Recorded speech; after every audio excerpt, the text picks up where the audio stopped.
first.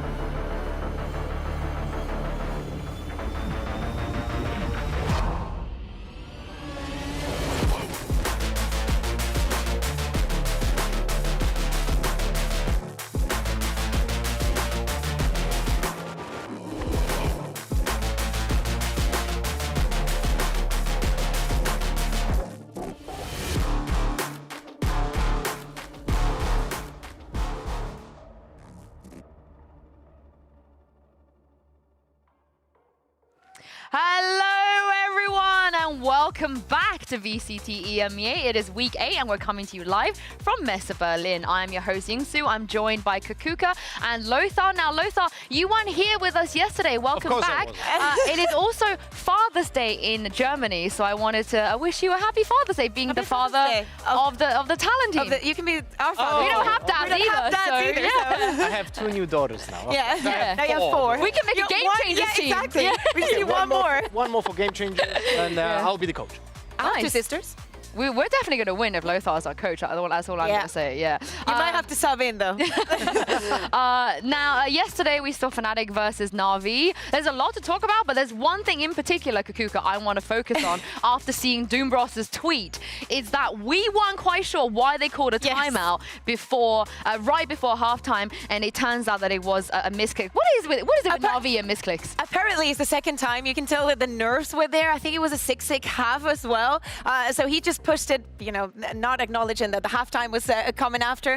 We need to find a solution for this so it doesn't happen again, maybe to confirm. Do you actually want the timeout now? You know that you have 2 to 3 minutes now to talk about things. Double click instead of a single exactly. click. Or that you can cancel it. Yeah. A green button and a red button. Maybe he wasn't using his fingers for that, Maybe he wasn't using something else.Maybe his forehead was just rolling it, You know when they're nervous and they're like tapping the desk? Maybe he tapped it by mistake. I don't know. To be fair, it was a 6-6 half, so I was like, you should have been happy with that result at the time, but hey, what do I know? Lothar, it seems like when you're not with us, we have all the fun without you. We saw a breach on Lotus, and we also saw a Yoru on Split, so I'm going to give you some time, since you weren't here yesterday, once again, to talk us through the Yoru. I think we did this last time when you weren't here, because you missed 3 Yorus the last time, so only 1 this time around. Yeah, only 1, but it was an important one. Was it a good one? Yes. many Valorant players ask the question, was Angel's Yoru any good? No, it wasn't. Is that it? Yeah. Are you serious? Yes. For real? Are you actually serious? Is that it? Yeah.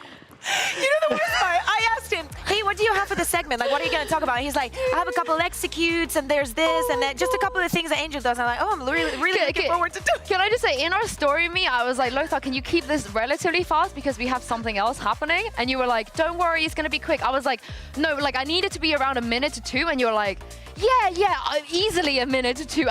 And that's it. Yeah, it wasn't really I'm good. so happy that we were in the dark about that, because Yes. that music was incredible. That was the best thing I've ever seen. Thank you so much for that, Lothar. One other thing that you missed out yesterday was the VCT EMEA Week 8 bingo card. You classic. weren't here to actually choose your options, your scenarios. Mitch and Kakuka chose for you. I think they did a great job, are by you the way. happy with Thank this? you. Yeah? I mean, IG is playing a duelist. That's super easy. Anticipated, right, that we got Angel on a Yoru. Maybe not on a Yoru, but he played Jet before. We have seen him on some really different roles. And also, Angel dies first more than 7 times. That's also pretty easy. So Yeah. thank you very much. But that was a hidden one, and we That was didn't know. a If I would have Ulises, known it was yeah. Ulises, I would have picked that one. But Yeah. you know, I went with production. I kind of Hey, you got one. I did get one because Alpha got an ace. But on the other side, I cannot get one of them already because Leo did not get that shot their kills, and he's not going to be playing anymore in week 8. So I don't know if I did a good job with my picks. I think you'll be okay. We'll see what happens. I feel like Lothar set the tone now for the pre-show.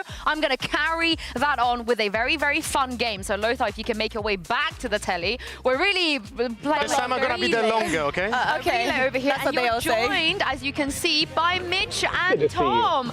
We are going to play a fun game. I'm going to give you guys 3 scenarios, and I want some creative answers out of you guys. It's going to be very apparent as we start. Are you guys ready? Sure. All right, we are ready. Scenario number 1. Things you wouldn't say. Here we go. We're going to come up. Unhelpful things to say to Baba during a koi timeout. Tell us how you really feel.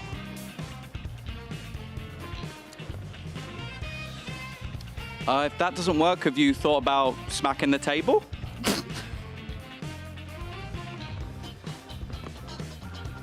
That comes off your salary. Well, he had to do it for his chakra. It took me a second for that one. It took me a second. Any more? Yeah, I have 2 more. So Okay. what if we do this strat where we label all of the koi players between the letters A and E, and then we send 4 of them to one site, and the last one will be the decoy. Wow. Wow. Wow. That wasn't very helpful. Wow. I brought some plastic crayons instead of the pencil. I think that's kinda helpful. I get that. Is that helpful? Yeah, okay. yeah. Any more before? Yeah, I have one more. Okay, oh my god, one more? Is it easier to replace a table or a player? Oh my god, Lothar. Okay, I think we move on. Let's move on to the next scenario for you guys. Things that casters would never say when casting Carmichael. Oh, look at that incredible spacing from KC. Honestly, I'm so glad they brought in Enzo. This has fixed all of their problems. Mitchman was right. That was a good one.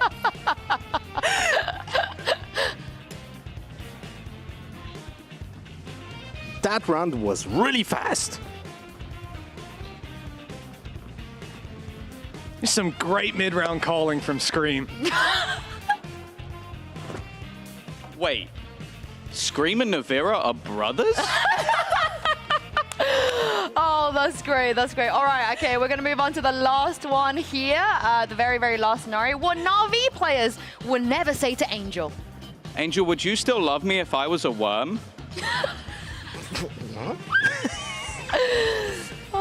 Yeah, bro, I think you should play the Yoru. Hey, that's... Why did the angel cross the road? He didn't. He died first, Okar. I actually really like that one. That's my favorite one. Oh, that's great. So, Angel, I've been watching Sir Marcus streams, and I think we should bring him up to the main team. That ain't ever getting said. I don't think I need a warm-up today. I'm feeling good. Angel, do you mind if I entry this round? Are we done? Are we good? Oh, I think man, we're you done. guys, I'm so glad we did this. We had no idea what you were going to say, so thank you very much. Give it up, guys, for Tom, Midge, and Lothar for that. loved Of it. course, we have some Valorant happening today. Hopefully, Tom and Midge, they're going to be casting a little bit later, so we might see some... Are they going to Cascade Court? that's Pansy and Hyper. But I really hope Pansy whips out the Scream and Navira, they're brothers. I want to hear the good mid-round call from Scream. Okay, I mean, Kate, Zaysha's technically the IGL now, so I feel Yeah, like but that's the mid-round call, you know, can come Yeah, from anyone. true. But today we have the battle of Spain versus France. The Spanish teams will be playing against the French teams, as you can see in this lovely graphic. Kukuka, you snuck yourself back in there. Which I don't team know are how you I made coaching? it. Who are you coaching? Definitely the Spanish one. You know, we You have no legs, though. I don't need them. Lothar's in a great mood today, I feel like. You're in a good mood. I'm trying to. Yeah, I'm excited for this. I'm hoping the next game doesn't ruin your mood, though, because we are going to get things started by going into Team Heretics versus Vitality.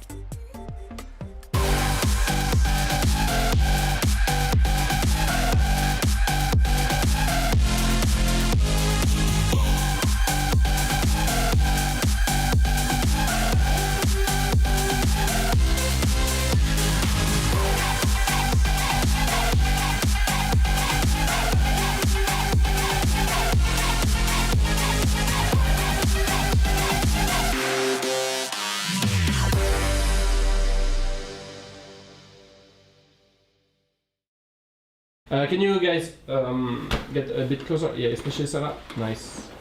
Okay. No, not that close, not that close, not that close. Hey, give me my space.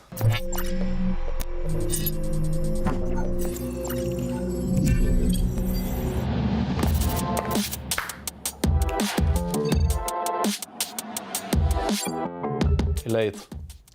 What the f? I would say cuddly. Cuddly, yeah? Cuddly. Yeah. Yeah? You're cuddly, you're nice. Every single person, all of my friends who have met you have said, oh, he's really cuddly. You are.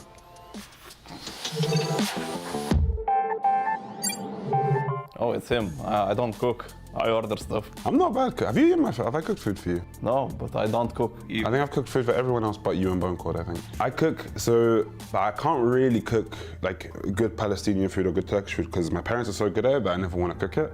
So I'm really good at cooking like Korean food and Japanese food because that's like it's the more interesting ones. So it's what I spend. When I cook, I don't like cooking like a simple dish. I always like cooking like really hard dishes. So and those ones like Korean dishes and Japanese dishes are the ones that are like you have to have 17 different ingredients and it's this spice and that spice. So those ones I'm really good at cooking. No. You don't have a fun fact about No. Wow, you're an elf friend. He lives in his own time zone. Always late. Always late. I'm just gaslighting him right now. No way, I don't want the whole video to be about me being late. What the fuck? Always late. Am I just not a good coach? Why is the only thing you guys No, say you're a about me? good coach, but you're late coach. Late game coach. I can't be good at everything. Okay, I've got a fun fact. I think not a lot of people would know this. Sender used to be the best breach main in Europe. That's a lie. No. That's a big No, you fact got lie. your in vitality because of your breach. Late. Say something serious now. Actually, with Sender, because I've been in a lot of teams with Lithuanians, Sender was the golden child. For these people, like, you would never hear anything bad about Sender. The only thing you would hear is that he's lazy. That's the only thing. So when I went in, I saw, okay, this guy's fucking insane. Everything about him was true, but he was a bit lazy. He's better now though. But he was a bit lazy at the start. About San, I would say, when I first time met with him, I thought he's gonna be like a tough guy and be like very hard to talk with it, but actually it's other way around. He's easily to talk with and you can just easily chat for hours and never stop and he can gaslight you into any conversation. You were saying a nice thing and then you find it. Well, it's going to be a big day for Vitality and Heretics as well. Not just because how the standings are looking, but as we said earlier, it's Spain versus France, and currently it's actually 2-2 between these two regions. Spain, they have 2 wins, and France also have 2 wins. So the games today could settle which is actually the best region. I don't need to speculate. I know that it's going to be Spain. I have high hopes for Giants especially. We'll see if you're right about that. But the other thing is, Lothar, this game could be the difference maker on whether these two teams make playoffs because the loser will be out of contention completely. I anticipate that this is going to be the highest level of any of those teams that have shown so far. At least I anticipate so, right? I would love to see some really refined strategies and executes coming in from both Vitality and Heretics. We know that Heretics has an uphill battle when it comes to like the lineup and so on, but I just would love to expect a high-level play. They say that they're comfortable, that they're feeling happy for Vitality after coming up from a bunch of losses. This is the game that matters the most, and they have to prove that they deserve that spot. Yeah, they do indeed. But despite the loss, Team Heretics, they had some trash talk to do last time we saw them against Koi. Check this out. This football you want, you're losing! Nice! Nice! Nice! Vamos! Vamos! Vamos! Nice! Nice! Yes! Come on! Come on!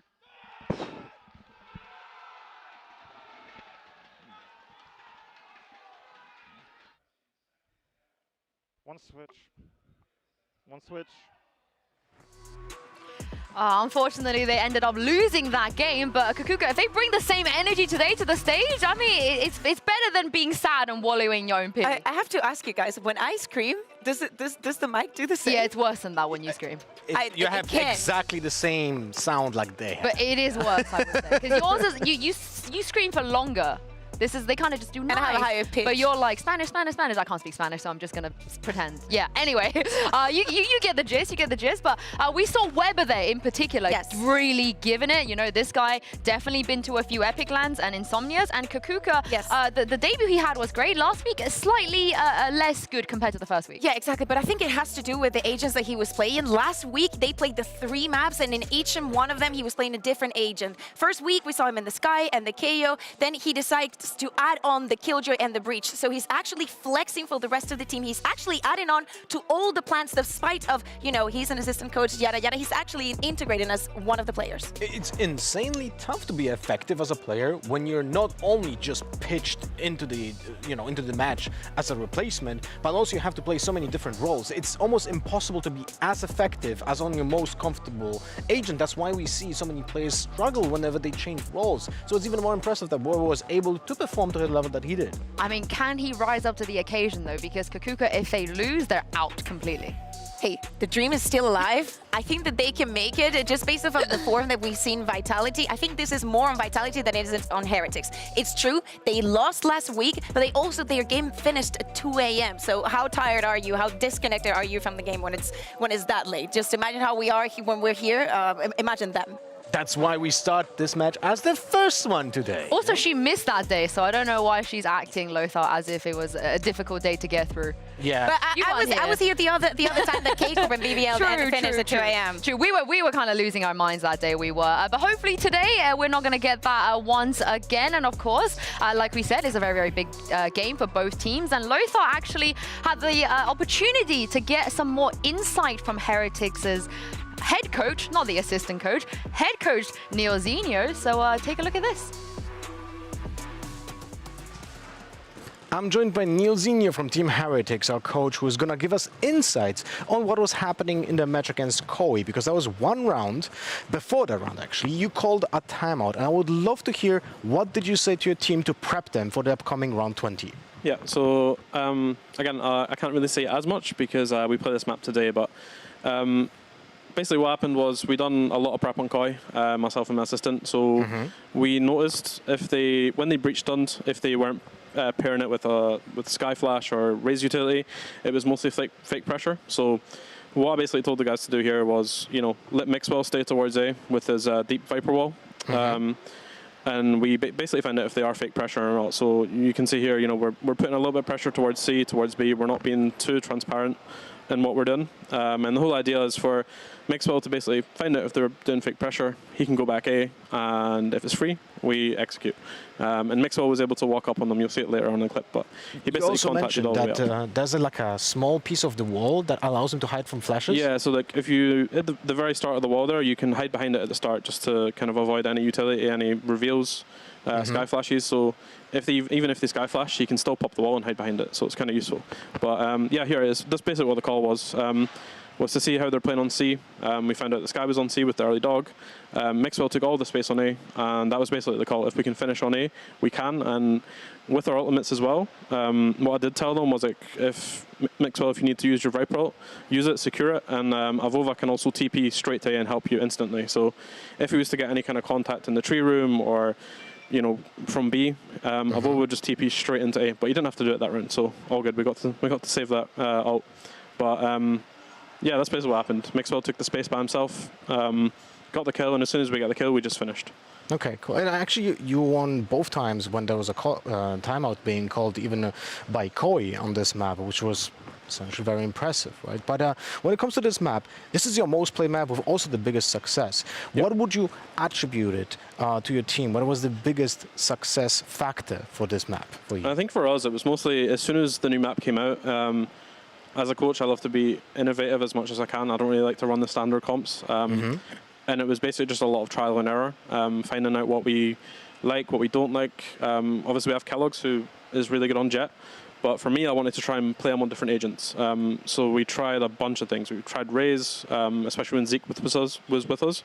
And it was really good. I still think Raze is insane on this map. Jet, I'm not a huge fan of. And then it came to Neon. You're not? Just because I think, like, with Neon, for us, for example, in our team, it gives you so much more than Jet if you want to fight A. Jet, you're usually forced to play a bit more passive with an AWP, or if you want to go aggressive with a rifle, it's good, you can dash away, but the Neon, you can stun, you can use the wall for fake pressure, and you can still get away relatively quick. So it's just much better for fighting. And last question, was there anything in your testing that was like very weird and didn't work out? Yeah, so we did play Phoenix for a while in our scrims, just as the map came out, and honestly, it was incredible. Like on attack, especially, if you play it well, I think we partnered with a Breach, and you could stun B, you could farm the orb on B, you could farm the orb on C. So keloqz was having his ult like 4 times a half, but the only problem was it was a little bit harder on defense. You couldn't fight A as much. So if anyone came A, it was kind of hard. But maybe we'll revisit it in the future. We'll see. That would be awesome. Thank you very much for all the insight that you brought to the desk.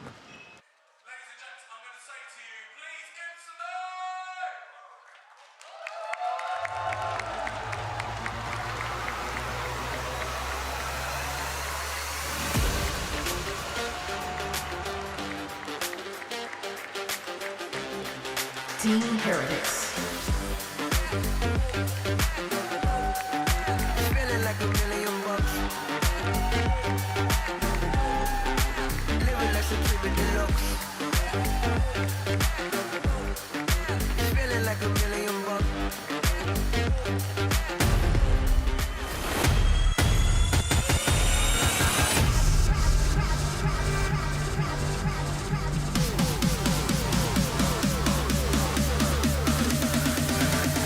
Team Vitality.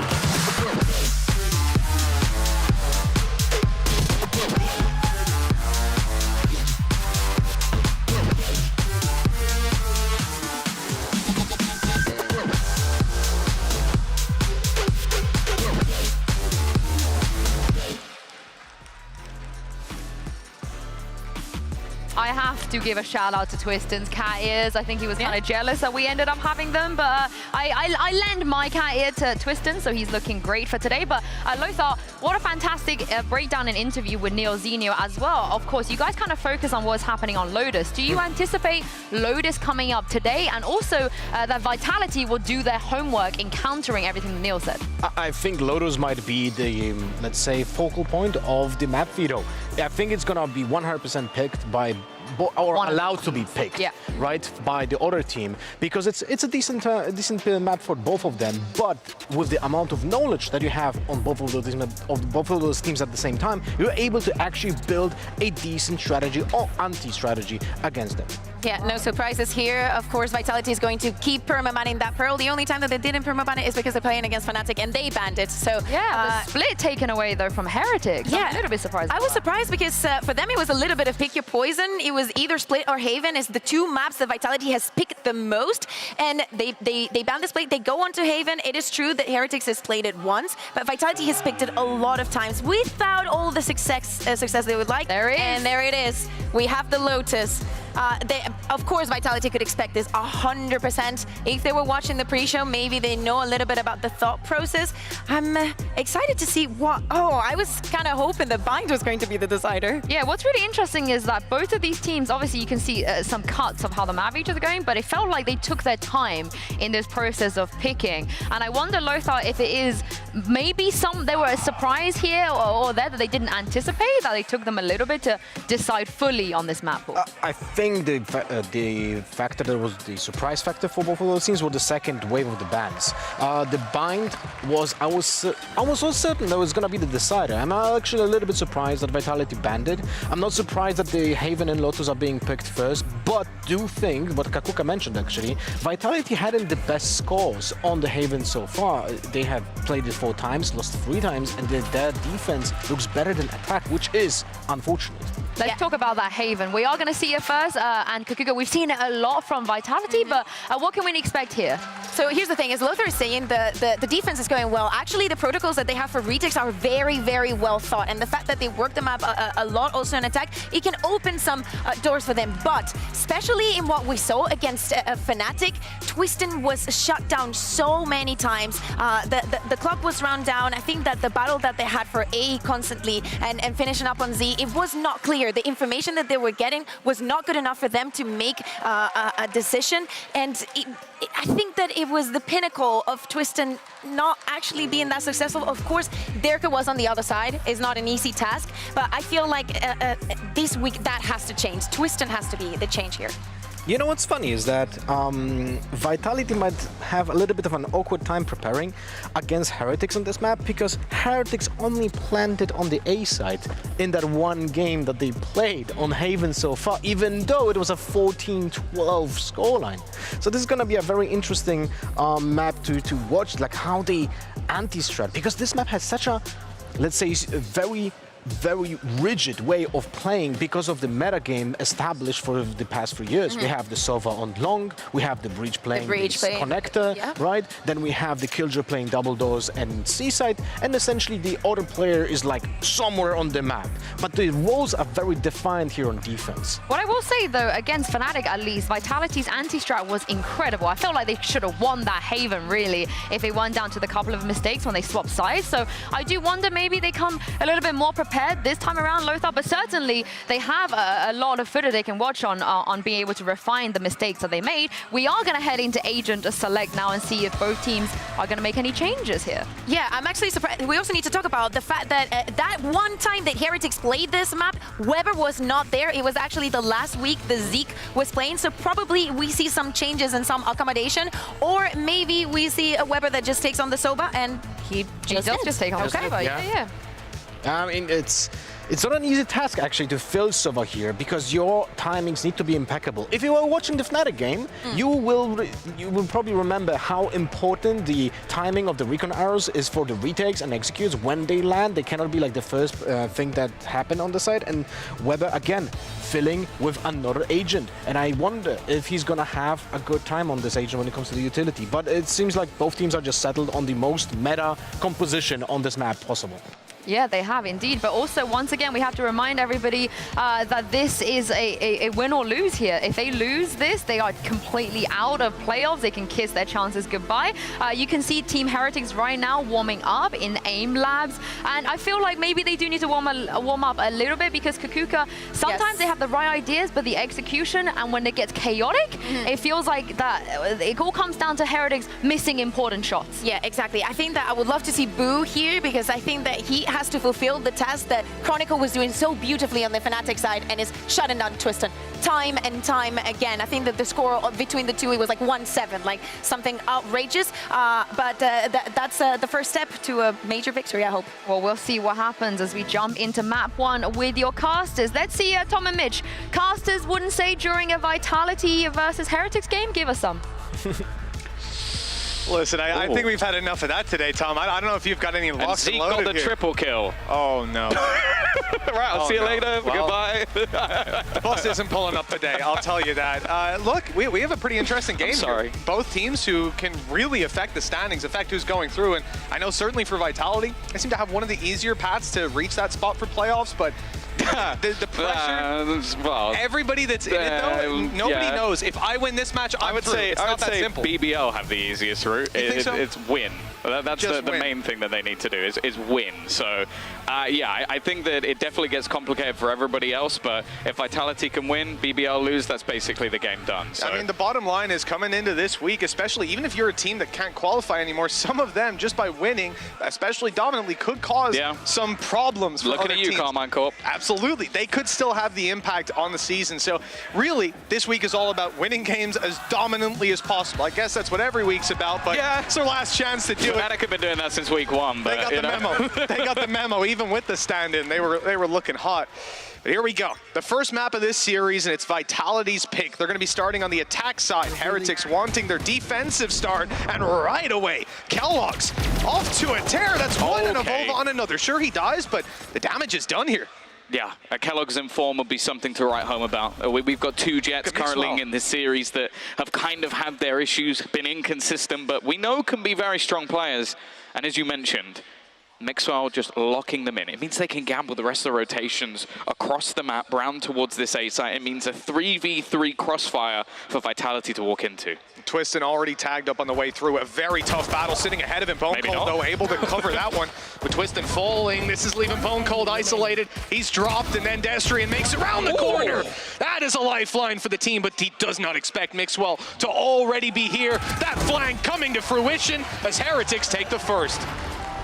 Yeah, a big round for them. Something that we've spoke about a lot with Vitality is the fact that their pistol conversion is definitely not the greatest, and They're normally very good in these second rounds, though, where they come up with the Sheriff. So that's going to be my main focus, is can they still do that same level of damage? Can we get the players like Sender, Bone Cold, real highlights with this pistol?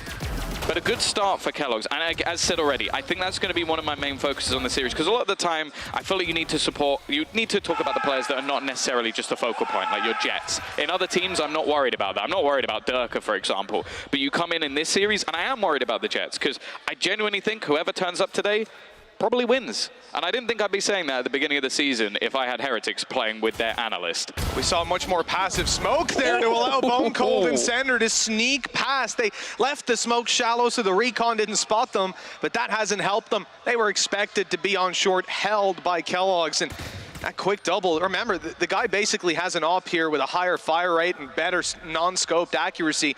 Up against no shields, it is deadly to face off against the Marshall. The rest of the weapons, though, will tear through you just as easily.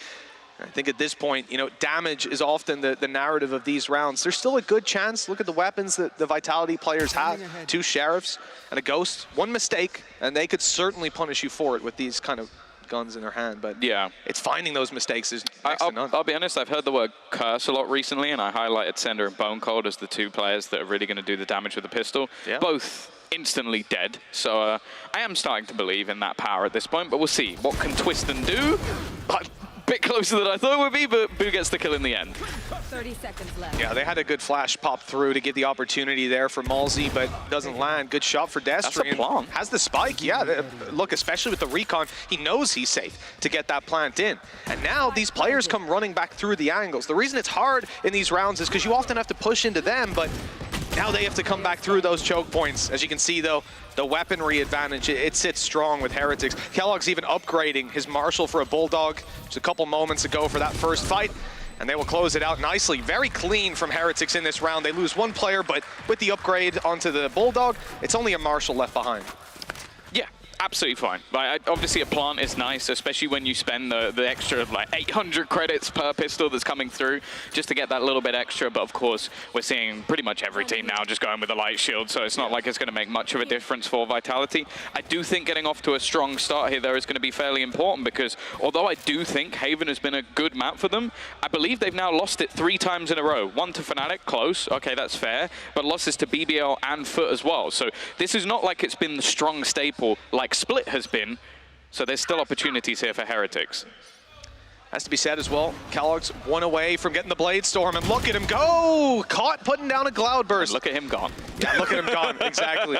He has at least got that Blade Storm now to work with, but that's a Bulldog lost. One of the heavier pieces of weaponry that they've got to work with now left on the floor. Maybe recoverable. Not often you'll hold that second mid, I suppose, unless you're going for a B hit. And right now, Vitality don't have a ton of map control. They've been watching for the A push, but even then, quite passive. A player could have snuck up short and be just about to crest that corner. So they've got to dedicate a lot of manpower to watching the wings at this point. I think that alarm bot even, yeah, it was deactivated because you're just so far away, so then you have to send Bone Cold towards C Long. So just containing this Heretic side right now is a priority. They are going to have to start looking to make a move pretty soon. I mean, 50 seconds on the clock, and they're starting to poke up on A long and see that is clear. But if they decide to roll the dice on B, they're in a lot of trouble. Oh, Vova under quite a bit of pressure. He's still somehow surviving in this corner, and time is being bought. Oh, 35 seconds left, slowing them down even further. Now the smoke is available as well, and he's just sat behind it. The thing is, Vitality have used an awful lot of the clock just trying to get this player out of position. The only thing I would say now is that there is no one on A. So although this is a little bit sketchy, they should still have time, but they're taking a long time, Mitch. Yeah, they've got their smoke up at least, so that's going to help them out. No second smoke to go up to Heaven, so that's a wide open angle for them to worry about. Here comes a recon. Deleted instantly and nothing to follow up on it. Shock Dart's a little late on coming through, not going to find the planter. Possibly some damage to come from those a little later, but now it becomes very difficult for Heretics to actually get out. Again, the weaponry disadvantage, this time it's on the other foot, and Vitality, they're certainly taking advantage of those weapons. Destrian with a triple guarantees the round for Vitality. Very little losses, and in a round where you're coming in with 2 Bulldogs, Blade Storm very close to being online, this could have been a disaster for Vitality, and instead they've come out of it with their heads held high. Yeah. especially leaving it that late in the round, it starts to get scary because especially when the utility started being destroyed, I was worried that we were just going to see Heretics just run straight into that A site, take a risk. You don't have anything to lose in this sort of round, but it doesn't end up working out for them. Okay, they get a kill or two here and there, but Destrian does well to basically clean up the majority of the frags. And it was quite funny earlier. I was chatting with Twiston, and he goes, yeah, everybody else says the temperature's quite good on the stage, but I always feel very warm. I'm like, yeah, it's because of that. It's because you're screaming your lungs out on bow. He might not be screaming in this round, already gone. You know, it's funny, I was talking to Zilv earlier, and he let me know that he saw... Daddy Zilv, please. Give him his full pardon name. Me. We saw Mulligan making Twiston's cup of tea. Oh, here we go. Killjoy fight. Mixwell still good, though. Still very good in that fight, but Sander's still coming ahead. Okay. Hunter's Fury going to be committed. I mean, that was basically to help out with taking Mixwell down. Hasn't found too much on the back of it. Interesting, and the control Vitality get with all this chaos and the drag towards Garage, they just walk into the B side. Great push and pull to start this off. Kellogg's going to pop his Blade Storm. That's Blade Storm and an AWP in this round. Heretics do not want to lose this one. That is a lot to lose, but they have a decent amount of ground. Bonecold, though, has just caught Blue off guard. Yeah, that's basically the majority of utility to get back in. Bear in mind, they don't have Paranoia or anything anymore. And it's an awkward fight, but somehow Bonecold is just causing them so many issues. Finally is dead. Bear in mind, the rest of the team are just playing post-plant. He was alone. They've got their utility as well. We just saw Nanos activated. I mean, at this point, the clock's a little too low, and they don't know how much else is in the back pocket for this squad. Indeed, an Aftershock coming through. We just saw it. There's still a Nano online for Center to be thrown from spawn and instantly activated upon its landing. That was a lost round, and they realized it, saving these weapons instead. And as we said, you invested Blade Storm here, as well as the Operator. Whether that was intentional on that A play, or whether it was a misclick on the way back, it doesn't quite matter. I think, no, and I'm going to take an educated guess. Knowing Kellogg's, it was on purpose. I believe so. I can see a world where, like, logically, with the way the round breeds, that was a mistake, but they took B side, and he popped it almost immediately. It looks like he's using that for close range. I don't think that was the main mistake for me. The main mistake was the fact that Boo was like way ahead of everyone else. Like that he basically tried to take a bit of a risk to catch players out, and it's like you lose that breach util. That makes it so much harder to clear the rest of the site. Good stun to start. That's going to follow up with a push coming out of Ova right up behind them, and that's a double. He tries to make a sneaky play, and it doesn't quite matter that he goes down. In the chaos, Kellogg sets up with the op. Two buddies backing him up. This is a low-buy round out of Heretics. Plenty of pistols, and they have got it under control. They want this map control as well. The weapons will be amazing to seize back. The spike just on the other side. Sender caught off guard as well. Another blow from Mixwell's flank, as Twiston has to clean house. 3 more players, 3 rifles now. They've acquired everything, and the AWP is trained in on that angle. Sure, he's going for the Blade Storm up and over. A 3rd kill for Twiston. He needs the ace here, and he's damn close to it. But Kellogg's puts a stop to that storyline and saves Heretics with a 3rd round. The thing is, he had the spike there, so he could have actually just left. But it was just the confidence. And honestly, I don't really mind it. Like, wanting to try and fake out the steps, bait them in, and then he makes it a 1v1. But this was just gorgeous. Like, not only having the dart up alongside that stun, catching every single player, giving over the information, but you don't really expect, after that utility comes through, that there's now a 3rd player just running it down. But because of the weaponry, they could afford to take that risk. Yeah, I mean, the Paranoia coming through just completely ruined their chances. You've got a Sova trying to put a drone up while the team is covering him, but now they're blind. They can't see a thing, and the pace catches them off guard. Just a gorgeous idea. And it's in those kind of rounds where you have something to work with, but a lot of pieces missing. That's gorgeous, man. Mixwell, he's having a great start to this game. His flanks have been on point, getting themselves the pistol round for sure. And right there, an opening duel onto Twiston, a man who almost single-handedly saved the previous round. I think that's one of the main changes I've noticed in this version of Heretics, is that it seems like Mixwell is much more willing to take a risk, like to have a little bit of a gamble in some of these rounds, because I think they need him to. So I don't feel like, I feel like it's maybe a more forgiving sort of, like, oh, you lost that fight, but it's fine. And I think that's why we're seeing him do some of these riskier plays that have worked out well, especially when he plays Yoru. We love the Yoru play. I saw Lothar's ears perk up when you said that. Seaside's under threat, 2 nanos on it, but it's Vova who has to hold, and again he's able to deliver. This is what's fantastic about watching this guy play, especially on a controller, especially solo Seaside. Like the good old days. 30 seconds left. Always gets his 1, sometimes his 2, but Bone Cold returns. Weber from the grave has taken Sender down, and that leaves Bone Cold alone. The planter, he's accidentally dodged the op shot. Given a second chance here, Paranoia's good. TP across, that's a great angle, but they're ready. He still got Mixwell for it. That could have went very badly. I like the way that Bone Cold's brain works. It's so aggressive, but he had to try and find an angle that he couldn't be killed from with the op. Like, that was the main threat. He either had to just swing the turret, which is going to slow him down, chances of getting 2 and the guy behind him very thin. So instead, he does that. Now again, it didn't really work out. But I am liking this. They are managing to win a lot of these opening duels. I think about Keloqz finding kills with the operator, that even just these spam shots. That's one of the things that I feel like right now Vitality are really struggling with, and you can't allow these early fights to consistently be going the other way.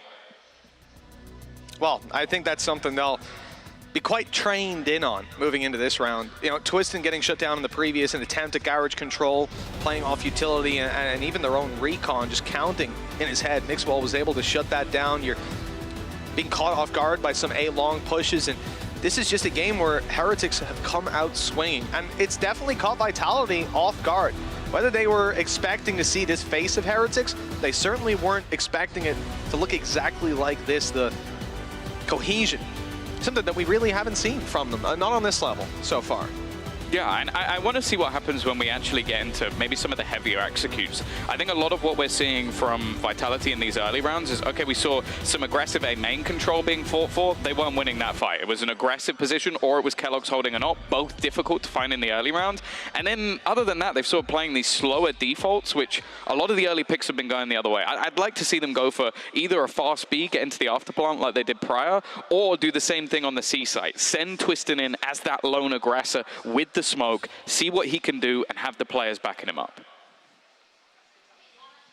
A few seconds till we get to find out exactly how they want to move on this one. But the key thing is that they're investing. They're putting all their credits on the line. There's some ultimates to work with. Lockdown for Sender, but a ton for Team Heretics. And it's the Rolling Thunder.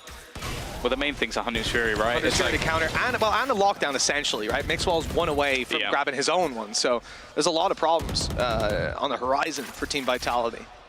It's the same early default, but note that any of the utility that was initially in towards Garage is gone. It's been moved completely by Mixwell because he knows they're looking to destroy it. So he's now got that over on C long, playing into B, and then he is just waiting in towards Garage instead. He's not going back out. Oh, he is. He is going back out, and that's Twistin dropped again. The opening duels really not going his way to start. That's an attempt at a wall bag. He's still here.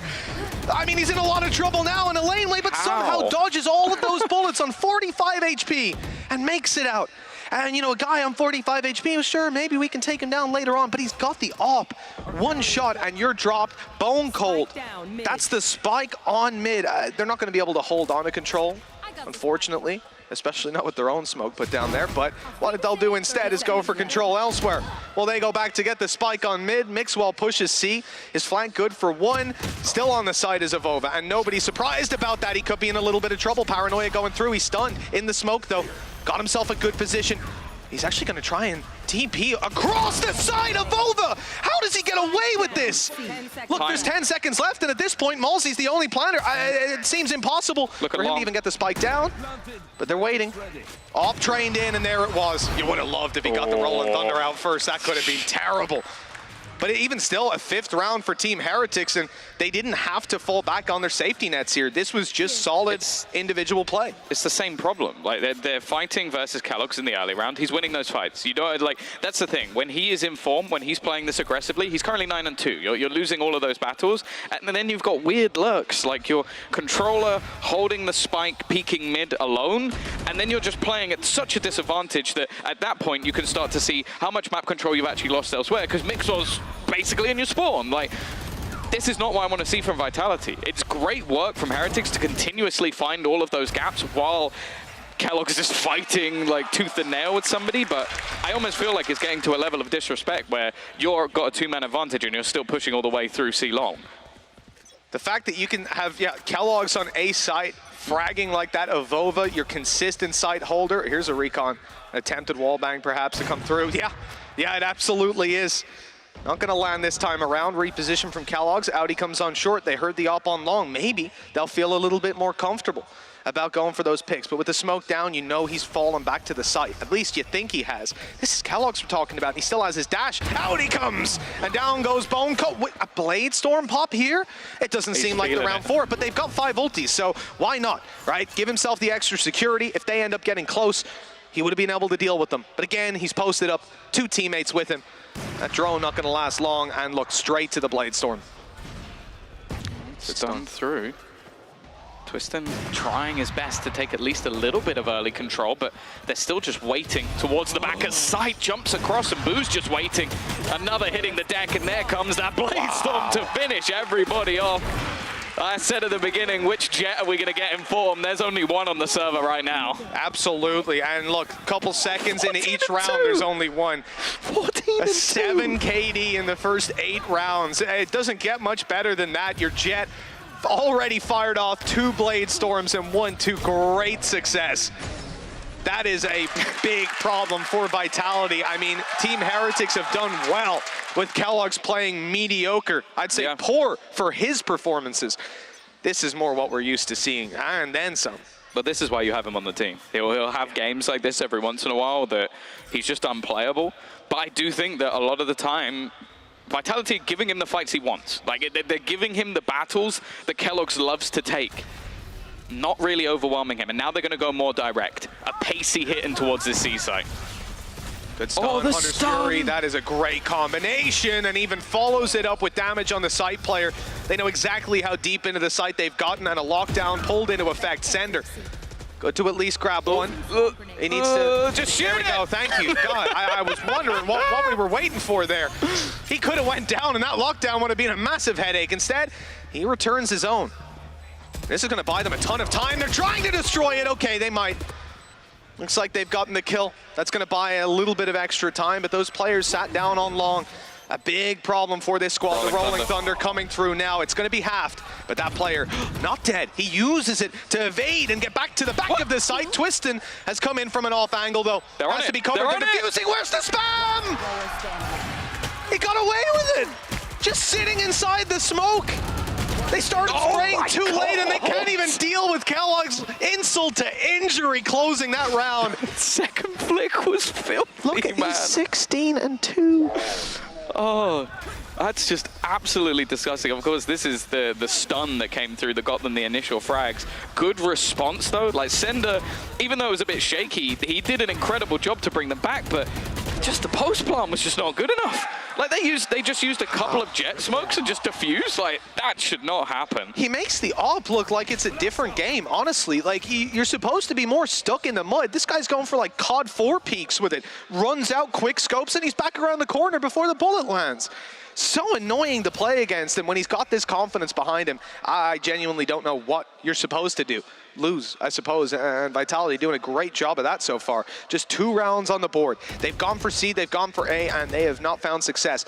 Making it onto B before, but that was clearing out a ton of the utility that they had inside of Garage, which isn't something you'll do all too easily now with the way Mixwell's been punishing so far. He has an alarm bot to play off of. Stepped into the shock dart there, a little bit of damage, that's all right.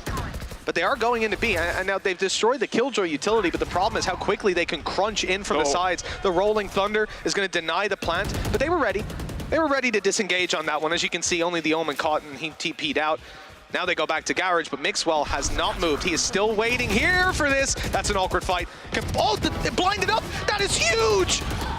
I don't know how he's got away with so much. Again, a solid paranoia coming through from Avova. He's been an anchor, but also been helping out with that util from afar. And now, again, we see a massive disadvantage for Vitality to try and fight back from. It's not happening. Already surrounded. Mosey on just 1 HP. And they will make this round from what looked like it could have been a disaster to being a fairly easy hold. That's Avova. That's literally Avova right there. He's locking down your C site. As soon as the pressure comes in, inside a garage, and it's confirmed there are players in there, that paranoia came through, I mean, immediately. Look, there it is. It was so quick. When Mixwell swings back out, I didn't even see the paranoia come in. I just see they're blind. Like, what an absolute, like, the synergy that Team Heretics are showing here. This has been missing all season long, and this is what we've wanted to see.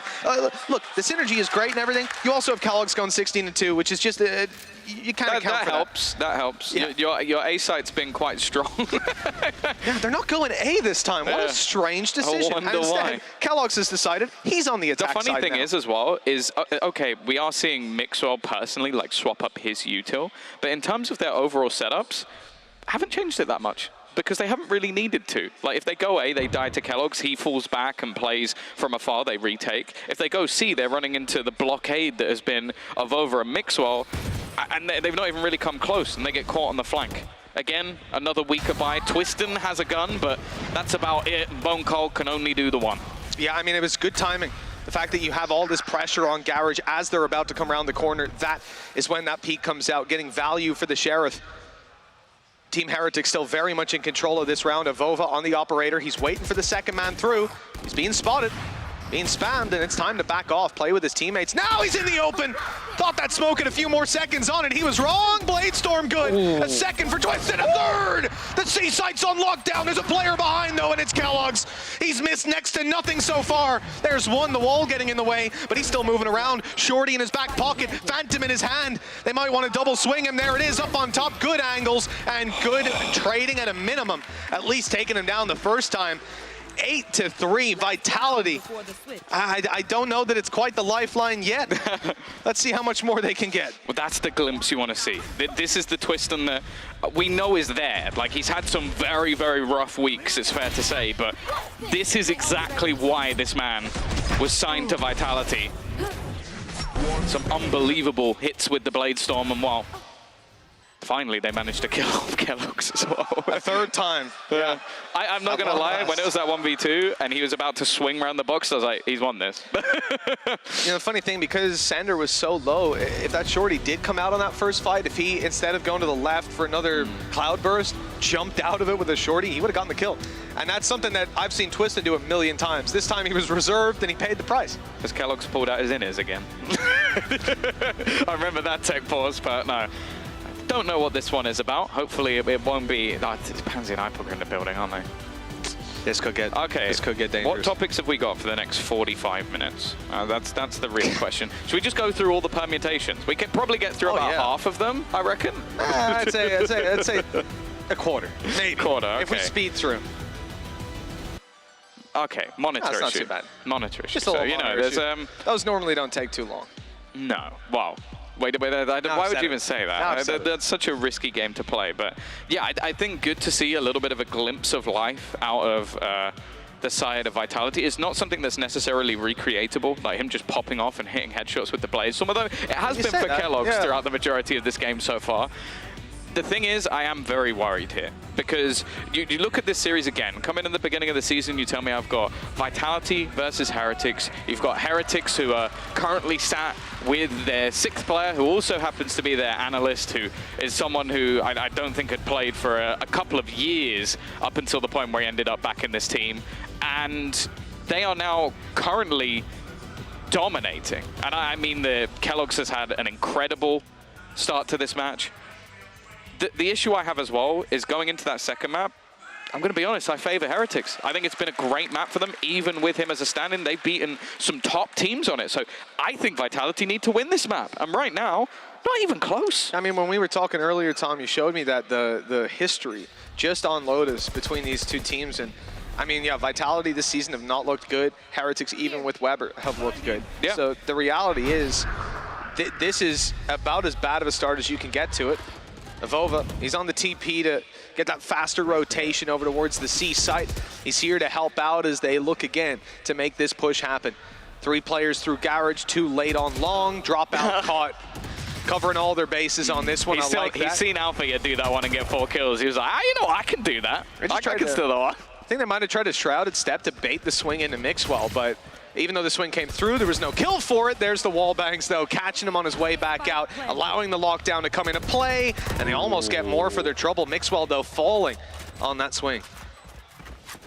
They've got the Rolling Thunder available to get them back into the site when they need it. It's last round, so already going to be someone on the tap straight away through with that Rolling Thunder. It's going to force them off, but again, it's got to half. And Mitch, we've seen this before. And here it is. Here it is. Twistin running through those cloudbursts, this time with the shorty caught by Avova. Malsey doing the same, and he's caught too. Another one making its way into the site, and it's going to find the kill.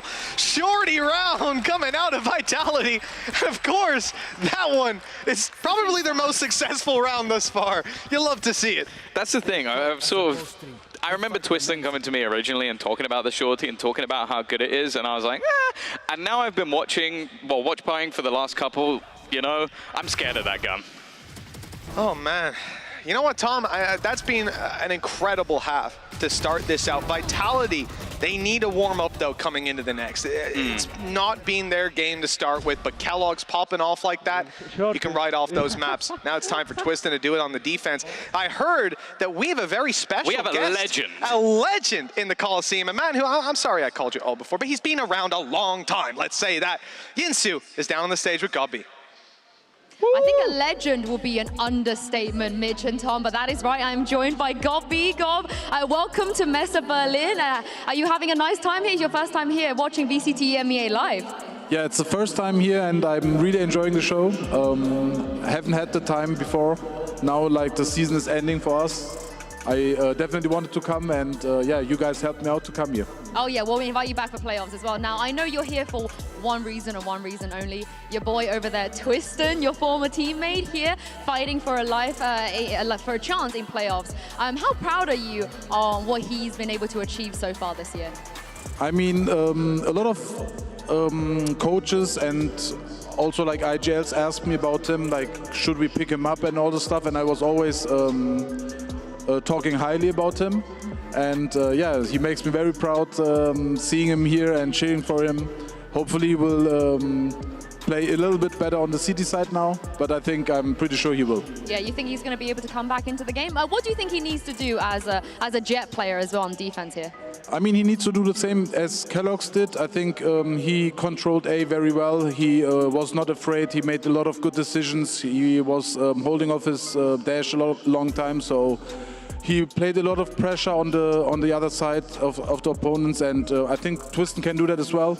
He just needed one round to ignite him a little bit, like the knives round that he had. So he's ignited now, and I'm pretty sure he will do it as well. I mean, he's got the God B buff, so I think he can definitely I come hope back. so far not that big of a buff, but let's hope it comes. We'll see, we'll see. Thank you so much, God B, for your time, and I'm going to throw this back to Tom and Mitch and see if Vitality can indeed make that comeback. Honestly, I feel like that was like my dad at Sports Day, where he's just seen me run and he's gone, oh, but you see that kid over there, the kid that's like running really fast? You should be more like him. Like, I feel like just do what he's doing, man. Just do what the kid that's like killing everyone does. Wow. We are right in. We are. We are straight into our pistol round. One that I think is going to be incredibly important for Vitality if they're going to be able to turn the tide. And for Heretics, they might be able to get off to a flyer on this first map. We heard it there from God B, that Twistin could be a big factor. And look, he's playing the A side as well. We don't want to draw a direct comparison, but it's hard not to. And I think for him, we'll see if that spark is there, if he has been able to light the fire and come back in with a lightning performance. This is a very passive hold from Vitality. I think they're going to be forced into retake. Twistin pushed back by that stun. No chance to punish on the way through. A little bit of damage onto Kellogg's. Just tickled him up a bit, but yeah, this is a pretty hard retake. Yeah, they tried to throw in a shock dart or two initially to do some damage. But in fact, they're just having to wait this one out. Buncod obviously still has his paranoia. That's going to be the main point of contact. They've also got the stun to go across, so it's a little bit delayed though. I think an Aftershock's even gone through on the other side to try and clear them out, but Sender's done well. Boo was busy putting his utility, got dropped on out of heaven. Twistin falls. But look, oh, that just about making it out. The weapon in hand of Volva's literally get him up to that turret. It's not going to do too much, and Mixwell will close it out. He was looking to the right at the start. They're sticking it. Oh, that's a headshot, though. Canceling it off, making sure the defuse wasn't going through. They've got the bodies to throw at this, and even with 15 HP, Avova wins that fight. He didn't plan to. He planned to run in and die and make sure that defuse didn't come through and let his teammate play his life. Gorgeous again from Heretics, and that could be a nail in the coffin. Losing this pistol now puts Heretics very close to double digits. Yeah, you have to feel if Avova goes down there, it's probably a very different round. Like you don't have the same sort of control over short. You don't have the same almost fear in the back of the minds of your opponent. And again, another pistol loss for Vitality, and they are in trouble here. I almost feel like they might need to try and get something done with the pistols in this round. In fact, they've gone for 2 Marshals instead. Oh, nice shot on the Boo. Good damage. You know, that last round's an example of why cast is just a terrible statistic. You just take a look at the drop. Boo put out so much utility. His aftershock, his stun, he's hitting them all on the way through, and he just gets dropped on by Twistin, who's traded out, but the guy had no chance. He was playing his role, doing his job, and I think the scoreboard, any stat, won't reflect that, but he was done dirty. Then he starts this round out by losing his shields and getting tagged up by the Marshal. There's a couple of players tags. Like, that's the thing. Yeah, keloqz and Boo are both tagged already. Now, they've got a couple of rifles that they're trying to juggle around a little bit because this is a heavy investment. Like, this is a round that you really can't even afford to take too many casualties. And they are now walking into what is, again, basically a stack up of players looking for more damage off the back of the Marshals. And you've hit a 3rd shot. 3 players are now tagged low. He's on the edge. Just about managed to sneak out of it with the stun. Mixwell's just catching him off guard non-stop, and look at this. Heretics are going to reposition entirely, moving around to the B site, but they're a little late. If you stay alive, it's a different story, but now they have to fight their way back through, and look how low they are. Spectre in hand here. Twistin could have a field day. It would work well to build up towards the Blade Storm, but he goes down. Low HP on 3 players, and Avova just 72. It's not looking good, but if they can deliver the shots, if they can deal the damage, who knows? 1 bullet. Maybe they can recover this. They are all 24 HP. Make that just a couple left. The Sheriff could do the work with just a bullet to the chest, and already it's a headshot to Weber. They have made it work again. The 2nd round Demons of Vitality strike another team, and that might just be the lifeline they need. Well, we're seeing it more and more day by day. Teams win the pistol and lose the 2nd round. That was something Vitality had to hope would work out for them here. They didn't invest terribly. I mean, they're having a lot of Sheriffs, a lot of Marshals, and again, we've discussed before the synergy of that combo. You hit somebody with the Marshal, and now all of a sudden you've got a hand cannon ready to roll. They were still hitting headshots. That's the funniest thing with the Sheriff. Like, you talk about all the damage that was done, then they just popped the head of all the remaining players. You're like, well, it was still interesting, I guess. But maybe it's the confidence. They know I can swing him, I can shoot, and even if it hits the body, it's good. But gorgeous stuff. That's a good return, and Vitality in with another lifeline. Great push. Yeah. Great punish. I mean, look, it's one of those things you try to take the space early, and they're just ready for you to do that. Although they have returned a bit onto Sender. He's down to 45. Yeah. This buy, of course, a couple of rifles and the financials that were saved from the prior round means rifles across the board. Didn't manage to save the Vandal, but it almost says how much was actually invested. And for Twistin, this might just be a confidence round. 3 kills for him, very close to that Blade Storm going into what will be the buy for Heretics. And Mixwell, really, it's about, can he do any damage? Because the economy of Vitality is going to be off the charts after this one. I mean, just look at that 20, 70, 45. That's the HP they're left with after a lot of those fights. And I think that's why you see so often in rounds like that where you just have pistols that, especially on the attack side, teams coagulate and just rush together. Because you can at least take those fights as a unit and then trade out the guy that's 20 HP or whatever. I mean, look at that, 20 health left on the back B. Problem is, even if you go for Twistin there, he will have support. He'll tuck in, players will cover from the side, you're still going down. It's really caught between a rock and a hard place. This time they got squashed, but plenty more opportunities. Well, this is the round. The Logitech G Power Up round coming in here. This is where we could see Vitality actually turn this into a competitive game, or Heretics break straight back. Of course, on the side of the defense, they have a lot of finances to back up on, and Twistin, he might get caught, but the flash, he's actually managed to get a kill on Avova as he tried to TP across, I believe. Not just that, 8 HP left on Boo as well, 88 and 24 shields on keloqz. I mean, he did a lot of damage there in that initial push. They've got Paranoia They're ready for short contact. I mean, they can't use the Paranoia if they step any further forward. There's a drone. It's not going to reach. It's not worth it. Rolling Thunder through, only catches 1, but that player's stuck on site. They've killed Weber as well. Yeah, you were gone. You were done. Okay, that's the spike, though. Maybe an opportunity on the back of that. There's a player coming late on flank to help out. This is Sender.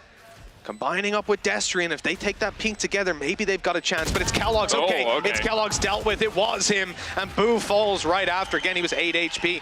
Ain't gonna last too long. Vitality. I like that. In with 7. That was a really nice contact play from Vitality. So they challenged the drone because they want to hold on to short control. They have the setup of the Paranoia, so the players actually pushing through the A site almost became irrelevant to Vitality. They wanted to remove that position, which they did. They killed off Weber, who was waiting on that side, and then everyone can swing back and focus on the players on site, creating such a horrible crossfire for the remainder to push in onto and giving Destrian free roam. I do maybe think that keloqz kind of forgot that he was there, though, because he kind of walked backwards into the angle at the end. Yeah, I would say it was a little odd. A little odd, but these things happen in the chaos. 2 rounds between them. A hell of a good recovery by Vitality, and also Heretics are pushed down to pistols. Now, some teams with these pistols are terrifying. When you've got a player like keloqz popping off, I certainly wouldn't see it as a free round. The only thing I will say is there have definitely been games where keloqz is a one-half wonder. So I want to see if there's going to be more from him, because I have witnessed him, as we've saw, was it 16, maybe even 18 kills. I don't know how many he's got in this half, but it's definitely not as many as he had before.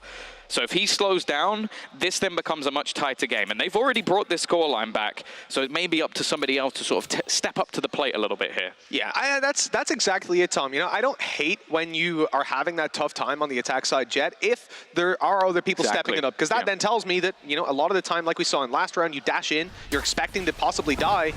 Oh, that was great. Nano deleted entirely. Alarm bot going to do effectively nothing. That push is ambitious, but you've got to take risks in rounds like this. A few too many taken this time. Yeah, they've got into the after plant.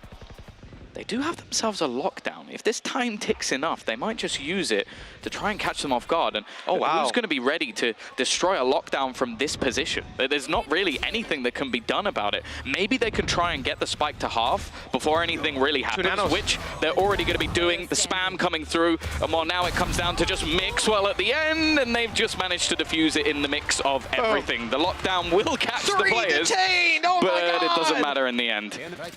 Wow, I mean, look, altogether, I love the idea. It's just about the players. Look, if they have rifles, it probably does work out. The thing is, you're at a disadvantage in those fights, and they just cannot hold on long enough. But if they bought 5 more seconds, just 5, he's in spawn, lobbing nanos in, and it becomes an incredibly difficult round to win.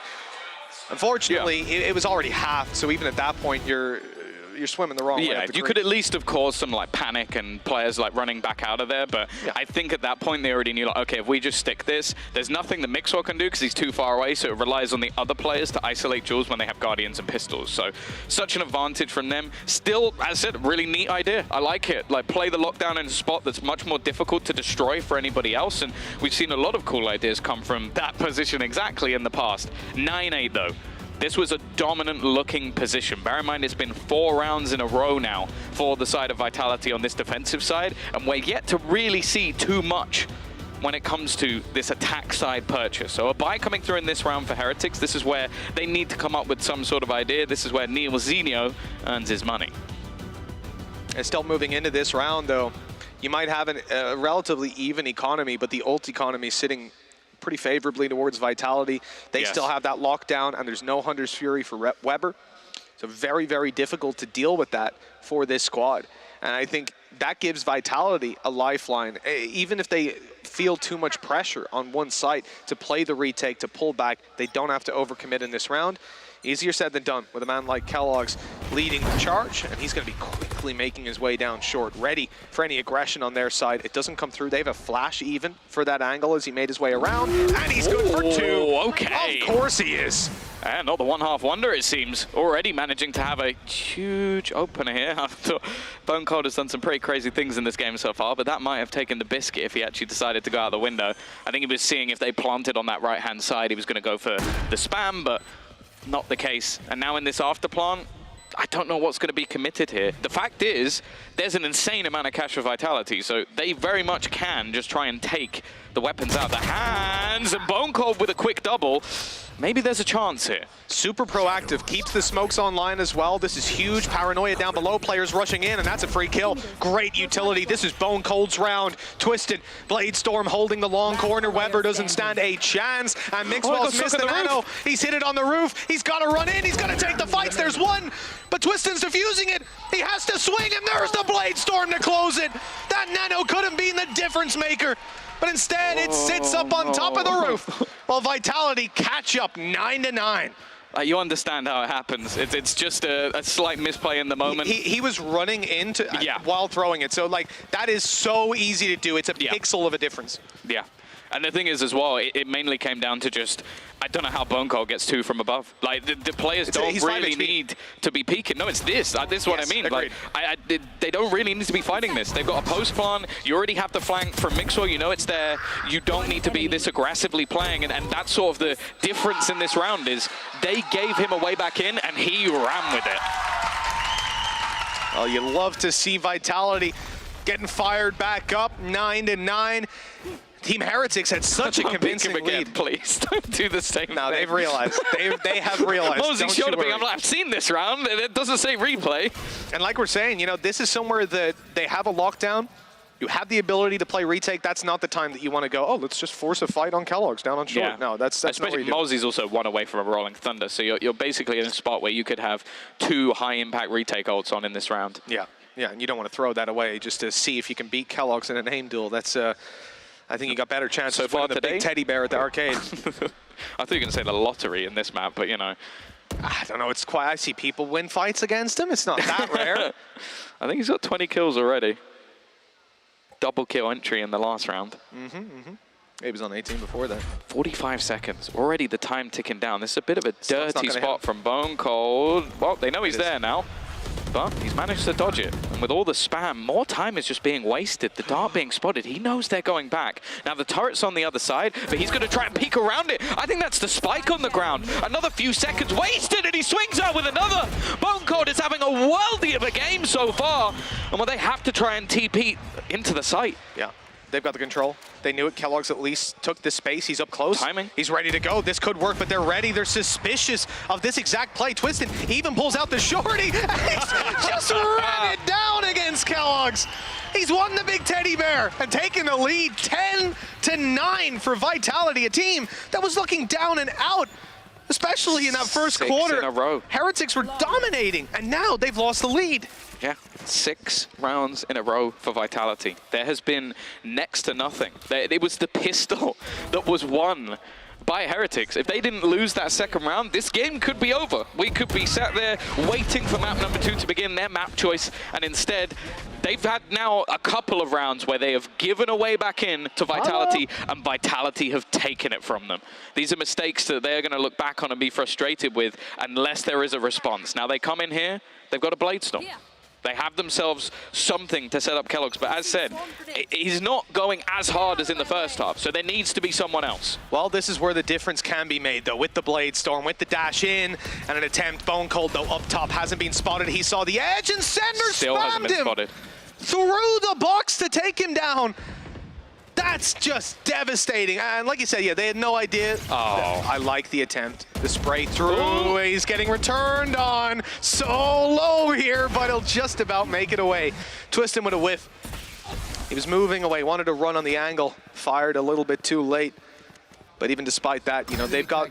Oh, they're leaving A. Okay, he's going to play up in A heaven. And it's a super passive play again. Still having that lockdown. Rolling Thunder to work with. Vitality don't need to make a move. They've got this under control. And Spike, at least for a decent amount of times, alone in mid.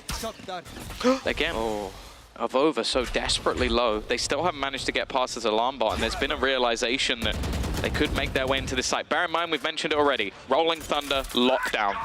There it is, the first. Now these players are quite far back again because of this, and with the Rolling Thunder giving you that little boost, you can get out. See you later. But they don't move. You know, having this control across the map, and they're locked down for A site, they don't need to leave. Avova, 2 HP now, holding on by a thread, and that thread's about to snap. Bone Cold popping the paranoia. dodging the shock dart and buying time for Destrian to close that out. 11 rounds for Vitality. They are dominating. And at this point, what can Heretics do? I mean, even just look at their economy. They're going to struggle to get a comfortable buy here. Light shields all around will just about allow them, but they'll be missing some pieces of utility potentially as well. This is a really tough position to play from.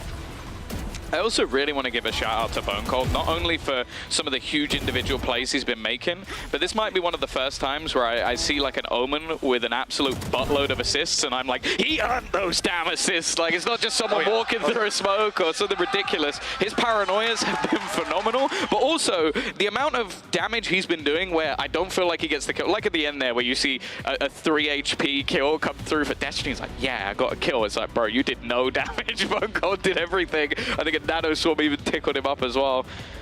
The problem now is, like, what do? The confidence is clearly back. Like, Twiston is now only 3 kills away from leveling up with Kellogg's. As said, like, that first half, he ran away with it. He's had 1 round where he stepped it up, and he's gone missing. And I don't think that's his fault. I want to say that.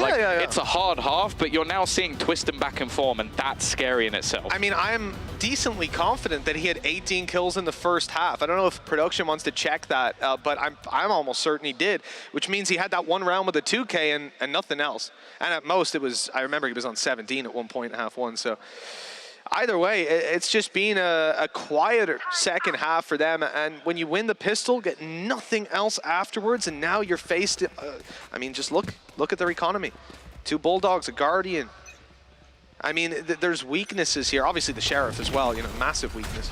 But they can still win a lot of these fights. No ability to scope in there. The stun for both of them.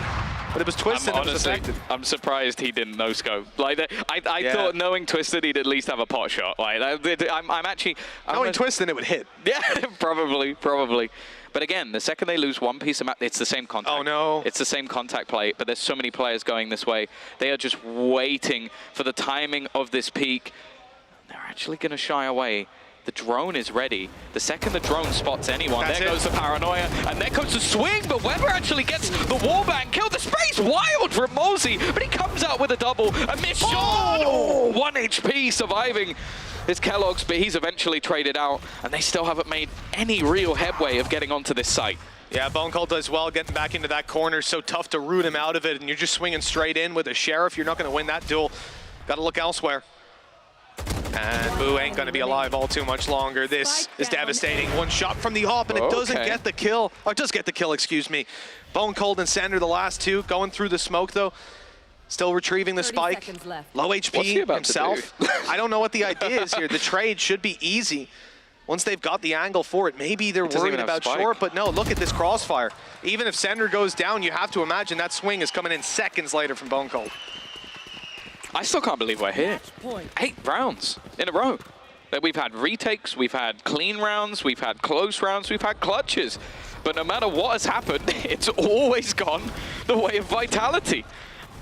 We've spoken many times to Salah about like the structure of the team and how he's wanted things to be cleaner. They're not happy with how a lot of the stuff this season has gone, and they could be pretty much home and dry at this point. I don't think he'll be happy with that first half, but the way that the second half has gone, I don't know, it almost seems like a dream. I mean, Heretics' defensive aggression was fantastic, and it caught Vitality off guard so many times. They were able to get so much done. But it looks like they need a few more ideas when it comes to the normal aggression. Look at this guy. I mean, I'm talking about defensive aggression. He's just rushed second mid with an operator. His dash is now gone. He ain't going to leave, though. He's still sticking around, containing these players. And they are very much contained, looking to lock down the A site, though. And with that ability in play, they have most certainly got control. A plan to come through. Shock darts. Yeah, I almost feel like there's going to be a counter lockdown in just a moment's time. Destrian. Oh, a counter can also be a bullet in the head. The thing is, I'm looking at these aggressive positions. There's so many spots to have an isolated duel. That's nice work, though. The stun's perfect. The Kellogg's, whoa, back on the server. An aggressive peek out and while leaving just Sender remaining. Of course, Finances again are so high up, he might as well go for this. There you go. 12 to 10. 1 round for Heretics at long last. They need 2 in a row to push to overtime. A map they were 9-4 in the lead for. It's tough.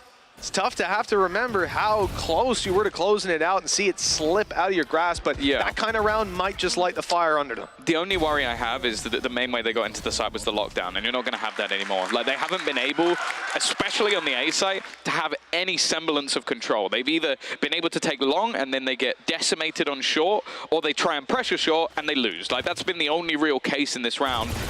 Yes!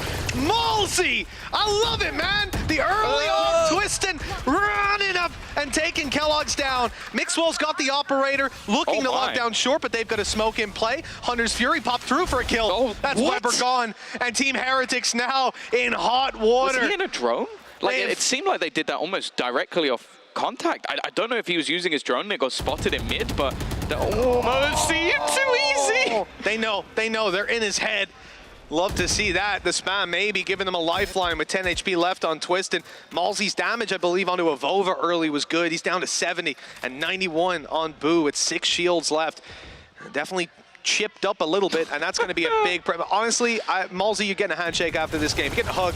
I don't like that he's doing it on a breach. Like, I'll be honest with you. I know you don't care, Tom. I know you don't care, but it doesn't seem like the best weapon to have with supportive utility. If I'm being honest with you, show so much you know about the game, Tom. Should have 5 Odins in here for playing realistically, but, you know, economy and all that. Vitality. Yeah, because they didn't have enough credits. Yeah, exactly. Vitality are just pumping the brakes, and remember, they've got lockdown. 30 seconds left. Smoke goes out left side B, smoke for right side B. Surely any second now. No, it's going to be left wide open. They're waiting for the push to come through, baiting out. Oh, getting a rolling thunder on right. Oh, no, maybe he should have kept the Odin out. Twisted trying to catch the timing, maybe a little lower than he expected. Lockdown's been thrown in as well. They almost have to push this. He's waiting with the Odin on the other side. Pre-fire. Just about manages to dodge it. While Boo is so desperately low, but still just about surviving. They've stuck this to half. Somebody needs to push. Somebody needs to go in there. They're just going to defuse. Vitality from 9-4 down, lose just 1 round to take their map choice. A comeback that, well, maybe 9 times out of 10 you wouldn't have witnessed, but this team again has shown that they're fighting to get themselves into a playoffs position. And well, Heretics, especially on that first half, they put up an incredible fight, but it's not done yet. There's still another map, their map choice to play, and they're going to want to try and level this one up. Well, looking at Lotus, certainly an opportunity for Team Heretics to bounce back, but the reality is the way that this went down, I mean, Vitality, they said they needed to heat up in that second half. They but definitely needed to. My God, they did. Wow, unbelievable. Well, you know what? I think God B, he said that he needs to play like keloqz in that second half. I think he played just as well, you know? Pretty good. So maybe it was the inspiration of God B that brought it over the line. Maybe we need a few speeches from him. The best part is that they wouldn't be able to hear what God B's saying. So they just they just see him talking. I hope he's saying nice things. You see him and you can feel it. He has presence. Feel the pride. I like that. But look, Tom, that's the end of map number 1. We're going to have Lotus coming up in a little bit. Heretics look good to possibly push a little further there, but we'll see if they're able to do it. It's time now to toss it off to a break. We'll be back in a little bit from map 2.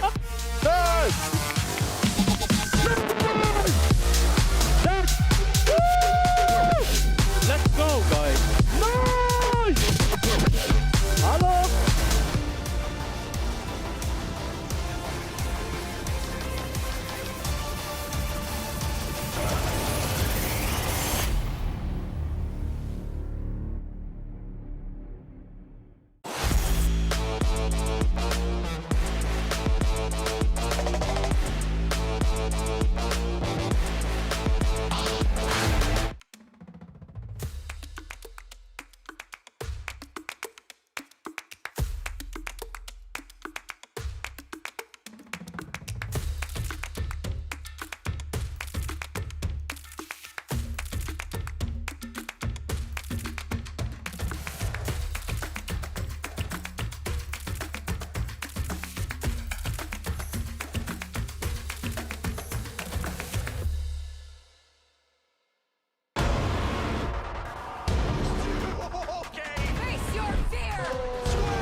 Red Bull gives you wings. Zero distraction. Zero doubt. Zero opposition.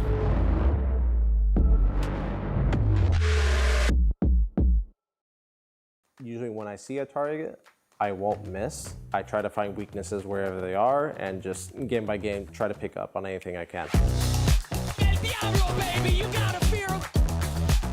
So this training course is a way for me to really showcase and demonstrate all the questions you guys have been asking, you know, how to get better aim, and it really enables me to answer a lot more and kind of expand on the first video I made like so long ago about Valorant fundamentals.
Welcome back to the show. Vitality, they take their map pick, but it wasn't an easy one. I wanted to take a look at a round when they move on to their defense, because we had mentioned on the desk that the retakes were really, really good. And Tom actually mentioned on the cast that Salah expected them to play cleaner, and I think that this defense was a prime example of it.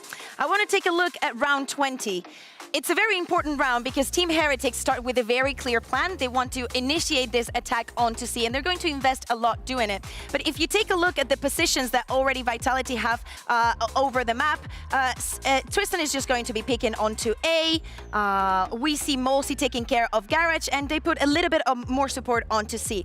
And the moment that the execute and all the utils starts to happen, plus they hear keloqz using his ultimate, they know the positions that they have to take. This shot is very important because as you see, this fault line is going to stun both Sender and Bonecoat, or at least he's going to try to do so. But look at where Sender is looking. He knows that he needs to be looking at the Recon that is going to fall at the other side, at the backside of C. It's important because Mosi is already in, charging his own fault line to prevent what keloqz wants to do here. This is the fault line that we see coming in from Mosi, and eats a clean shot from Bonecoat to have it. He actually leaves the Sender because he just turns around.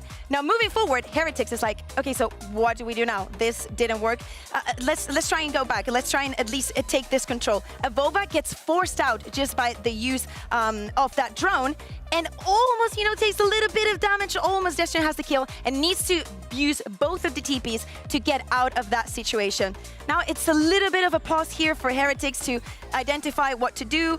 Twiston still put in that pressure, but he identifies that also it's the moment to move past and move through. If we speed on, we see that Heretics is still waiting, because if you look at the utility that is going to come back, we have the smokes from Avova, we have Weber, we have Boo, but also on the side of Vitality, Mosi still has most of his pack, Destron as well. The only one that has cleared it out would be Destron. They still have the Paranoia, and most importantly, Mosi still has his ultimate. So clean from there, Heretics takes the decision to just go on to, if the clip doesn't fail me, sorry, to go on to Planet to See. Mosi instantly activates his ult. Sender does not stop looking at the position that he has to be covering, which is C. They're already thinking about all of these things. These are the little things that make Vitality a team that deserves a spot in playoffs.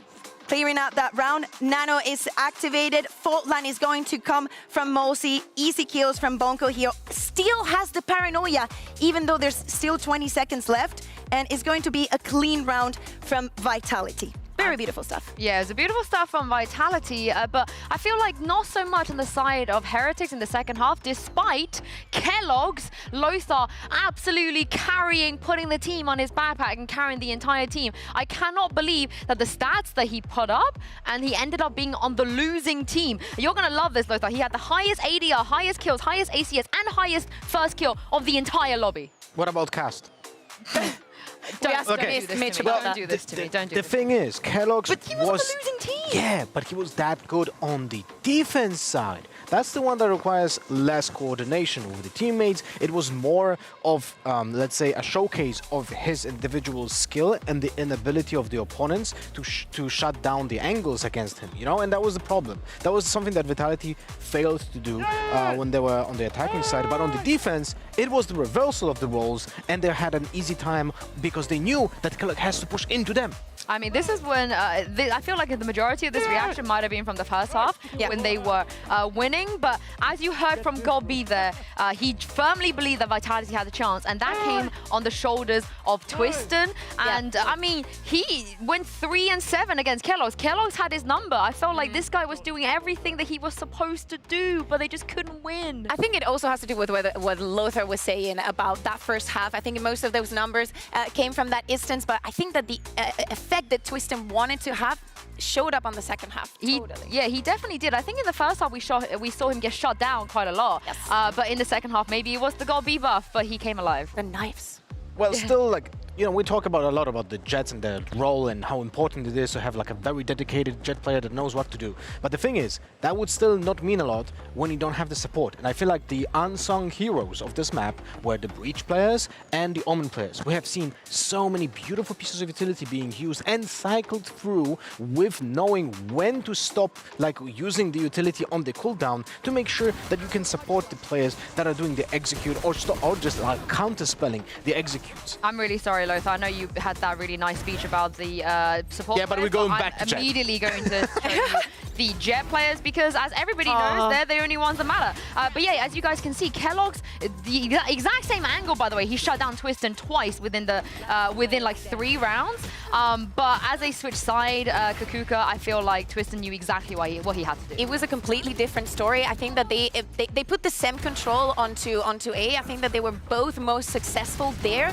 But I think that especially on the second half, Vitality knew exactly what they had to do each round. And in so many occasions, Heretics were the biggest enemies on the server. They were making crucial mistakes. Those mistakes were mostly based upon the fact that they were stopped in their tracks by the stun, which puts like a problem because they wanted to do an execute, but they got stopped in the first tempo, so they ran out of utility, so they had to pause. Like in your segment, that was literally visible in your segment at the Telestrator that they were failing to understand what is the next step. If someone says, "Oh, we have an answer to your first step," you know. Yeah. Luckily, though, for Heretics, that was not their map pick. I think we could have anticipated that Vitality will come out strong on Haven, but Heretics have chosen Lotus. Are they in a bad position now in regards to playoffs? Because if for Vitality, if they win 2-0, this is the best thing they could possibly do. Yeah, exactly. For them, the map differential, we were explaining it yesterday and how the tiebreakers are going to work, is the best scenario for them. And it would actually, I think, mean a lot for them as well, because they have some very hard losses. 4 out of 5 of them were 0-2s. So I think that they also need this kind of buff. And if we take a look at the compositions that they were running, talking about that last loss was against Giants, and they decided to just scrub everything out and have everybody play a new agent on Lotus, and it just didn't work. Yeah, I feel like they lost the most important focus of this map, which is something that we spoke about with Nilzinho when we were doing the segment on Lotus, is your composition on this map requires to have utility that is able to control the A space in the beginning of the round. With that composition that they tried, there was nothing to supplement that. For example, here we have seen Heretics play with Neon. Neon has those stuns to control the A space beginning of the round. The other composition from Vitality, the old one, had a breach. That exactly does that, right? He stuns the A main space to control it early game. And I feel like that composition that they use with the, as you said, the 5 new agents will not come back. That's another question, another talking point that I wanted to bring onto the desk. Like, are we going to see that composition? Are we going to maybe see them merge together and actually take the best of both worlds? I think that Gecko was definitely not enough, and the fact that you move to a composition, and we've said it a lot of times, without Breach, without Killjoy, that effect is not really going to be there. I just love that when Twiston is like looking into the camera, smiling, cuts to Salah, and Salah is just giving them a speech. I don't know what he's telling them to do, but absolutely love that contrast. Your coach just stressing, but your star player is having a good time. We are heading into Agent Select now for Lotus, as both of you have said. Vitality, they have a lot of options, but what are they going to go for here? Well, let's see. Oh, they go for the Viper. Killjoy is being... Okay, so I assume that it's not going to be the Harbor. Sorry, they change. There's a change here. We have the Fade and the Raze already. So what's the last pick here? And on Omen. So no Breach. But still they have the Killjoy. But they have the Killjoy too, but still for the H space they have Raze and Fade combo to control that space early. So that's like a substitute for that. And when it comes to Heretics, no surprises over here, but we do have a Sky for the active info gathering instead of a hard stun, because that is being present on the Neon. So this is the lineup that works for them. And I have heard from Nilzinho, this is like they went for the most comfort for the agents that the players kind of feel for this map. Yeah, completely. Mixwell has to do a very hard task ahead, playing the Viper. I just hope that Vitality have enough practice time to actually make this work. I think that there are a lot of examples out there on how to make this composition work. Well, Heretics, they have to win here if they want to keep their playoffs hopes and dreams alive. Mitch and Tom, what do you think? Can they do it? Well, after what I saw in the last map, I'm certainly not going to be counting them out. I don't know about you, Tom. No, they've proven they can fight, and they've definitely proven they can fight on this map in particular. I think it's one where they feel very comfortable. I think it's one where even Weber seemed to slot in very, very well. And it's one where keloqz does an incredible job of taking space. And it's going to be an interesting one as well, because I think if you look at the overall composition that's being run on the other side by Vitality, it's a fairly normal comp, but it's who's playing what. And Molzy coming in and playing that Killjoy is something I didn't expect coming into this day, because I don't think he's ever played the Agent before. No, I mean, we took a look there. You were showing me the stats, and I think you said it's only Gecko. From what we can see at a glance, I thought it was every agent now. I thought he got the bingo, but he maybe needs to add the Gecko. He's getting close. Pretty close, though, yeah. I mean, impressive to be able to master so many agents at the top level. Has he mastered it? That's the question. That's the thing. With all the other agents, I'll say he looks pretty good. This map as well, you got to remember, coming in with what we saw from Molzy last map, it's a pretty good one for the Odin. So I'll give him a lot of chances. And actually, genuinely, Killjoy, Killjoy playing off contact of turret for wallbangs is insane. So he was willing to do it on Haven. That tells me he's willing to do it here. We'll see, though. Kicking this one off with Heretics on the defensive side. Mixwell, oh, he's being overwhelmed, but he's got two. There's a stun coming through, a snake bite landing. This is unreal. They're all vulnerable. They're dying on the cross back. No choice but to sit in the corner and die. Sender falling to the snake bite with Molzy. He was occupying the only free space. He had to let Sender on his head or he was dead. The spike's down in the open, and they know he's here. How good's your Killjoy, Molzy? Well, he's got 2 nanos. Let's see what he can do with those. Mixwell should have been dead to rights starting that out. 5 players swinging him, and instead he has turned this into a 1v5. The thing is, even if he picks up the spike, he's instantly dead because they'll know he's still in that corner. And while Mixwell's going to close it out with a 4K, a huge start for the Spaniard on this map. And another pistol under their belt. But as we know, Mitch, they're very good at winning pistol rounds. It's the second one that we need to keep an eye on. Well, that's exactly it, Tom. We saw it in the last half that was played out on Haven. Heretics won the pistol and then lost a ridiculous number of rounds in a row, letting their opponents catch right back up on them. Thief to kill keloqz. Would have been an He did, actually. That snake bite left him vulnerable. He was already losing HP. Wow, what a bad teammate. But here we go. Look, the second defensive round for Heretics, possibly the most difficult. Pistols all across the board for Vitality. They're going to look for B to start with, but they're controlling the wings as well. I'm curious to see what this setup is from Heretics. You know, they've got some Killjoy utility covering off A, but literally nobody is there other than that. Now they're starting to move back in, fill the space. But look, Sender's kind of feeling it out. An alarm bot might put the brakes on. No, yeah, he's able to use his own wall to basically cross. That's mostly what we see from the Viper. You can see a slightly more passive wall that gives you more ground overall. This one's purely to try and sneak through, and Mixwell's not falling for it whatsoever. Just playing passively with the rifles. When you invest 5 rifles into a round like this, you don't want to be playing too aggressively. He has gone down, though. You also don't want to get isolated, and that's exactly what happened. The Nanoswarm being thrown down, they knew there would be an attempt to take that control, but it was a little quicker than they expected. Now the plant, a weapon retrieved, a Nanoswarm down on the spike. This is an uphill battle for Team Heretics. They still have the weaponry advantage in most fights. That damage was pretty significant, but Bone Cold has fallen. One more player down. Now a nade and a nano. As we said, plenty to keep them off of that. I think they just threw their nade out. Nano at the same time. Try to double up the damage and take a kill. Good frag onto Boo. Look, Heretics need to start this defuse. They haven't even got it half, but there is a solution to the problem, but Twiston's got him! The off angle around from Tree to give the triple and give Vitality the second round. This is ridiculous. The second time it's happened to Heretics in this series. 2 out of 3. 2 out of 3. It's not normally. Like you're not able to do that most of the time when it comes to these second rounds. But all it came down to was, I think that's literally it.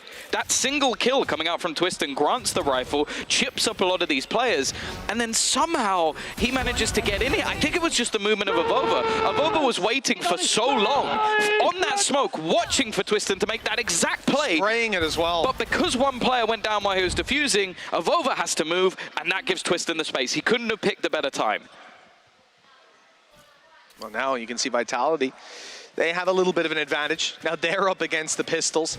It's the attack side. Void running into the stacks, and there's 3 players on A. Vitality are looking elsewhere. Mixwell on the C side, on his own. Now this is dangerous, especially in this position. You tend to just get bombarded by utility. We'll see if that's going to be the case. They've certainly seen the snake bite. They've seen him start to fall back. Good idea of where he is. Paranoia, absolutely on point. Nade, nano on him. Now he's stuck down below where Seized comes in. Seized up 1 HP, sitting inside of this Viper Orb. They're going to suspect it. Snake bite goes out. He rounds the corner, avoids the spam. He's staying alive quite a long time, allowing his teammates to catch up and get in towards the site to look for trades. They'll look, but they will not find them. 15 health left on Molzy. Avova's almost down to the turret. He's almost gone. Oh, Timmy. Sender. Oh, why have you stole Timmy's kill? How did you do that to Timmy? Come on, man. That's just mean. Well, they lost the pistol, and now they sit at a 2-1 lead. He should have snake-bited him so that Timmy could get the kill easier. I'm just saying, like, yeah, like we're saying, it's just bad teammates all around. Yeah. Selfish play in the last. Especially if this is Molzy's first Killjoy. Like, you should be Should be helping him out, not hindering him. Well, look, he's doing all right. 3 kills, 3 assists so far in the first 3 rounds. That's consistency right there. Like we said, though, 2-1 for Vitality. We're making our way into the Logitech G power-up round, and Team Heretics, they have powered up their economy rifles all around. Decent bit of utility to play with. No snake bites for Mixwell. No fast lane for Kellogg's. Vitality, I mean, they're poking and prodding at the start, but it doesn't look like they're going to be able to isolate any of these fights unless they wallbang Kellogg's down, but that's, oh yeah, he's even peeking. He's looking for a fight. They have a paranoia ready, just in case. Yeah, I want to premise as well this half by saying that Heretics realistically don't actually need that many rounds. Like, I think even with 4 or 5 rounds, they'd still be pretty happy with this defensive half. They've proven themselves time and time again on the attacking side of this map. So I have a lot of faith that they'll be able to do that again. Still, though, I do think the way they've lost these first couple of rounds, they're going to want to respond soon because we've already witnessed what happens when you lose a second round to Vitality. They win a lot of rounds in a row. They do. They can streak them together, that's for sure. Tiger not quite hitting, but getting the info. The players are committing. They're making their way through. Kellogg's found that info the hard way, though. He's gone down as Avova looks to make a hold. He's got some players to help him out. Boo has just made it round the corner. Right behind him is Weber. Flash ready to pop. Out of that sky, we could see the bird round the corner and some aggression, but they're actually staying back, allowing the plant to come through and looking to make this fight a little later. They want to play it safe. I think Mixwell, he was watching for this flank the whole time, but Sanders still wins the duel. There's the flash from Sky. The players push back up top. They're not pushing at the same time. They're worried about the flank, and that is how you win a round. Just a wrench thrown in. Yeah, just catching out that one player and then just, I think, was it Boo running in alone? Like the rest of the team had decided to leave, he decided to go forward. But they flashed, right? Like, so the flash goes out, he's initiating, those other guys are thinking, okay, if you get one, we kill the flanker, maybe. But, I mean, that's a dream. It ain't gonna happen. Yeah, and already Sender is gonna pick off Avova.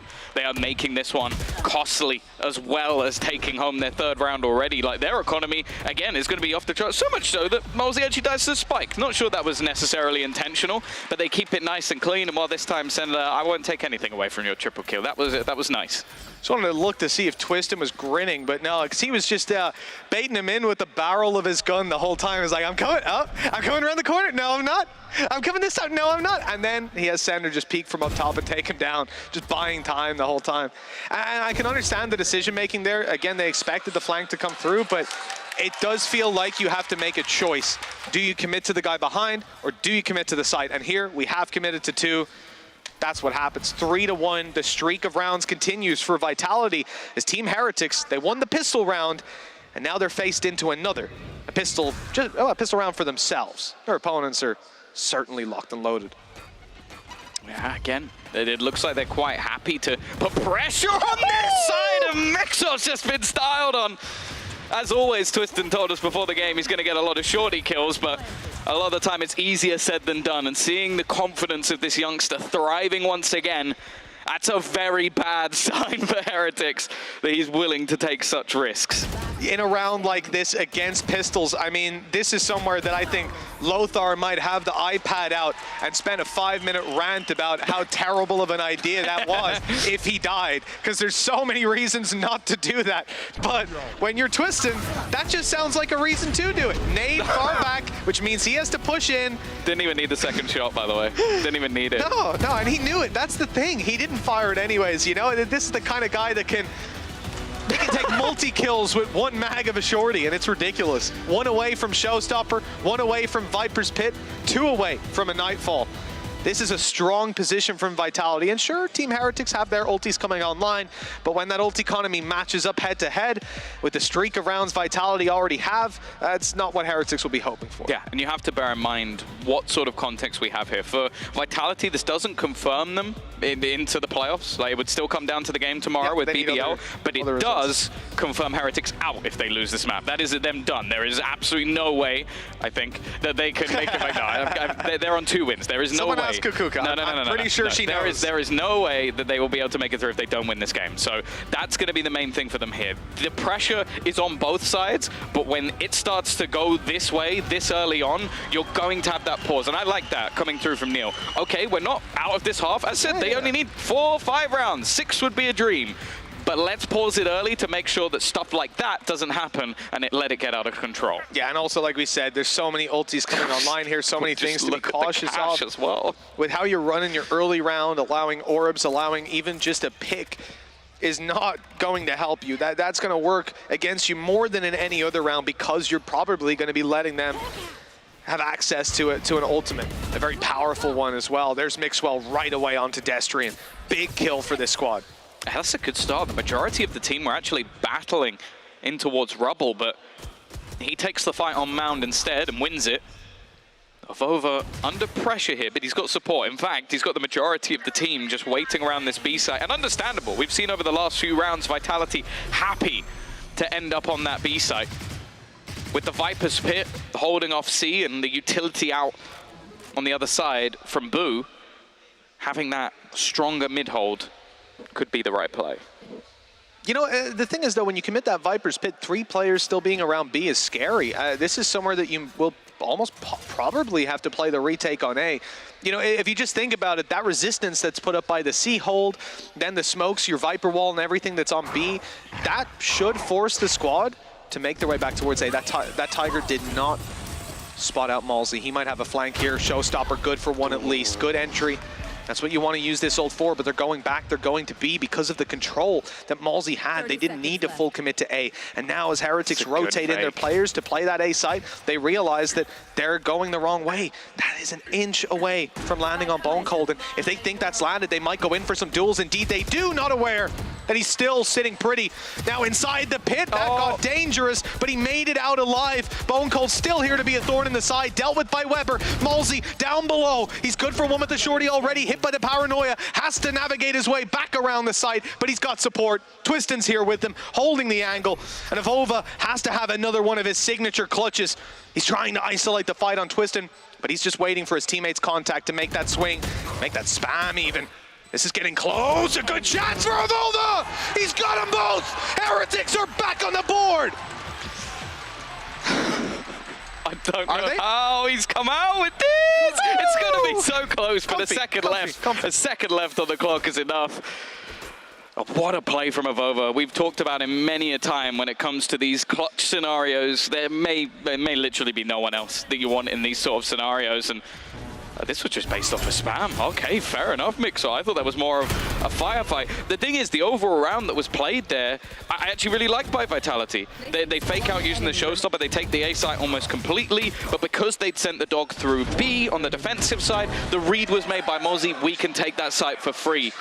The 1v2, though, I think they're going to be a little bit frustrated with how that one went because Avova played it perfectly, but they definitely could have played it better. Oh, for sure, and I think the reality is, in this situation, you've got the spike down and a pit to play inside of. It's disappointing, but these things happen, man. You want to get a little bit ahead of the pit. You want to take those fights. As soon as you lose your Viper as well, it puts you in a lot of awkward positions to take those duels. But I still think, yeah, that clutch, it's going to sit heavy with them, heavy on their minds. And mainly because Heretics used their Viper's Pit, but they still have 4 ultis. This is a round that was heavily committed by Vitality, and Heretics didn't have to break that much of a sweat, giving them so many tools to use to try and deal with some of these later pushes. Like right now, full buy from Vitality, push into C site. C's deep, but look how much util comes the other way. Yeah, Bone Cold again is going to get tagged up a little bit. I think they're trying to use the door to fake out a bit of sound, but it hasn't done a massive amount. The main thing here will be that Nightfall, where they're going to place it. And the thing is, with the ults on the other side, what has just happened there? That might be the whip of the century. He's just bunny hopping across. And Mixo goes down. The trade is there, but it's so unfortunate. And still, Vitality are coming out on top. I don't know what I've just witnessed, but look, the guy wasn't moving the way he expected him to be, I suppose. Blast back on the floor. I thought covering the retreat, but he comes back around the corner. He's looking for more. Avova, hot off the back of the previous round. You don't want to mess with this guy, but Twiston's got him. A solid angle held. Both players low, though. 56 HP between them. Weber He's got to make this clutch happen for the squad. The flash blinded him. I don't think that was intended. Blocked by the turret. He's taking Sender down, though. 50 HP left on Twistin. This is winnable. The shorty comes out. It doesn't win, and he's knifed him with 50 HP. Twistin runs out of ammo on the shorty. And what goes on in this man's brain that he thinks to pull his knife out and jump around the corner? I can't believe he's done that. I don't think I can watch this guy play anymore. He's 10-2. He's 10-2 playing a game like that. Well, I think as well that the fact he's done that to Weber, I feel like that should be... It's just rude. just rude. It's because he saw there that he hit him as well, so he knows that's a one hit, 100%. Oh my God. Look at that shit. No, man, you can't do that. Oh my. Maybe the most disrespectful thing I've ever seen a player do in a 1 versus 1.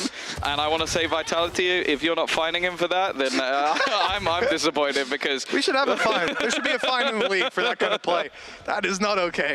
All right, Spike left behind. Vitality spreading out for A control on main. There's one player here, Destrian, sat on top of a box, holding C. And that Rubble push, Weber's got a flash, Avova's got a paranoia. I mean, I don't even know if it's going to be the flash. It might be Tiger around the corner. They're just waiting for the turret contact. It's literally the turret contact. And here it goes. Double flash, paranoia, swing, and there's no one there. Yeah, because I think the turret actually spotted him above the box, which I don't think helps as much as they were hoping for. I think they wanted him to make contact around the corner. Well, the boombot's gone round. It's gone backwards. Definitely not. Just one of those rounds. Kellogg seen, blinded up. Prowlered as well. Give the guy a break. There was a nade there too. Okay, Mixwell, good first shot, good second. Angry. Delivering one after another, but he'll be caught on range. And the plant now coming through. Very little to deny this from the side of Team Heretics. I don't expect them to use a lockdown. It's a 3v3. If they can get weapons, maybe, but just with those pistols, that could be the fight that defines it. Now it's lockdown time. Yeah, that definitely a little bit too aggressive. Not expecting maybe someone to be there, but that's been the sort of trend when it comes to Vitality post plots. They always seem very dangerous, completely blind. And now it's left all onto Twistin. He won a clutch in the last. This one's definitely a bit more awkward. And now Timmy's got his revenge. Boo is going to be somewhat taking home the round.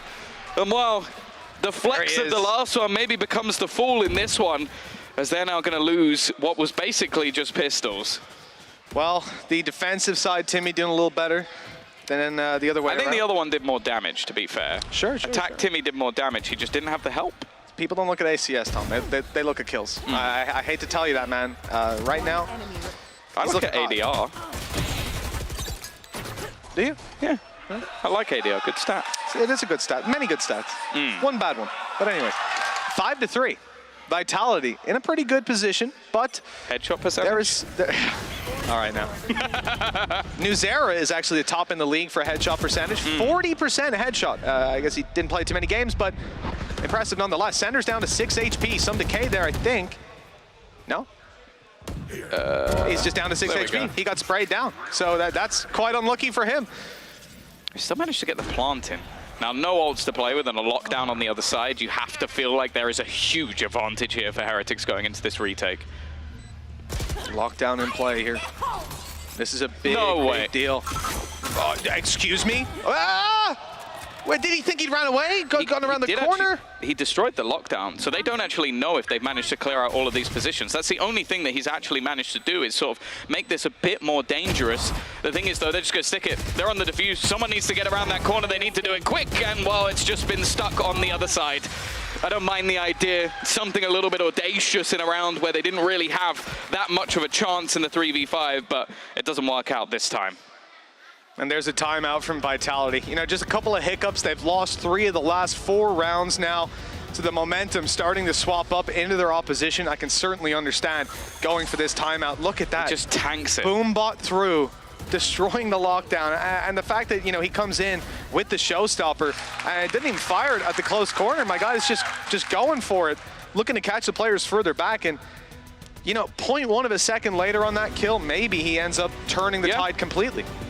Yeah, I understand why that risk was made, and that's the thing. It's like, sometimes you're going to make those risky plays and look like a genius. Sometimes you waste the showstopper, but it's definitely worth it in some of those cases. Even still, though, 5-4, starting to drag this back. And I said it already, 4-5 rounds over on that defensive side, and Heretics will actually be quite happy going into that second half. They have been unbelievable when it comes to their attacking side. So I definitely think that you have to consider now that Vitality are actually under a relative amount of pressure. Just to put in like some of the stats, they lost 7. They had 5 rounds on the defense last time versus Koi, won the second half 8-2. Yeah. So they are very, very good at that attack. Yeah, some solid stuff ahead for Team Heretics. Again, Vitality, you know, they're swapping things up. I'm not fully sure what to expect from this side, but it certainly seems they needed to sit down with Salah and get things ironed out as they move back into this I think they've been so heavily focused on that B site that Heretics have started to be quite happy to not only take control elsewhere on the map, but also just play for the retake. Like, just try and use their ults where they can to get themselves back into position. On the last quarter kicking off here of their attack side, Vitality with some good opportunities to extend this a little further. As we said, we want to see them picking up a lot of rounds at this point. 4 already for Heretics is solid, with promise of more. 2 ultis to work with on the defensive side, nothing for the attackers. And all this pressure on C, they haven't got an idea of exactly how many. They just used their paranoia there, right?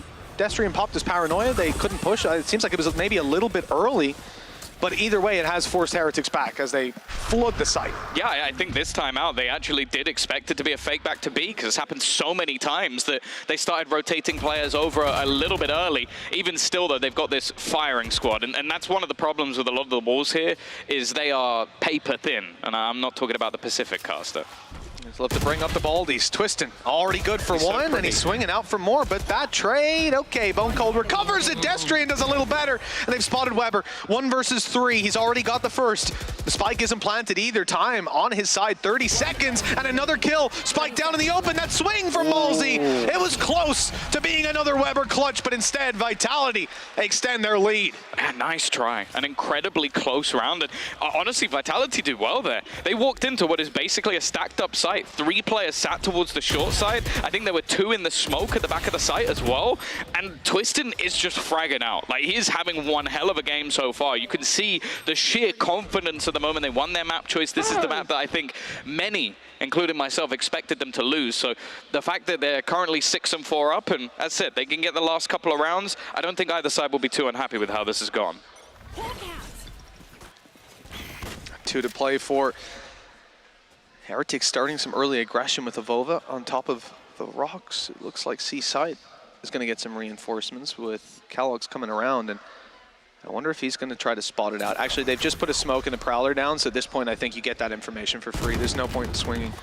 He's just here to reinforce the site, double hold on B, aggression on A. It's a good setup here from Heretics. There are some weaknesses for Vitality to exploit. For example, if they go for an aggressive bit of A main control, flood in with utility, Avova could have a terribly tough time holding on, but we've seen him solo hold positions, I mean, millions of times at this point. Certainly a solid player for it, and indeed, they do come this way late, but he's backed off. I did not notice he was 1 HP. I don't know what happened to him, but he has been forced back. He stood on Lego. He stood on a lot of Lego. A full set. Just 1. That'll take you all the way down. That'd be 0. Oh. Under pressure, but again, look at the rotations. Just look how many players are here already from Heretics. They've got the read. Weber's actually the one to go down first, but Kellogg's, he now has to go ham, and he gets absolutely nothing. Trades back from Destrian, Sublime, and now the remaining 2. Well, this comes down to a question of if it's even worth going for. A 2 versus 4. Economy kind of in the bin for the team. I'm surprised they're going for this. As am I. Yeah, you imagine you want to keep it for the next round, but no, instead diving into the site, and the trades come way too easily for Vitality. I mean, they had 3 players left even at the end of that round. 2v4, dive through smokes on different angles, see what can happen. Like, if they hold and see if someone on the other side makes a mistake, I'm not that mad. Like, if you wait up top, wait for the smoke to fade, someone gives them a kill, but jumping through a smoke is like, okay. They also, if I'm not mistaken, I mean, look, there's 1, there's 2. I mean, the timing is terrible. Yeah. As well, you'd imagine you want to jump together on that one and not give the guy the chance to reset the angle. Jump at all? Or not jump at all. I mean, listen, Tom, I'm just trying to work with their ideas, right? I'm trying to. But don't worry, they've got such a rebuild it. good buy coming back in with the Stinger, the Sheriff. Okay, they've got Overdrive, which I'm pretty sure Keloqz has had Overdrive for the entirety of like the half, basically. He's had it for a long time. Would you rather 2 rifles in a 2v4, where all 4 players are standing waiting for you to come from that angle, or 2 rifles in a round like this? It's fine. Bulldog King. Absolutely. Lewis managed to start this off. Viper's Pit goes down, which maybe helps them. They've got a Stinger and Overdrive. They could look to get in close. What we have right here is a fatal error. Sender is playing on a Vandal, and he just returned a spam with that Vandal. They lit him up. He is down to 77 HP, but lockdown might be the bigger problem for the squad. They haven't got much to deal with it, and they're going to have to just leave. On the fallback, Weber absolutely locking it down. Destrian, though, able to find the kill, get out of there as well. Now they can fight their way back in. Pit might stay up if they can get in on time, and they've got the kill instead. Great work, Diffuser dead, and this is left to Keloqz. This is flipped on its head almost immediately. Impressive stuff for Vitality as they reach 8 in this half. Yeah, good work in that 3 versus, what, 5, I think it was. Just managing to hold on, and again, I do think that the weaponry definitely played a part in that. I think that you could easily have managed to turn that around. They did so well in the initial fights, but it just got a little bit awkward towards the end, and Vitality have done what is necessary for them. 8-4, decent half on that attacking side. I still have faith that this second half is going to be close, but I do think that it comes down to, can they get the pistol? And can they win the second round? Exactly. Can they win the second round? That's more important because, well, they've won all the pistols. Well, this is the problem, right? If Team Heretics win that pistol, there is still that second round. You know, 2 out of 3 times we've seen them so far win the pistol. They'll lose that second. That's just in this series. And when you look at Vitality, they're not quite in that same boat, in that same bracket. And if they take the pistol here, I'm imagining double digits. I'm imagining a solid second round bye with Team Heretics, having to then face off against back-to-back bye rounds from 3 and 4. This could be an incredibly tough position, even just losing out on those first 2 rounds. Pressure's definitely on. And I think they have a lot that they can go in with these sort of combo plays. Like one of the things I've been noting throughout this series so far is that Bone Cold and Twiston have consistently been trying to use their C's and nades to sort of just create really awkward positions. On the defensive side of this map, it becomes a lot easier. There's going to be a lot of positions that you can look to try and dominate in the early round that I really love with this compositionally. And with how Twiston has been playing, I do expect almost a level of disrespect to just kick this one off. So I'd like to see them try and take the fight to their opponents because, let's be real, a lot of the time they're not winning the pistol round anyway, so want to take a bit of a risk. Yeah, it makes sense. And I think for this squad, you know, they've got some time to talk and think about how they want to approach it, but you're moving on to the attack side. They have a ton of ideas here. We've seen it in the past, and we've seen the success. I think, you know, the pressure's on in the one sense that, you know, you mess up here, Vitality are hot on your heels, they're already leading, they've got a map behind them, and your playoff chances are gone. But the reality is... But the cat is back on. It was funny because... He's trying to get me to meow again? Well, that was the thing. It was like, Suba said to him, like, these look like they're going to be fairly uncomfortable, so you can wear them maybe when you go out, but don't wear them during the match, because they'll probably just hurt your head, and you just see him putting them back on, like, just... He doesn't give a damn, you know? Goddamn right. 16-7 right now, coming out of that first half. He's doing all right. On the attack side, right? And if we know Twiston, we know his defensive side. It's normally where he's putting up those numbers, where he's scariest. I will say, this is the one map, at least for Keloqz, where it is actually the opposite. Yeah. Like, a lot of the time, defensive side, Neon, absolute cheeks. Like, it's very difficult to use. You're basically just rotating quickly. On this attack, that's where he becomes a demon a lot of the time. I think the other thing about your, like, the Neon pick that's strange is that Evolva's still taking a lot of the A main control, when typically that's what your Neon's going to be doing. And a lot of the other teams... He was playing fast rotator for the majority of that half. Which, I mean, I'm not against. I love seeing teams take agents where we kind of know, oh, this is how you play them, and then they change it up. I love to see that. 8 rounds on the board for Vitality. This pistol, so important for Heretics to hold on to control. What is their idea? Fast play, flash in towards tree, but there's players everywhere. They're surrounded. They're running through Snakebite. Sender got the off angle. They were trying to pressure Destrian, trying to isolate him instead. He's called in the cavalry full support here. Even got a second player on site with him. This is looking very dangerous for Heretics. A flurry of frags brings them back into the round, but look at Mixwell. 22 HP, nade on its way. That's for Evova. It's doing a lot of damage. Half his health stripped off now. This becomes so easy. If they can get a head-to-head fight, especially a 2vx, they should be winning those duels. Bob's not going to give them the most information. The main thing here is Mixwell. They can sort of take an educated guess as to where Avova's going to be, but that second player is completely elusive, and even with that info, it becomes a little bit tougher. Avova in these clutch situations has been a menace throughout this game so far, and he will continue the trend not only of him winning clutches, but also them winning the pistol. Keeping the team alive with that one as well. Gorgeous stuff from Avova, and I think the fact that he doesn't end up falling back further in a tree serves him so well. Confident that he's going to land those headshots, and you see, you throw the reveal and then you swing because you think he's towards the actual tree. Like, why wouldn't he be backing off? But there's also an element of Mixwell having made that flank around. He wanted to be able to swing if Mixwell got the contact and trade him out. So much going on. The other way around. If they try and swing like they did onto Avova, if Avova doesn't get that kill, Mixwell's there to trade. So very tough. Just playing a good crossfire rather than the more selfish play, I guess. Yeah, but also the panic play, right? When you take that first kill, you're low and you're like, oh, we'll just run the clock, whatever. No, he doesn't make that choice. And honestly, I think you lose if you make that choice. So another very smart round. I just love watching Avova play this game, man. Since beta, he's just been so much fun to watch on a controller. I think the only other guy I can think of is Ulysses. He's an Omen main since beta. Oh, okay. Not quite as good as Avova, I'll say that. Are you sure? Yeah, not quite as good. He's close, though. Well, you know what they say. If you can't play, cast. I never heard that, Tom. I thought it was the other way around. My bad. Oh, I'm still nervous in these rounds. Bear in mind, 2 of the 3 have gone the other way, and it normally starts in this sort of fashion. Already a kill coming up, an isolated fight, but Mixwell's going to win it. This lurk working out, and now the pressure is on to Twiston. Might be able to do a little bit of damage with the nade, or more so, actually just delay. There's still a spot for Molzy as well. I think they've invested. How has he caught another? He was going to flash. He was trying to flash through so they could make the push onto the connector. Instead, he ends up going down with a flash in his hand and an off angle that wasn't being watched. 2 versus 3. Vitality back in control, it seems, but with pistols.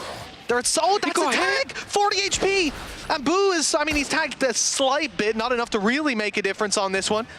And the players emerging from the smoke, they're in so much trouble. This is going to be so dangerous. 13 health on as a teammate. It's only down to Boo at this point. Effectively, I say, as Avova shows up for Bone Cold. God. There is a follow-up from Heretics. Bone Cold started spamming at the wall and almost killed Avova. He was on 40 HP, got hit down to 13. Like, it is minuscule details that get Heretics their second round conversion. It is ridiculous stuff. And I don't know, like, Twiston just seems to be catching timing. It's just them forgetting about the smoke fading. Sender with the Marshall again. It's like, it's not normal weapon for a Viper to be playing, but he's just so good with it. And while a sigh of relief, I imagine, they've still got a long way to go in this map, but they did at least get the start they desired. To an extent. That's it. Now, 2 out of 4 of their follow-ups have been still not good. Lost. I mean, it's not a great stat, no, but, you know, it's better than 3 out of 4, I suppose. That is true. And especially in this case. So here we go. Rifles in play for Vitality. It's going to be a slower start to the round. Some spams, some just straight fights, actually. That was a double swing with the stun. Destrian has pushed up Rubble to take a fight through the door. I don't think I've seen that happen ever in the first couple seconds. The guy is a lunatic. We're just like, I'm flashed. Avova was even there to try and punish him late. I mean, he was smoked off. But even with a smoke up, to just go open the door like that, brazenly try to take him down? I mean, they might have opened the door, but even still, that's equally as ludicrous for him to find it, get out of there. We saw this in the previous round, and this time Sender with a rifle is going to win this one out. The lurk of Mixwell shut down, and okay, Molzy took some damage earlier, but walking in here is not going to be easy. He even tries to get in slightly before the Viper screen. That smoke's giving it away. I mean, Avova's taking space here, and he's doing it silently, but the smoke is getting Sender back into position over by the tree. It's got Molzy close by, ready for a walkthrough. Okay. That's a big kill. They managed to catch out Twiston on the cross. The TP, well, it should be heard. It has been heard. They know exactly where that's come from, and Weber's gone down in the meantime. If he walks backwards here, this should be the freest kill of all time. Like, Molzy basically just watching for that man, and while Boo 10 seconds versus 4 players with the spike, he's just hoping maybe he can get an extra kill, but he is now completely stuck in the mud. Yeah, you're dead. You are extremely dead. At least the plant out of it. I believe we just saw Sender walk right past Boo in the door. They just missed each other as it spun around. At least the attack attacker ended up in tree and the defender ended up on the attacker side. So I'm pretty sure that's what happened. Interesting stuff. Yeah, this was it. They just pushed us with the paranoia from Destrian. And yeah, they're probably not too happy about No, but you how wouldn't that's be. gone. Why is a guy there? Look, he got the kill, but the player had walked past them through the door. It's beautiful. But that's the thing, like your teammate opens the door, watches, you can only watch one side of it really if you're gonna push through, and it just so happens that he walked by the other way, killed his teammate, took down Weber. They actually still don't have a proper buy here. Like, the thing is, the last round was still somewhat of a middle buy for them. Boost now ended up with a pierced on. Twiston's just pushed into his own wall. It was thrown out, so Keloqz could try and cross for some space. He peeks into the speed lane and just gets a double for it. 2 kills within the first 15 seconds of the round, and well, mention the confidence of this man after some of the plays he made in the first half and the risks that are being taken. Was that more or less disrespectful than what Destrian did in the last round? On the Mitch scale of disrespect, where does that? I guess it's less, like, it's a C main push, you've got a teammate with you, you've got utility. The fact that he swings into the fast lane is insane. Like, you are so out of position there. There's no way back if anything goes wrong. But nothing went wrong, so I don't know that I can even critique it. Fair play. You're just giving him the benefit of the doubt because it's Twiston, and it's not even the craziest thing he's done today. not even in this map. So last 10 minutes. It's like he knifed a man while he was 50 HP in a 1v1. Like, just, the guy's crazy. Okay. Little blast packs going through. It's so annoying as you try to break into the site. And, well, I'm sorry, Evovid, you know, you're a brave man, but don't you dare! Oh, God. Why, like, what are you supposed to do against this guy? There's no, like, one of the most annoying things is when you face an enemy that's unpredictable. This guy, I would almost say he is predictable. Think of the dumbest thing he could do right now. He's going to do it next round. Look at this. Just goes up and straight off of it. Just swings straight through. They actually had the one-way of their own as well, just to give him a little bit more of a gap. A filthy round. I have to say, my dream is that we see both Vitality and PaperX get to Japan so I can have a Twiston versus something. Because I don't know if you watch much something, but he is as much, maybe even more of a lunatic. Look at Twiston. I mean, he's just living his best life. He goes out in the corner and just sprays away after the look he had last round with the second kill. But it's not going to happen for him this time. Instead, it's Sander picking up Mixwell again, using his own wall, that tiny gap, to duel down it. Well, that's the thing. These sneaky pushes that have been attempted, it worked once for Mixwell, but since then, Sender has had his number, and that removes an awful lot of utility for them to try and make any sort of cross here, because not only are you going to have that initial U2, but probably the orb a little bit deeper as well. So that's now gone. They are going to be crossing forward, actually off the defensive orb, but that's very much being watched for. Yeah, this is the thing. They leave these small gaps, but they have them filled in further back. So you think that you've got the space to walk through in that connector. You're dead. You think that, oh, there's so many players there, and I'm breaking the door, and there's no one on site. I can walk by with my knife out. No, there's a guy waiting. The funny thing as well, that I have seen another team use the exact same orb and then not do that. Because it's almost like they've stolen that idea and then gone, I like that idea, and then not had anybody watching it. And yeah, I think that's one of the reasons DFM did go 0-9. At least if Zilv ever wants to move region, he'll find a home there. That's a Zilv play. Okay, just call out our observer. He's just chilling, having a good day. He's like, maybe I get a 2-0. I might get to go to bed a bit early, and he's just been rinsed. Listen, I've already paid the price, right? He can't do anything to me. I paid my RR, so at this point. You do seem to blame a lot of other people for your loss of RR. I don't know what you're talking about, Tom. I don't know what you're talking about. Good team player. I only ever lose games because of my teammates.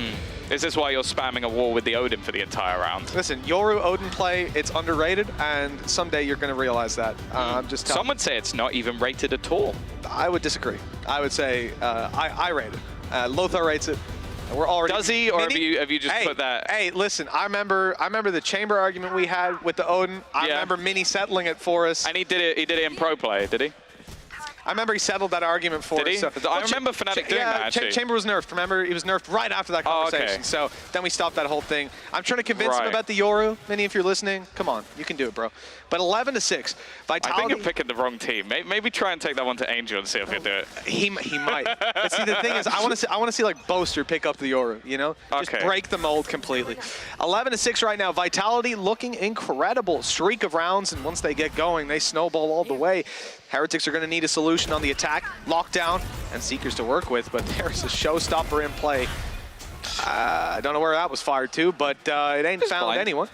Luckily, Mixwell he's gone down again. Like he's just having no luck. Again, just being pressured in the early stages of the round. Seekers to potentially try and give this up a little bit early, but Sender was just patiently waiting. And even though the Seeker will likely hunt him down, he's put a Snakebite in there. They can't push off the back of this. And Sander. Go on.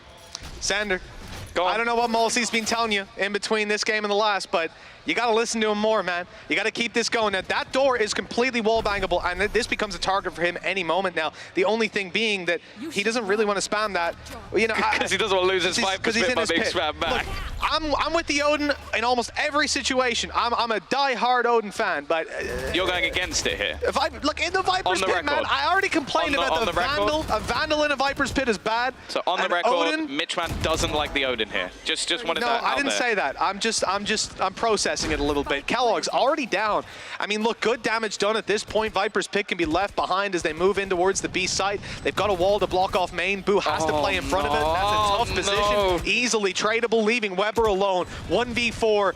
And he is being pushed down on all sides. Looks like they're listening to Twistin as well at this point. The shorty plays, but it's Destrian to close it out and put Vitality onto map and series point. One more out of the next 6. And they are closing this one out and crushing Heretics' hopes. But that's the thing. Okay, maybe don't include the first half of the first map in this. Other than that, this is the sort of form we wanted to see from Vitality. If they are going to be the team that heads towards that playoff stage, Twistin having a great time. Destrian 18-9 as well, playing on that Omen. And we've seen a few role switches here and there, a few changes on agents. Molsey, first time playing the Killjoy, looks pretty good to me. It's all right. It's all right. 13 kills, 7 deaths, and 4 assists. Yeah, it's a pretty strong game from this man. We are still playing Sander on the Odin, but this time it's a little bit different. He's lost all of his health. That's certainly a difference maker. But now he has got some extra armor in the form of this wonderful slab of concrete. Good luck firing back on him through this, and he can annoy you as you try to take the same main We've control. seen multiple ways that people utilize this. Either it can be off the contact of the orb, it can be off the contact of the door, or it can even be off contact of a Tiger. Like we saw a kill come through not that long ago. Somebody knowing where you Tiger from to take that deep control and destroying people through the contract. So that's the thing. There's many different ideas that people have here, and I'm not overly surprised that, well, they're a little bit tentative. The only thing that might stop him is actually lack of ammo. Relax, Sander. You know, he is firing. Oh my God. He's going to run out. He's actually going to run out. Bro, you can't fire that much. I mean, he's low HP. He's trying to tag him up. He's done next to nothing so far. He's got 84 bullets. He has kept them back. No, seriously, like he has stopped this A push. He has kept them way back. And now they're starting to think they can make their way through. He might have a lineup for this going towards the door. They've seen them making their way in. Here we go. The spray, the attempt. And it's landed. Look, Evolva's 11 HP on the cross. Good damage, but they need so much more than that to be in a chance. Kellogg's in for more. Boo's good trades. Good trades back this time. Patience from Heretics have done the job. And while 53 bullets, 4 players to find. They're all low. 3? Okay. And he gets shot in the head by a Guardian. Not a single soul. Hold on. Mixwell's moving toward. Oh, you're too late. Confident he would have saved the Odin had he reached the body in time. But 5 more rounds for Heretics. It's an uphill battle. It most certainly is. And, you know, that Odin buy, it only goes to further show the economic state of Vitality right now. They are stacked up. They've got plenty to just keep throwing themselves at this. And one of the key things, Tom, is to keep an eye on if they decide to sequentially use their ultimates or if they're going to save these up for one mega round. Yeah, I could see maybe the Nightfall if they're getting a decent retake scenario. Sender, again, he's got to be a little bit careful. They are pre-firing a lot of these early angles, and he is just going to be that little bit more passive. And maybe just drink the round in a little bit more. Well, hopefully they don't spill it. Like we've seen many players on the stage before. Yeah, and people.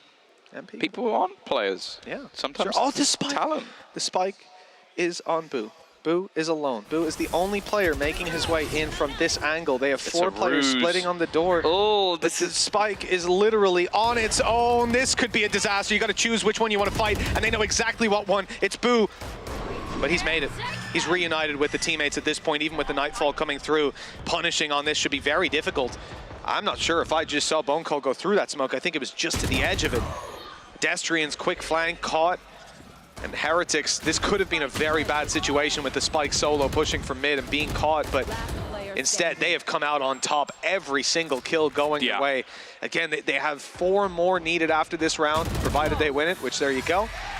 4 in a row. It's a tough battle, but now it starts to get a little bit scary for Vitality. This is where I actually want to see a pause. There you go. Perfect timing, because I do think that maybe the Vitality players are getting ahead of themselves a little bit. Like, that retake was very disjointed. That was, and it obviously Twistin getting caught off, there's not much he can do here. He's surrounded, but it's from then onwards that you see Nightfall utilized when nobody's really able to pressure off of it. So Bone Cold sort of almost like fighting alone. Then you have Molzy run in, he gets caught, and every single player is then in an individual fight. I don't think Salah is going to be sat there happy with that one. So taking a moment, calming down the players. They do not want to allow this one to slip away, because as I said, they win this 2-0, they've done their job. They put themselves in the best possible scenario to qualify, and it comes down to what happens with the rest of it. If they lose even a map, it can sometimes affect them in some of the scenarios. Definitely. So That's they have got to make sure they close this. So for people at home, like, it could come down depending on the other results, and this is something that's in the players' heads, that depending on the result of this game, they stand a better or worse chance. Then it has to be the other teams, and those other teams' results could force it to come down to head-to-heads. It could force it to come down to map difference. It could force it to come down to round difference. So that's why I say hope we don't get that far. I hope so, but the reality is for these teams, your only option to... Kim's just sat there going, please not rounds, please not rounds, please not rounds. The only way they can do it is to win these games as dominantly as possible. Even if Heretics lose the series, pushing it to a 3rd map might mean that they have the deciding vote, essentially, in who makes it to playoffs. And if it's 13-0, this team, if 13-1, 13-5, and then 13-6 in this game, but if this game's 13-6 and that one's 13-8, then, oh, well, it gets scary. And there's a matrix out there of results, and it's, I remember earlier on, it was like week 6, someone said it needed like 4 tetrabytes or something. You need a computer, basically a NASA computer. I think there was over 4 million different potential results, so that's why they didn't do it too early on. Cross over all the if, ands, or buts of each one of those. So there's a lot. So right here, this is an interesting setup. Killjoy on the B site with turret, and then Alarmbot double nano to cover the fast push in towards C. Not only that, but then you've got Destrian alongside Twistin, ready to catch these players. I am unsettled by how often Boo is just roaming with that spike. Yeah, in this state, I think he's rotating around to try and get orbs. Potential of a lockdown, he's not far away. They'll have a lot of ults available to them as well. Maybe the space being taken by that ult and then getting that Viper's Pit online, which is already there for Mixwell. So I think they're just going around and making sure that he is covered to an extent, but also that they can hold the ground on each individual ult orb so that he then gets it online. Twistin's rotating to A. He started this about 15 seconds ago. It was a slower rotation to avoid giving sound cues. Now picking up the pace significantly. He's destroyed the alarm bot, but I think they're going to have to just play for the retake at this point. Yeah. Now they do have a lockdown of their own, so that's the one thing that they have to play with that can kind of work out for them. The problem is, again, Viper's Pit is probably going to become quite awkward. Look at where Mixwell's actually sitting. He's got his pit deep enough that he can actually go all the way back out if necessary. Yeah, and the key thing as well, it's just blocking off so much control. You've also got a turret inside of the pit to spot them as they make their way through, alerting him that his back is now exposed. Malzy under a lot of pressure. It's the players that are making their way through the pit that need to actually take that space now and start to essentially deny them from making their way back through. But Evolva has a beautiful angle to catch this, and now all they need to do is flood in from the different angles. They're moving in through mid. They're being spotted on the way. Sender gets a good kill, but nobody on that defuse. With the diffuser falling, I think that's it pretty much done. Yeah, the swing from Mixwell is beautiful, and the time now too low to make that happen. We're gonna end up 12-9. Some more chances for Heretics. I'm wondering where the Vitality economy's at. Oh, it's still good. It's still good. Yeah, it's starting to get a little bit ropey. That's the thing. They finally managed to break it after the 3-round streak. But I like this. Taking the time to go and collect all of the ultimate orbs, using that to take the space, which again at times has been one of the more awkward scenarios for them, and then getting into the post plant with the Viper's Pit, but also not committing so heavily to the Viper's Pit that someone can get isolated. They also leave a Vova behind as well to make sure they can't get closed in, and it's just a very well executed round from Heretics. Again, is it something they can recreate? No, they used all of the ults in that round. 3 more. Push us up to an overtime on their map pick, potentially close it out and get a map 3. It's a long road, but that's a good start. I don't know what was going through their heads on that one, what the idea was of the play, but it has not worked out. The whole team, barring Boo, ready to make use of this space that they've now found. We should see a wall go up. Indeed, it's the fast lane. That's the door open, but it's all a fake. It's all a ruse. They're making their way instead back and over towards the C site. Yeah, Destrian's using the one way that's become quite common for players trying to run through the door. An aggressive position from Sender, and he's already spotted them out. Still has a couple of snake bites, so we'll be able to slow them down a little bit. Although it's possible that they do just go running through this eventually. keloqz has been very happy almost to try and take this space for the team. Ton of info for the Tiger. keloqz knows he's got a safe route to get in, turns his back to fight Sender, and it's working out in every duel for Heretics. They've got the control of the site. Twistin steps in to deny it, and he's out with the blast packs. This guy is unbelievable. A nade on its way. That's going to cause even more headaches for this squad. Running the clock down lower, and there's only 20 seconds left. A paranoia in hand, but Twistin's gone down. This has to be the man himself. And they were ready. Weber. Triple for Weber, and 10 rounds for Heretics. Yeah, solid entries, and it does just seem to be that star power is the only way that these rounds even become remotely close. The clock playing against Heretics towards the end, but I genuinely don't know what Bonecold saw that he thought he was making a playthrough there. Maybe he seized before and thought, okay, nobody's managed to get past that. I'm going to make the run through, but that just seems so incredibly risky in a round where I really don't feel like they had any other plan. You don't need a second plan if it works out, I suppose. He's 2 got rounds. Judge no armor. What? Vova faking it out in case they were super close to hear that sound cue, I guess. Go, go, go. Nothing will be seen, nothing will be spotted. Vitality sat down in their defaults, and you know this buy is weak. Judge no armor. Judge no armor. I didn't clock that, but he has got a showstopper as well. Not something I'm definitely want to use that with no armor. Yeah, definitely swing around those corners. It's not something I want to see used here. Although we have had some ultis like your Nightfall thrown in earlier rounds that really feels like you're better off saving them. Your question was answered very quickly, actually, for Vitality. Immediately, right? They've been using them just when they think it's the right time, which you can understand, but now the chance of them basically saving them up for one last hurrah doesn't seem to be possible. Unless they really can pick up a few kills here. I think we were going to see a sneaky attempt from Sender, but realizing now there's Seekers online for Weber after that 3K previous round, it's maybe not the wisest idea to try and play behind that tree and bait them in. There's the Seekers going out. Again, another headache for these players to deal with, but it's a split in towards B. Nano right away, it's activated, but Boo snuck around. Good shot from Bonecold. Playing with only a pistol here. It's great impact to have. They know now that the site's being taken, and nade not going to do much. It's not for that plant position, so they're safe. There's so much to do here. They've spotted the deep play as well from Avova. He's been here in most rounds, just basically trying to cause them as many issues on the way back through, and I feel like unless there is a bitter mistake, okay, that might just be it. Weber trying to push into the smoke. They've caught that rotation, however, knowing there's a player in the corner, and good job on the crossfire again from Heretics. They got a little bit dicey, but the difference now down to just 1. They might just be keeping themselves in with a playoffs chance. They have caught right back up. I was sitting down thinking this wasn't even possible for them at this point. 6 rounds on the board. They needed 6 in a row. Wasn't looking all too likely, but now starting to believe the ultimate's in play for Vitality. And look, Twistin, 26 and 15. He's got a showstopper, he's got shields, and he's got a rifle. Boo with an operator, and he uses it up on the Prowler. Okay. Couldn't really do much with the one-way smoke there anyways, so better to concede the position, hold it, some more control elsewhere. He had a rifle as well. It was basically just for that aggressive start. It was extra money that was available to them.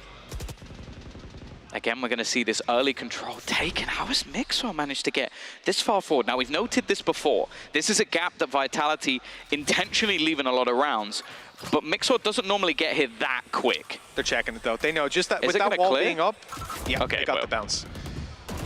Only by a second or so, but it made it. Mixwell's looking elsewhere. Back to the door. Team's going through tree. They're split.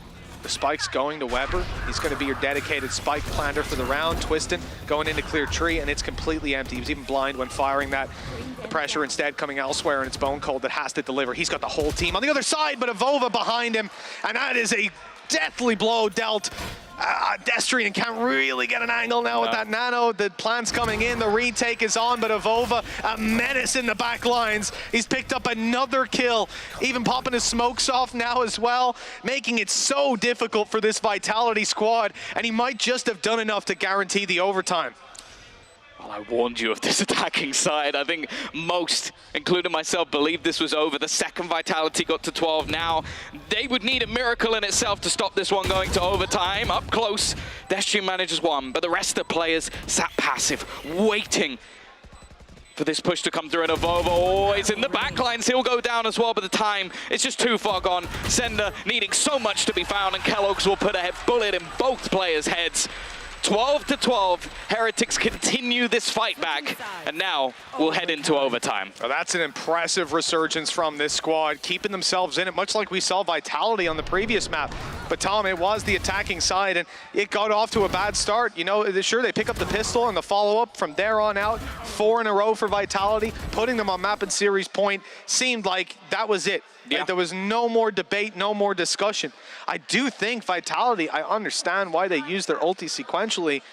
You have to wonder if they saved them up, if there was a mega round. But I guess that's the thing, when you're that far in the lead, when you have a 6-round advantage, you go, we'll just close it now. Like, we've been doing well. We don't really need to, like, well, why are we saving for a rainy day when we can literally just go out in the sun? Like, it's one of those scenarios where you look back at it and go, they could have done that, but they didn't. Yeah, but it equally could have went the other way. Like you said, they could have closed it out right there and then. Just a few itchy trigger fingers, perhaps. And what if you mess up that one round? Then you've wasted everything, Exactly, yeah. Well, Team Heretics, defensive side now, as we move on into overtime. This is where they struggle a little bit more to put those numbers up. We're going to see them avoid all that utility. Oh, no, they got seized! Oh, my God! They were right on the edge of it, and then two from the grave! They got hit by a combo of their own, both teams. That's one of the most ridiculous things I've ever seen. It was a seize, nade, and obviously a snake bite. And then they maybe just get a little overconfident and get caught by a snake bite and a nano swarm. So it's been an even trade. Well, that even trade has got 2 kills for Twistin. He got an orb earlier on. Big rocket in his back pocket, and he's ready to roll. Fire in the hole as they start to make their way in. A little too quick, though. keloqz slid past it. Also finished Sender off because of it, keeping the numbers even. That could have been a big mistake, as Weber again in a clutch. He's been so good in these scenarios. Your assistant coach. But he has no idea where this player is. Not a clue. Twistin counting in his head and winning the fight. Vitality 13-12. No clutch for Weber this time. It's unusual that I can sit there and select the exact round that the desk is going to break down, but I can tell you for free it's going to be that one. Honestly, we need a freeze frame of the C's because it legitimately looked like it was the edge of the C's that got him. Look at it, he looks like he's out of it. Yeah. And it barely caught him. Boo almost made it around the corner. I mean, we were 1 pixel, maybe 2 for each of those players into making it out of that. It's crazy as well. I think Destrian actually teleported into the snake bite as the nano swat started. So he basically just got owned. Oh, what a weird round, and what a way for Vitality to kick things off. Just about scraping through, Twistin saving them again. But as we know, Heretics devastating on this attack. Oh yeah, this is where, sure, they're going to be a little upset about the last round, especially avoiding, Twistin's showstopper there to slide by keloqz. It was really feeling doable. At the same time, though, this is where they'll recover it. and look to give themselves another chance at maybe a less chaotic round. A sneak in from Avova as he's made his way into tree. This could be dangerous. Sender's going to have to check that. Going to have to find the info, and that he has. Cleaning it up, isolating the duel. I don't know how he ended up walking away with one there, but I'll take it. Yeah, and so will they. It's already an advantage. 45 seconds. Boo has definitely been noted and somewhat surrounded. This was one of the issues that they had on that Vitality defense, was how much space he was able to garner. I think they're switching between two spots. There is a very real world where Boo just manages to find this kill. He's going to get twisted. He may not necessarily expect Mozzie to have turned back around this fast, and Weber, he has to win this fight. If he loses this fight on the A site, the round is all but done, and now left in a clutch situation. He doesn't even know the Sender is still in the back, but the fact is, Sender didn't know he was there either. It's winnable. As we said, Weber's been phenomenal in clutches. He lost out the last one. Here's a 1v1 for him, but he loses so much health, down to 42, and they've put him in a box. They know where he is, and they're keeping him from crossing back off the site. He's got one. The turret could take him down, though. He cannot peek that angle again. Seeker making its way towards this player, Malsey. He's got lots of HP, just needs one bullet to land, but Weber! 3 kills, a 1v3, and another chance for Heretics. That's your assistant coach! That's your assistant coach! That's so ridiculous that he's managed to pull that one off. All the way from back in the day in the UK scene, I couldn't be happier, but dear Lord, how has Weber managed to steal this round from the clutches of defeat? 2 HP! He plays that so calm and collected, and while the fact he even had to wait for a fist bump is, I can't believe it. Wow. Vitality of all the ways to be pushed to another OT. For it to be Weber doing it, I mean, I feel like he gets most of his kills in 1v situations. Look at his face. That's the face of a smug man. Especially after being knifed earlier in the game, you got to be sat there going like, you remember me when you knifed me and then I 1v3 versus you guys? It is kind of hilarious how we had Gabi earlier on down there interviewed, and I think Weber's almost taken a leaf from his book, you know? When everyone else is alive, he's a little slower, he's letting everybody do their thing and controlling the team. Everyone dies and he's like, I'm going to clutch this, dude, don't worry. I don't have to worry about any of you now. I'm just hitting heads. Real Gabi play coming out of Weber. I'm sure Twistin won't appreciate that. 13-13, and Heretics again find themselves on the defensive side. I don't know what's going to happen, but I'm sure it's going to be a treat. Wow, there are a few things that make me proud to be British, but Weber's definitely one of them right now. What a play from him. Oh, wow. Mitch, sooner or later, is going to start claiming he's Irish. He's probably already checking the passport as we speak. But I've put in the application for him. Don't worry. Weber, I need one of your hairs. Just don't ask why. Spit in this cup for me. I need a swab of your mouth. Okay, Twistin. He's got the orb again. We saw the double nade kill that got him a showstopper. Not much came from it. Actually, not much has come from a lot of the showstoppers thus far. I think they've been really good at avoiding them on Heretics. Whether it's by just moving out of the way or Kellogg sliding through. Oh, they knew! They knew he wanted the info! Oh, and the Prowler's given up where Overs as well. He needs to get out of here. The TP just about going to escape for now, and they're not over-pressuring this. But he's taking down to 8 HP. Look at and actually, yeah, Mixo got, I don't even know where that damage has come from. He was on the other side of the map. C side. I guess it was poked by Destrian, I'd a guess, but I'm not sure. Yeah, he's gone down pretty low at this point. Weber wants to be popping those heals. Showstopper used before they even breach the doorway, and it's not going to find him out. Again, it gets nothing. Oh, well, I don't think they'll mind. No. It's the kill nonetheless. The defensive side, well, Weber's going to try and pull something off, and the defense is there from Sender. He's going to look after his buddy as he plants, and Vitality once again head their way onto match and series point. We've said it many a time. Some of you just tuning in might not understand it, but a win here, even in a 2-0 fashion, could make all the difference for Vitality going down the line. And on the other side of things, if Heretics lose, they are out of playoffs. There is no chance for them. So they need to try and swing this back.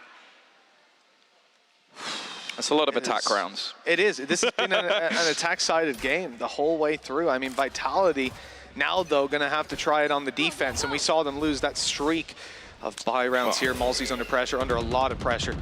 They moved very quickly into this angle, denied any control that he wants to put down, and even put an alarm bot in play. He's going to destroy it, let them know he's close, let them know he knows what's going on.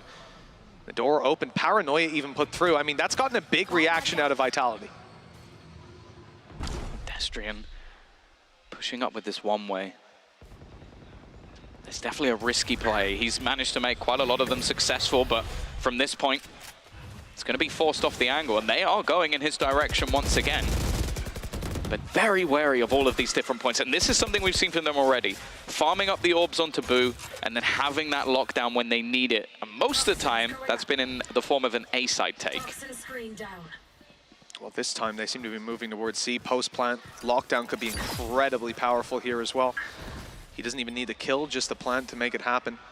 Because you've already committed the orbs towards him. I really don't expect to see him first man around the corner with the spike, but, you know, I'm seeing it anyways. There he goes, right in, and he's winning the fight. But now do they know Twisted is here? He's got one, he's got two, and now you've got to be careful because out comes the shorty. Boo is gone, and so is the lockdown.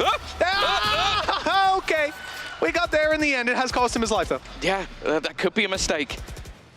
Could be something that cost them in the end, but just look at the time. 15 seconds for them to get into this after-plant position. It still seems like they're coming up with ideas of how they're going to put the pressure on here. And clutch after clutch has come through for this side. It's left all onto Mixwell. Father of Valorant looking to make his way into the playoffs, but he's got to do it alone this time. Caught by the seas. Nanoswarm looking to come through, but he'll manage to dodge it. Still hiding in the corner. I think they might have just got the info that he sat here waiting. First kill goes out. He's run out of bullets, and they're going to swing onto it because of it. Vitality took their time, but they will get the victory they need. It was a hard-fought battle, but they've got it in 2-0 fashion. A chance Just at about. playoffs looking that little bit more likely. Again, it's not just their choice anymore. Because of how the season played out, Vitality needed this win, but they still need other things to happen in the future games. We'll let the desk delve into how deep it really gets. Kakuka's been spending, I think, tens of hours. I think she enjoys it, to be honest. I think she actually wants to talk about it. Yeah, League Ops are getting sick of her asking, but she just keeps coming back. Okay, what is it now? What are the conditions now? They'll probably have a new graphic when we swap over, but the key thing is this is the best possible reality for Vitality.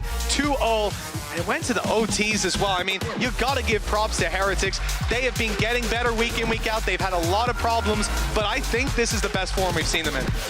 Yeah, and I think the fact that they didn't crumble under that pressure, that's the main thing for me. I think we've seen that many times throughout the season, that Vitality have come close and then let it slip away. And with how some of those rounds went, being clutch 1v3 versus Weber right towards the end, the fact that they managed to still rally themselves, have a very strong attacking side as well. And most importantly for me, Mitch, Twiston was informed today. Like, he has had his blips throughout the season. He's had his ups and downs, but I don't think there's a doubt, even with the start we saw from Kellogg's in these post-match Prime Gaming highlights, it was Twiston that came out on top in the end. No, it definitely was. I think every step of the way, you know, past that first half of this series, I don't mean the map, I mean the first half we played on map 1, Haven was unreal for Kellogg's. It certainly felt like he was winning out those duels. He was dominating Twiston. 16-2 or something at one point. And a lot of those early fights were Twiston falling down, but like Robbie said in the interview, that one round, that might have just lit the spark, it might ignite him, and now he'll be on fire, and he certainly was.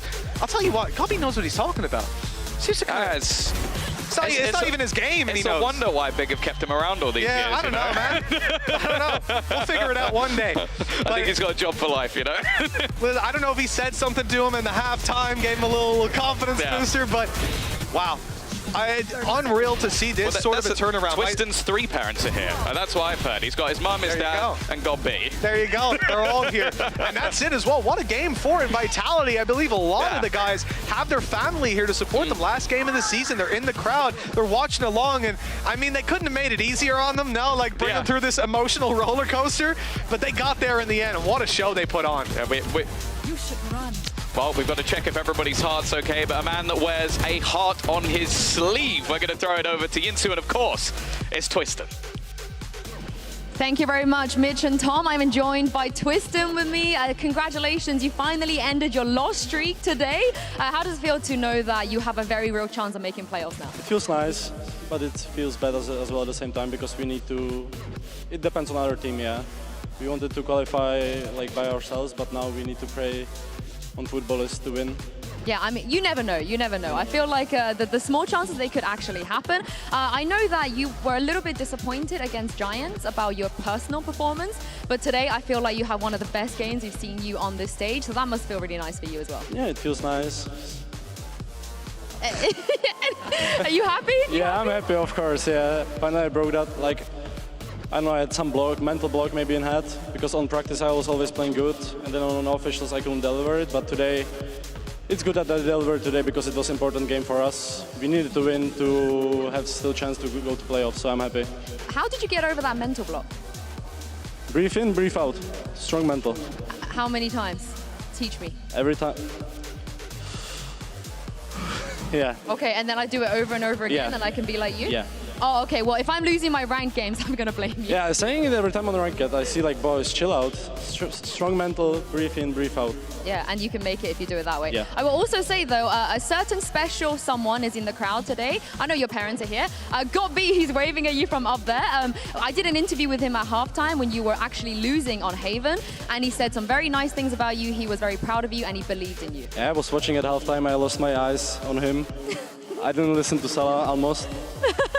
Yeah, but I'm happy he's here. Yeah. How often do you speak to Gob, and how much advice is he? I met him actually last week after the Giants game, but we don't speak that much. But he's a close friend of mine.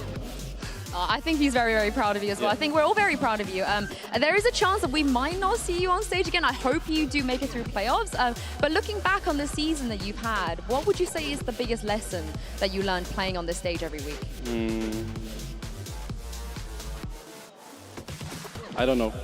It could be, I mean, good, bad, you know. Do you feel like you... I really enjoy to playing on stage in front of the fans. The fans are amazing. I like the arena. Yeah, they are amazing. How much confidence has it given you to know that you could put out performances like this on a LAN environment in front of fans? I mean, I prefer more playing on LAN than online than last VCT stage. It was online.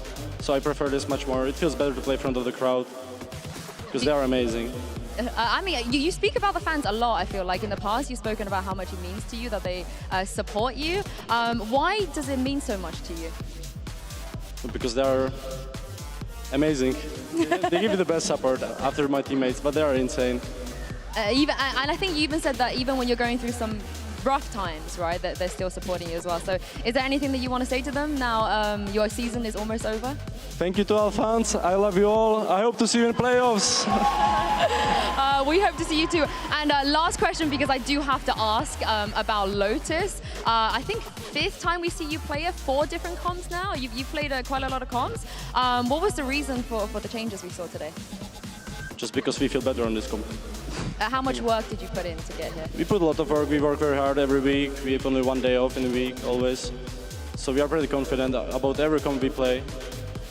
I think it's just... It worked. It worked, yeah. Yeah, it worked. We'll see more of that at playoffs, hopefully. Thank Hopefully, you so much, yeah. Tristan, for Thank joining you. me. Congratulations. Once again, we are going to head to a break real quick, but do not go anywhere because we've got Mixwell joining us for the post-match.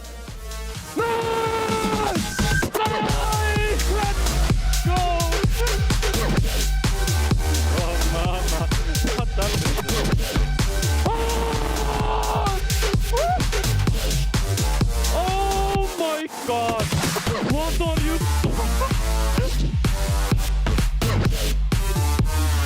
You have no bullet? Hello?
Red Bull gives you wings.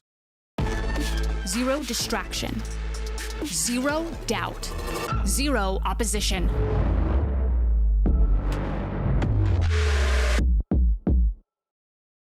Usually when I see a target, I won't miss. I try to find weaknesses wherever they are and just game by game try to pick up on anything I can. So this training course is a way for me to really showcase and demonstrate all the questions you guys have been asking, you know, how to get better aim, and it really enables me to answer a lot more and kind of expand on the first video I made like so long ago about Valorant fundamentals.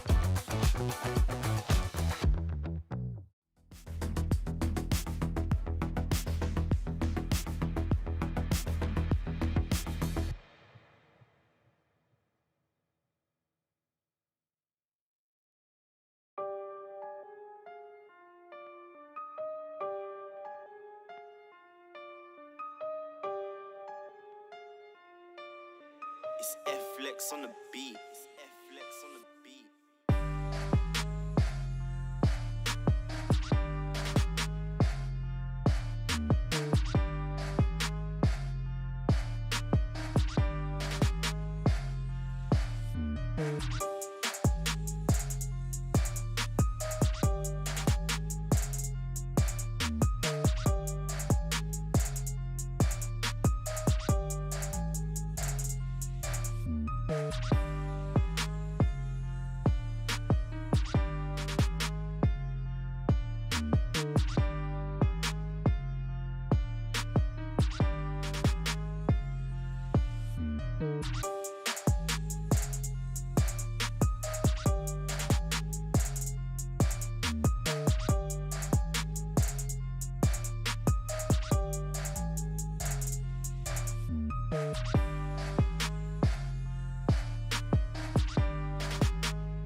Oh, a big win there for Team Vitality as they keep their playoffs hopes alive. I'm your host, Youngsu, and I'm back on the desk with Kakuka and Lothar.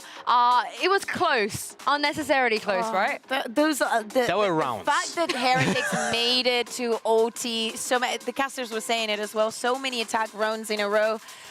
It was crazy. I honestly thought that we were going to get to the map 3. I felt that way too. The one round where we have seen a Boncolt dry peek through a Viper wall and dive first. Viper wall. Yeah, that was crazy. That just allowed Heretics to just bank that round and essentially make the opponents go low on economy and go into overtime in the first place. I was very honestly surprised that we didn't see Vitality go for something that actually Mitchman said. So banking the ults into 1 Giga round to like snowball that one round because they just needed won. But instead, they opted to use the utility, the ultimates, like in retakes when they had no advantages. Yeah, so the thing is that having such a dominant first half and the way that we were seeing them, getting crazy kills with util, with not weapons, and the fact that they got into the second one and also started getting rounds up, I think that they just got overconfident. When they got to 12, they were like, eventually it will happen. They will make a mistake. But just because if they got to the confidence, we see them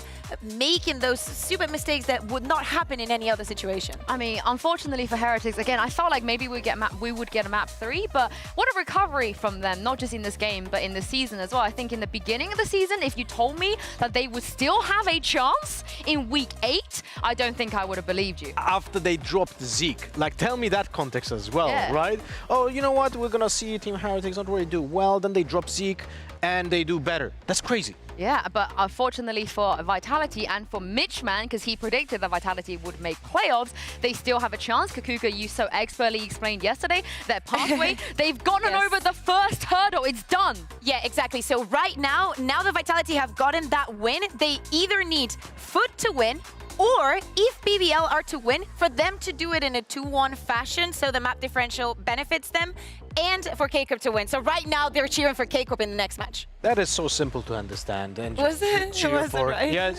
Was it? No. Okay. I mean, ultimately, if FUT win, it doesn't matter, right? If FUT Yes. win, Vitality are through no matter what. Yeah. How likely do you think that is going to be at this point?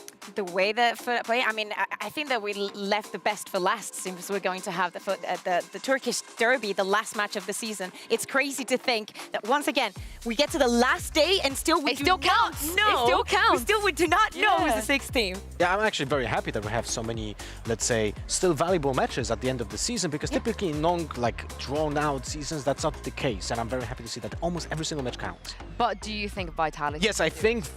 Well, FUT can do it for Vitality. I think FUT will make Vitality go through. I honestly also feel like I didn't think that the Vitality would qualify on the technicality of other people. I think, again, expectation-wise, maybe from the beginning of the season, I thought they were going to secure it by far. But we'll talk about that a little bit more when FUT play BBL, because I am joined, guys, in the studio right now as I walk over here by Mixwell. Thank you so much for joining me. I want to make a really bad joke because it's actually Father's Day in Germany, and I know you're known as the father of Valorant in Spain. I'm really sorry. No, that's fine. I am so sorry. But I want to quickly talk to you about a couple of things. First of all, let's take a look at the round 26 when Weber, in overtime, won this incredible clutch. Talk me through what was going through your mind when you're watching this. So here we knew that Viper was around A. It's the only info we had, and after a teammate died, we kind of knew where all of them were because they did some noise. This guy peeked, and then Destiny is running, so Weber takes the 1v1, and he's very low. He almost peeked left side again. Boo told him to not peek because the turret would kill him, and he just held the angle knowing that he was low HP and he needed a headshot, and he played it perfectly. Did you think that he was going to win that? I thought it was possible, yeah. I've seen him doing these things on practice, to be honest. Yeah? I also feel like just looking back at your season, because unfortunately you guys don't have a chance for playoffs anymore, it felt like that you had a lot of rough patches. You were kind of going up and down. And of course, Weber having to step in quite last minute. Talk me through what that was like for you to adapt as well and the rest of the team. It was really hard, of course. I think it was a really tough season for everyone, especially mentally. Like you said, it was up and down. Some games we joined the match and we were really low on confidence. And we didn't build that confidence throughout the season until we made a roster change and the mood was way better. After that, I feel like we could have won every game, not gonna lie. We could have won against BBL, we could have won the other day and today. If we don't throw so hard on some rounds, especially on Kaven, it would have been a really close match on both maps. So I'm proud because it was not easy and we never gave up and we tried our best. So. Yeah, I mean, we could even see that in that overtime, you guys were trying your best. One more round I wanted to show you was the pistol. You guys, I don't know what happened to you. Today you won every pistol, which in the past I feel like you struggled with, but talk me through the plan here because this was beautiful. This was really, really beautiful. Okay, so their comp has no breach. So once you one-way, if you break the reveal, they either run through the one-way or they go back and they retake space in another spot. They decided to go through, which I was not expecting it, to be fair. They ran through to the right side as two. They lined up, I killed both. Then Brandon flashed. Both blinded, went into this corner. I mollied. I killed one more. We didn't know that Multi was here, by the way. We thought he was on our left. So when he peeked, keloqz was like right side, and yeah, we killed all of them. It was not expected for them to run through the one way. I think it's one of the few mistakes that they've done, but they played really well. Yeah, I mean, again, I think you won every pistol today, which. That's really, we usually never. Yeah, I think we're the worst team with pistol runs. 37% pistol win rate. Not the best, but we'll take the all four. I do have to show you some of your stats of the season. And also, you've played so many agents. Do you want to guess how many you played this 9. season? Oh, okay, he knows. it is 9. You want to list them all? I don't even, I could, but it's hard. Well, it's okay, it's okay. To be honest, that's not a good thing though. Why? Because I had to adapt to our problems, and I can never thrive on one agent if I'm playing 9. Like, I will never be able to be one of the best agents if I have to play 9 agents. So I tried my best, and yeah, I mean, you can tell this is not my best season. So. Was it because of you wanting to play 9, No, it or is it wasn't. because the team couldn't, or? It's because we had role problems, internal issues, and I always said that I will play whatever they tell me to play. So. Well, going into the next tournament, you know, LCQ as such, will the plan be maybe to loosen up your role a little bit and let you stick with 1 or 2 or even 3 agents, you feel like? Yeah, it's one of the plans. We have already a plan for LCQ actually. We didn't bring it to this game because we thought that it doesn't depend fully on this. So it's better to focus on LCQ, and you never know who's going to play in LCQ as well. So. I mean, traditionally, you've done relatively well in those high-pressure tournaments as well. So thank you so much, Mixwell, for your time. It's been great to see you guys play this season, and I look forward to seeing you at LCQ. Thank you, Yinsu. Ciao. Thank you very much, Mixwell. Well, I'm going to take this back to the desk and do a quick bingo update because Vitality and Heretics, I feel like they watched our pre-show and they saw our bingo because Kakuka, you got on the board again with a turret kill, and Lothar twisted knifed someone. Look, I twerked off camera because of that. So. I saw it. I missed it. You were not here. I'm sorry. I did see it. I actually missed it. But Lothar, you're just 1 away from a full bingo board, and Mitchmas got 0. No, and also he doesn't have the chance of getting the last one because it was all 3 Brits winning their games, and now Weber has lost. I mean, we'll see if the bingo is going to carry on because we have another best of 3 and plenty of time for Mitch to get on the board. It's time for K-Core versus Giants.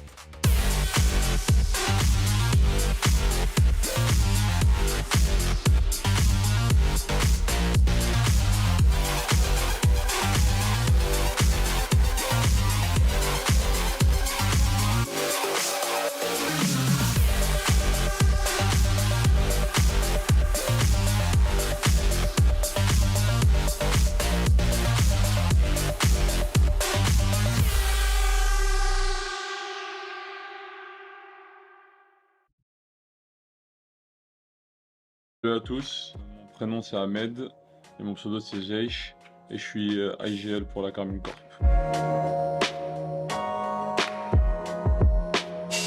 Un IGL c'est quelqu'un qui doit prendre les bonnes décisions au bon moment, qui doit avoir une bonne vision de jeu et s'adapter aussi à la manière de jouer de ses coéquipiers. C'est un rôle un peu complexe parce que tu es souvent focus sur ta minimap et t'es pas focus sur ton individualité et tes duels, donc tu es beaucoup en mode un peu sacrifice pour l'équipe. La relation entre coach et IGL, c'est une relation de symbiose. Il faut être aligné sur la façon dont on voit le jeu et on fait des propositions l'un à l'autre. C'est une construction collective d'un plan de jeu, mais aussi de comment on manage les gens dans l'équipe. Et le coach est en soutien de ce que veut déployer le capitaine, de ce qu'il veut déployer dans le jeu et comment il veut utiliser les joueurs. Et on prépare ça à 2 pour l'équipe.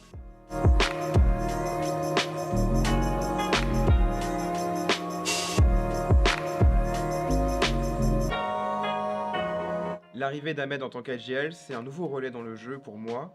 C'est l'occasion de pouvoir mettre en place quelques idées que j'avais à la base, notamment jouer sur les forces des joueurs, les mettre dans leur zone de confort et de performance. Et avec Ahmed, on a un système de jeu qui est le même, on s'entend très bien là-dessus. Alors pour autant, on fait pas ce qu'on voulait, pas exactement, parce qu'on n'a pas beaucoup de temps de préparation. Yuzera est parti, et avec l'arrivée d'Ahmed, c'était l'occasion de rafraîchir le jeu et de trouver quelque chose de plus simple, qui colle peut-être davantage aux individualités, notamment même celle d'Adil, qui retrouve le rôle de dueliste, et avec ça, de rafraîchir l'équipe. Bon, c'est un peu du bricolage ce qu'on fait en ce moment, mais il y a toujours cette idée de fonctionner à deux, IGL coach, pour créer une cohérence dans l'équipe.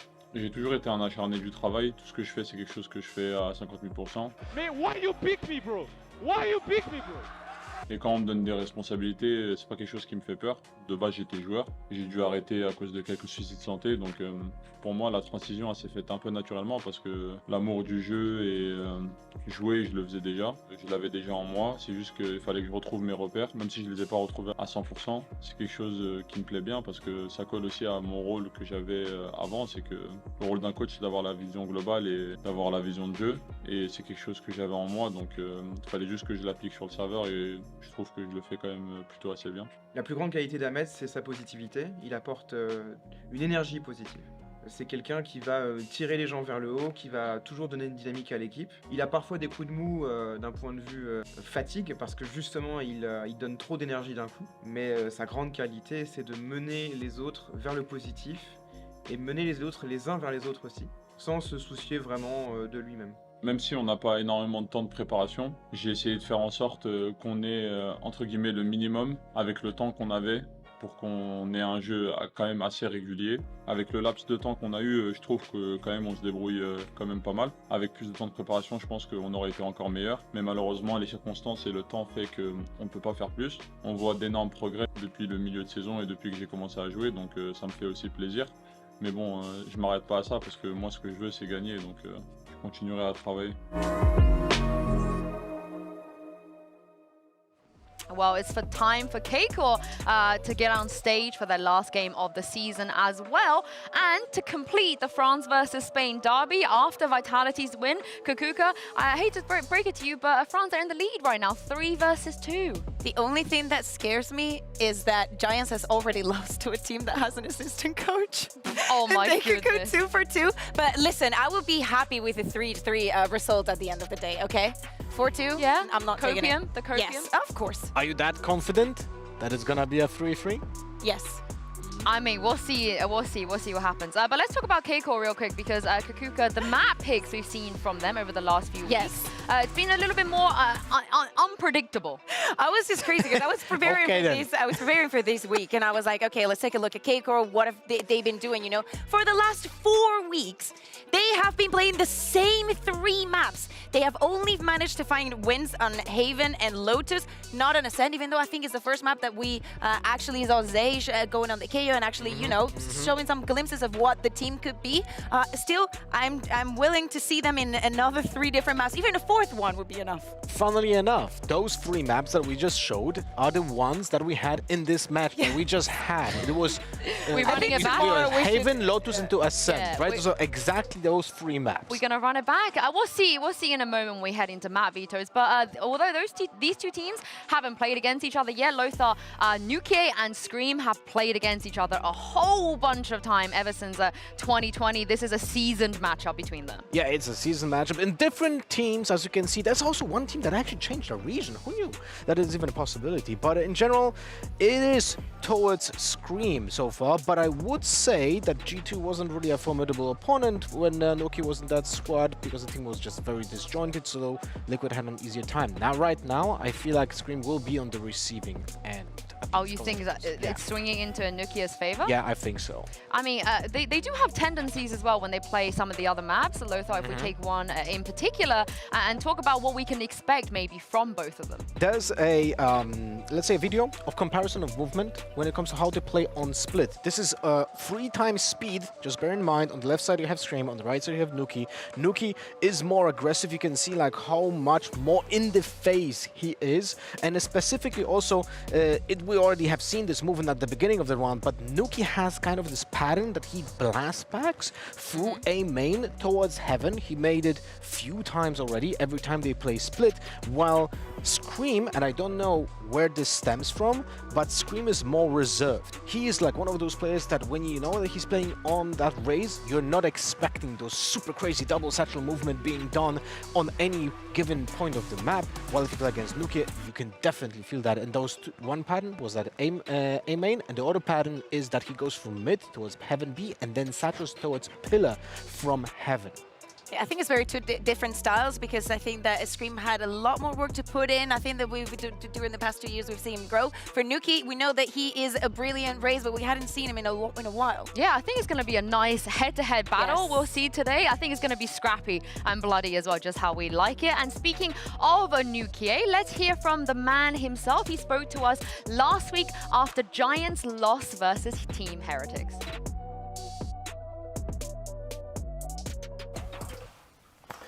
How do you feel after your match against Heretics? Match against Heretics? How do I feel? I mean, it's a roller coaster of emotions, so it's a bit happy and sad in the same way, because sad because we lost, happy that we can learn.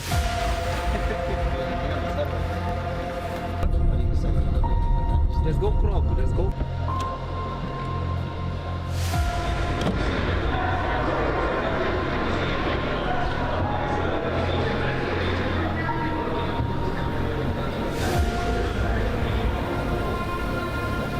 I think the game against Heretics was super winnable, and once more we lost to ourselves.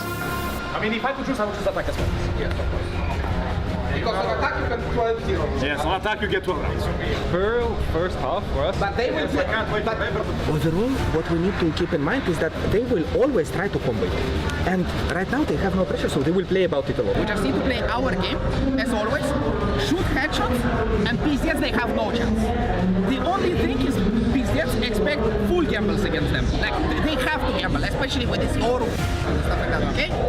Let's go, we are ready. Alright. Hit them on 3, yeah? Put it down, put it down. 1, 2, 3. Hit them on! It's actually quite fun to meet the fans, because they're quite genuine fans. When you talk with these fans that came, for example, or the fans before, it's like it feels like a genuine interest in supporting the team.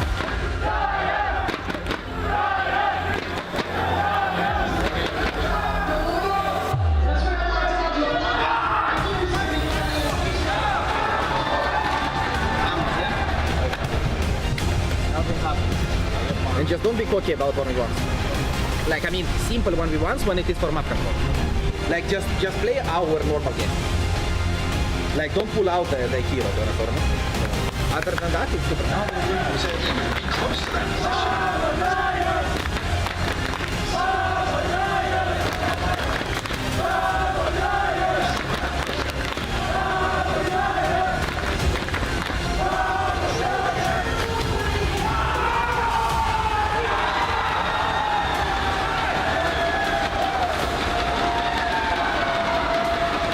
Goal, of course, is playoffs. That's the first step, and then getting as close to qualifying to Japan. I'm not gonna even say about winning, because I never talk about it, because it's like insta karma. You know, the more you say you're gonna win, you're gonna destroy somebody, it instantly goes the opposite way. So I think one game at a time, and just focus on playoffs now, and then we'll see what happens in the future.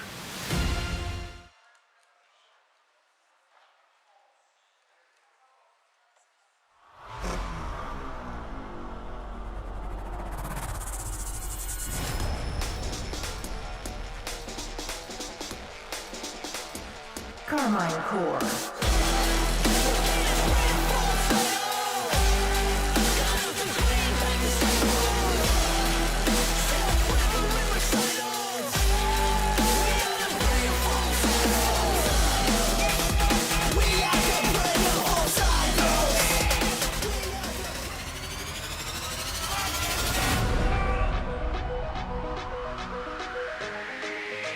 Giants Gaming.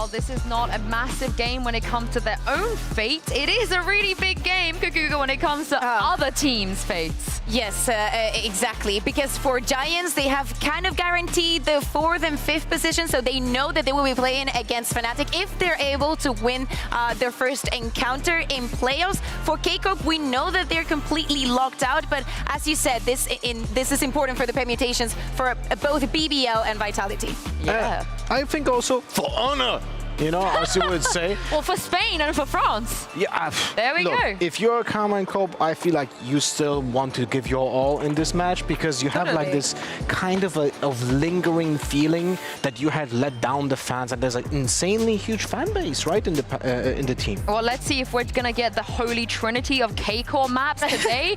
What do you guys think? Lotus and Ascent and Haven? We're gonna see that? Yeah, that would be crazy. It depends. I'm not seeing who's banning this Pearl because K-Corp took away the Pearl and Giants took away the Fracture. The Fracture, yeah. They've been swapping on the bans that they've been having, but these are actually the two that repeat the most. Okay. I think you're literally talking it into existence, Lothar. Wait, if this is Haven, I'm leaving. Don't do Haven. Oh, no! Oh, but it's Ascent! Okay, if the last map is one's Haven, honestly, it's... I feel... Do Giants know this? Oh my God, it's going away. Oh, no. It is going that way. Haven. Pips and Orion, you have one job, and it's to give us a different map for K-Corp to play. Pips is like this one? But if you're... Oh my. What? But if you're K-Corp, you're fine with this. But yeah, K-Corp is like... You're loving this. Look. Maps. PM and Seisha are like, wait, those are the 3 maps we actually like to play, so... For 4 weeks in a row. It's a double-edged sword in a way, you know, because it's the ones that you have the most reps in. It's also the ones that you can grab the vaults and actually perfection it, but, you know, the opponent also has that to play against you. Well, also, Giants, we didn't see yet a Haven from them, so we don't know what's going to happen on that map at all from them. Well, we do know what's going to happen on Lotus. Let's take a look at Lotus. I believe the last comms, or you want to do something? No, we actually have something on the telly. Yeah, let's go. Let's go.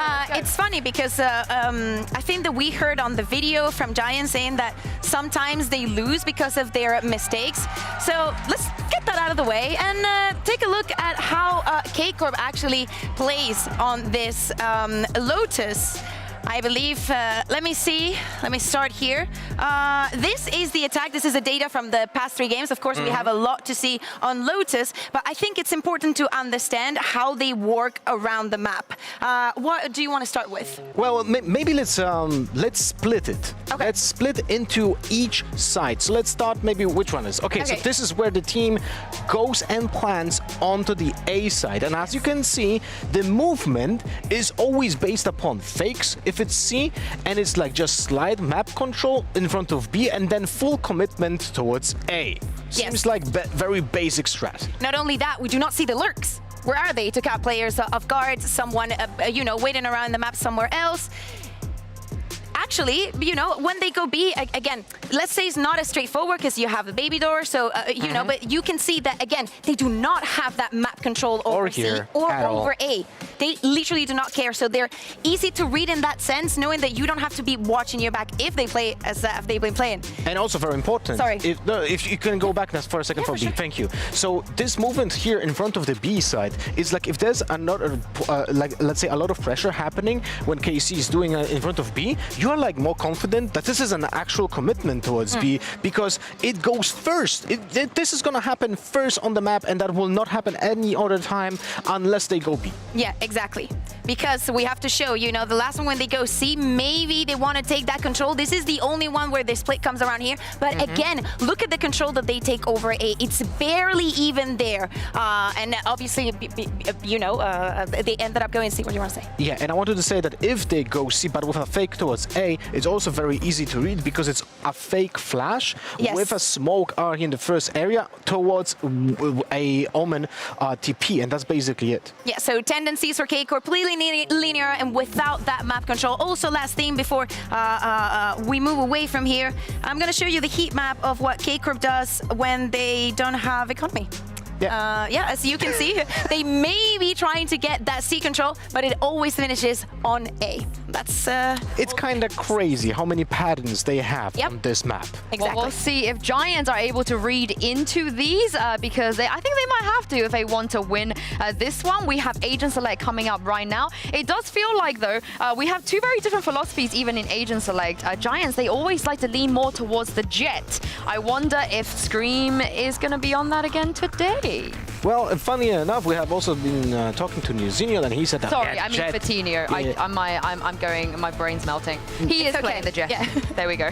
Newzinho said that he doesn't like the Jet on this map because she doesn't deliver that much value when it comes to utility, right?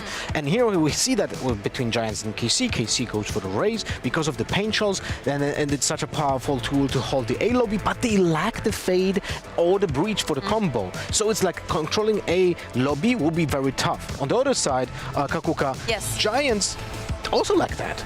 Yes, they're going to lack that. It's something that we're seeing a lot. You actually missed it yesterday when it actually came to happen. And Fatinho's not going to have that much support and that much ability to combo. It's going to be by himself. I don't think that he has, especially on this map, he has all the effect that he wants. It's more reliant on playing the Jet operator. Oh, they're warming up in Aim Labs on Icebox. I saw a brief Icebox shot there. That's bringing me right back. I'm always surprised. Why are they warming up not on the map that they actually play? I was like, what the hell? I mean, I think maybe this is before Map Vita. Yeah, but that means that's how good they are, Lothar. They can warm up on Icebox. This is a sense. Well, oh, look at it. Yeah, I miss Icebox so much. Bring me back, Icebox. But anyway, things that Lothar will never say.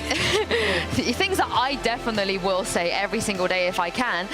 But it's not about me. It is about Giants versus K-Core, and I'm going to throw this over to your casters to get us into game. Over to you, Pansy and Hybok. That's quite ambitious, Sue, to assume that we will be getting you into game. There's always a chance that it could go wrong before we even start, but hopefully that's not the case and we get a fantastic game here between these two. Mike, I want to kind of cut to the quick here, if I'm honest. I don't want to really mess around. Let's dive right in. Let's be... A spade's a spade. Let's go. That's what I'm saying. Give me some win conditions for Karmine Corp, because this isn't an easy game for them if we're going off of results alone. So give me something to look out for. Okay, I guess at the most basic level, we're talking about previous appearances here on Lotus in particular. That'd be nice. Scream did look very good on the Raze last time. And though we've had isolated incidents of him underperforming, obviously, in this previous ethos around, you know, the lack of belief in some of these duelist picks, but that was a big positive for me. To kind of counter that a little bit, XMS needs to step up here. The importance of these Killjoy anchors, particularly on Lotus in terms of dictating how that mid-round kind of pivot goes, is so crucial. And unfortunately, I think it's been a recurring issue sometimes with XMS's inability to really stand his ground in some of these 1v2, 1v3 anchor positions. Yeah, we've been seeing those anchor roles becoming really quite paramount to teams' success. This is where our eyes will be drawn towards. We'll see that tested out in the second half, especially. But for now, we can at least focus towards the likes of Scream. How well does he fit within that system? Do we see him working within the machine? Does he actually blend as well? Obviously, on the defending side, it will be Giants who get to try and greet them on the way. It's a huge gap towards A right now. Giants almost relinquishing most of the information behind this Viper, and imagining Karmine Corp going to try and catch some timing behind it as it drops. Yeah, just saw the dog going through towards middle, so that's instantly the go signal. There's no one lingering around. There's no late rotations. It is going to be this A piece. Scream going to get in with a little bit of chip damage, but nothing too much, down to about 84. Quite deep towards this, and actually still found some success there, even while flashed up. But it's the backlines to do even better. Karmine Corp fighting as one.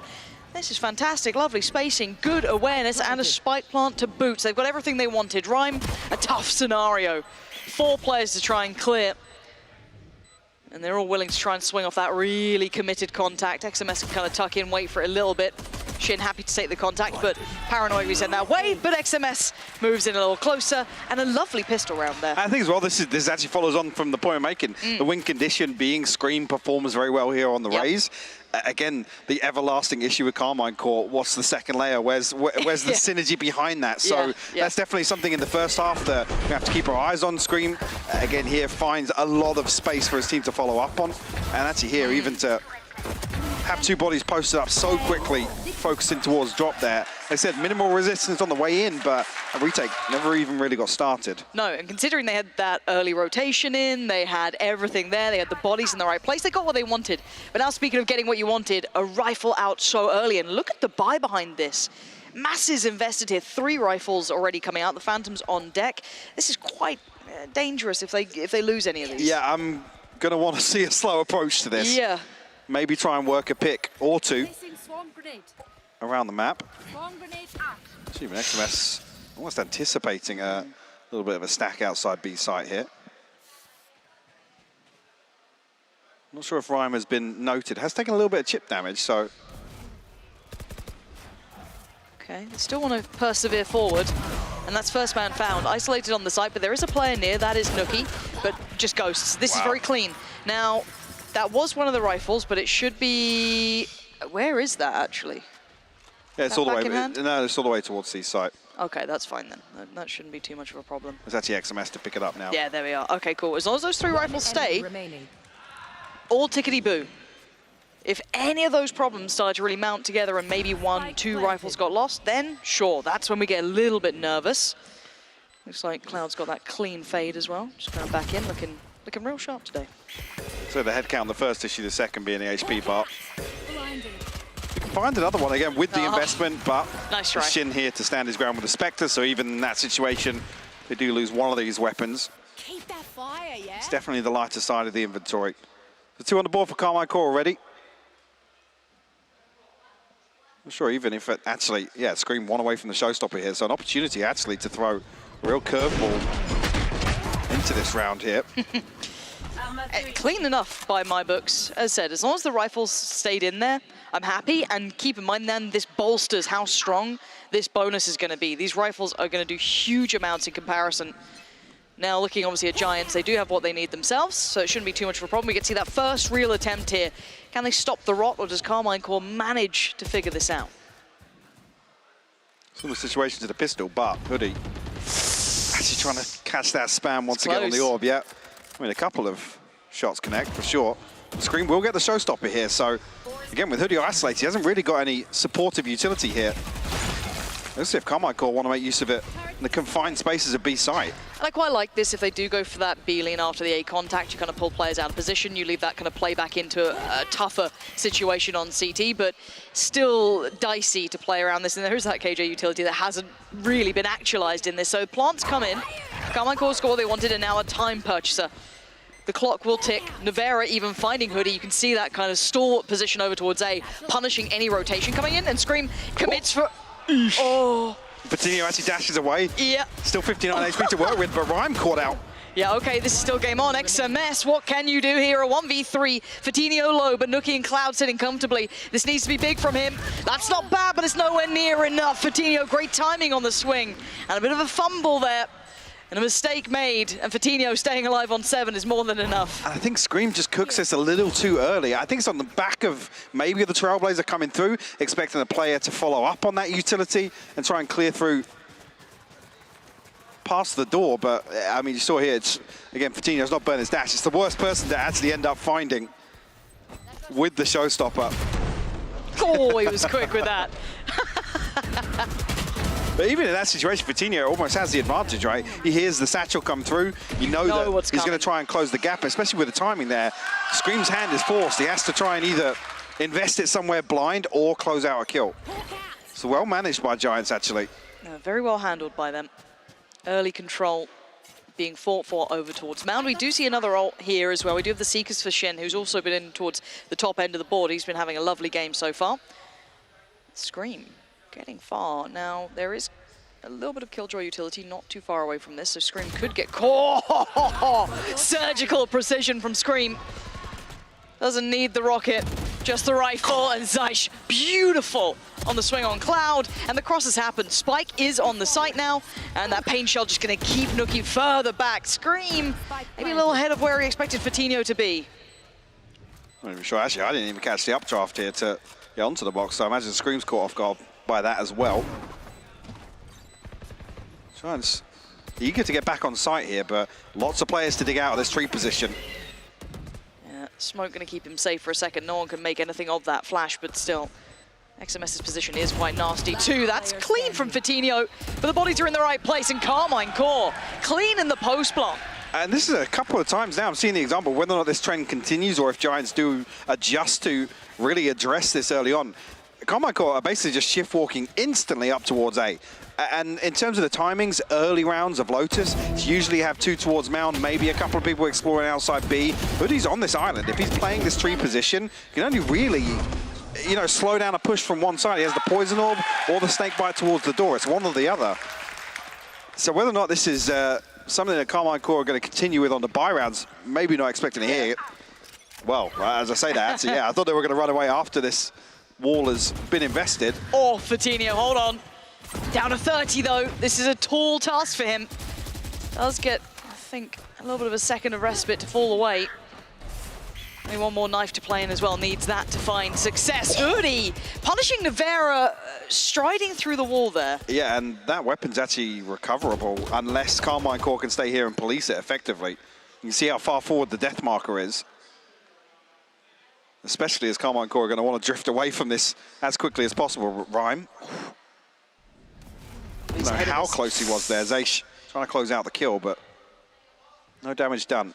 He's drawing the attention. Now keep in mind where the spike is though. They are still going to be a little late to this.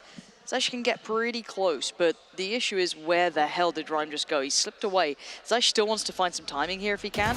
He does outgun the vast majority of the other side. Keep that in mind. They still have 3 rifles against the 5 pistols. There is the recovery though. Hoodie has got the Phantom to hand, and there's those knives, or knife in play, forced away deeper. So Fortinio's desperate for the reset here. It would be huge actually if he gets him ahead of this retake. Oh, the paranoia is good. Any stall here? Zeish in trouble. No one to save him. But the trade comes out by taking down Fortinio. XMS playing close. Dangerous, but rewarded. Shin in unison. They're holding back the flood. Wow. And Karmine Core course correct after what was getting scary. I mean, Zeish falls there, but I think 3 members are caught by the snake bite. That vulnerable just ticks up. It makes Nukkye so squishy for that first challenge. I think Giants are almost thinking, yeah, there's one playing deep here. Let's look to overwhelm. Get another upgrade on the way back in. Is it all through? I'm not even sure there, actually. Regardless, XMS landed 2 fantastic kills. So let's kind of, this is early game still. You know, they've had everything they wanted here, Karmine Core, but if we're going to touch on those win conditions, let's kind of relay that early on, because I know that some of you only listen when the game is on, and I don't even blame you. But we were talking about XMS has to have an impactful game. I kind of wanted to look at it on the other side, but if he can implement that here, brilliant. If he's starting to feel warm in this game, but Fortinio, hold on. Yeah, okay, didn't fancy sticking around too long. I think if, and this is what I was talking about, Karmine Core now looking to do this contact play up. 120 on the clock here. Already we've got very deep progress. This time around, Fortinio here to complement Hoodie's hold, and also the flashes coming from Cloud if they need it. This could be a nice evolution if they go back to that B piece, though. The setup has been adjusted from Nukkye, but it's still something to test. I'd like to see them explore that B split, but I'm interested. Do they expect Fortinio to be posted up on this? Have they drawn the additional body? I mean, with where Shin and XMS are positioned, yeah, lockdown comes in now. I'd imagine this has been the plan all along. Okay, a little bit of a smoke though, and the paranoia sent, and well, Cloud eats it, so has to fall away from this. He's dead. He's dead. He's absolutely dead. Shin working in perfect timing. Doctor gonna go just a little deeper, gonna probably catch Rhyme on that as the plant's gonna come in. There's nothing they can do to really deny this now. Plant's down and they're in a perfect spot. HP. This is really well done by Karmine Core. I cannot stress this enough. 5 standing, Viper's Pit there, Scream all too aware of what Hoodie wants to do. Fortinio is their real last shot at this, as Rhyme's been locked out for some time, and saving is all he can hope for.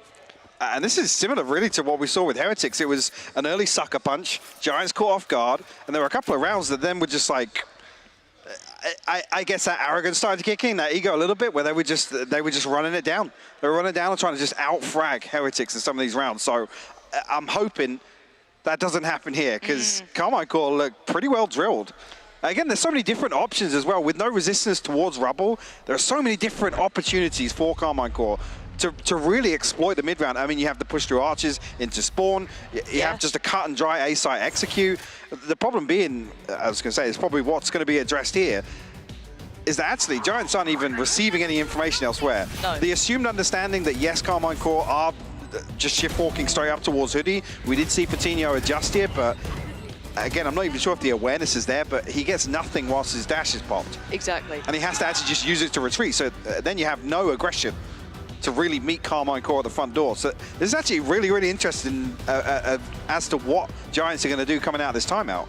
Yeah, I think there's the option of doubling down on aggression, actually committing to pushing a little bit deeper, trying to play behind it, but I mean, another trend that kind of continued last time we saw Giants on Lotus was Rhyme being punished on some of these mound peaks early on. True. So I'm not sure if that's something the Giants are going to say, hey guys, yeah, let's try start. it, exactly. But because that creates openers. Yeah, and the thing is that I really actually like that Carmine Corp have that momentum swing on their side currently, and that they're still exploring that B split, right? By all accounts, if you're looking at the traditional response, you're going to put another body on the site that's been abused, right? They've been kind of contact walking up towards long, they've been winning out on the site. If you've got a solo anchor who's not getting information fed to him, nothing really received, and then they just adjust into that B piece was gorgeous. This is also something as well that the desk briefly touched on. Not having the breach, not having the fade, not having the raise, these things that are almost guarantees in the early round on Lotus. If you want to take rubble control, these are things that people can't challenge those pieces of utility. It's black and white. It's there's no grey area to that. Okay, well, let's see if they do something in this round. I find it hard to take much away, but isn't the round you want to do it on, to be honest? No, I wouldn't mind them testing it here, but even with that, it just ticks the box in Carmine Corp's mind. They go, right, well, this is what they're trying to do, maybe testing out. Now, it's all the mental game here. There's a lot of room being taken, but there is a man on the case. That is going to be Zeish, so he's going to be in a lot of trouble. A lot of players only going to get one. That rifle they brought in is on Rhyme still, and that is one potentially to be recovered. They're going to spam that smoke to hope to try and police it, but there's not much they can really do to stop that here. Here, I was going to say, whether or not Cloud's going to overstay his welcome a little bit. Burn up the boom bot just to make sure that nobody stayed behind that smoke. Not entirely sure about that one, but whether or not they're reliant on it here as the round does progress. But B-site seemingly on the cards here. Well, that's now going to hit a very, very quick rotate through this door, but Hoodie's here able to stall. Yeah, with the judge as well. A judge as well, yeah. This makes it... Oh, wow, this makes it near impossible. They're down to 35 seconds. They could pull the plug on this and still go for a B piece, even if they just hit that door to kind of feign that. But the Seeker's going to come out.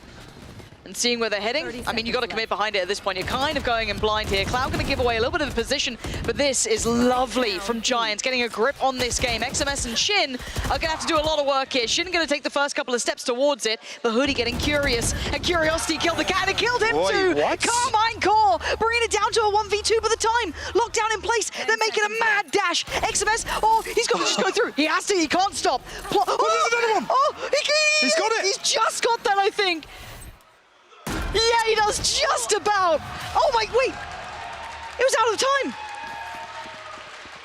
No, Carmine Corp won. Oh my, I was just, you had me confused for a second then. Oh my God, I'm losing it. So, okay, talk me through that. So we went for, starting out on A, there was a 3-man push. Then we went, how about B? Okay, go towards B. No, actually we're going C and then double pumping back. This is wild. I mean, one thing as well that's been the biggest criticism is Carmine Corp's inability to make decisions under pressure. You know, when things go wrong in rounds, that mid-rounding has been awful. Is that point, what was that, 0.4? 0.4. And yeah, Shin just finding the pick at the end. Oh my word.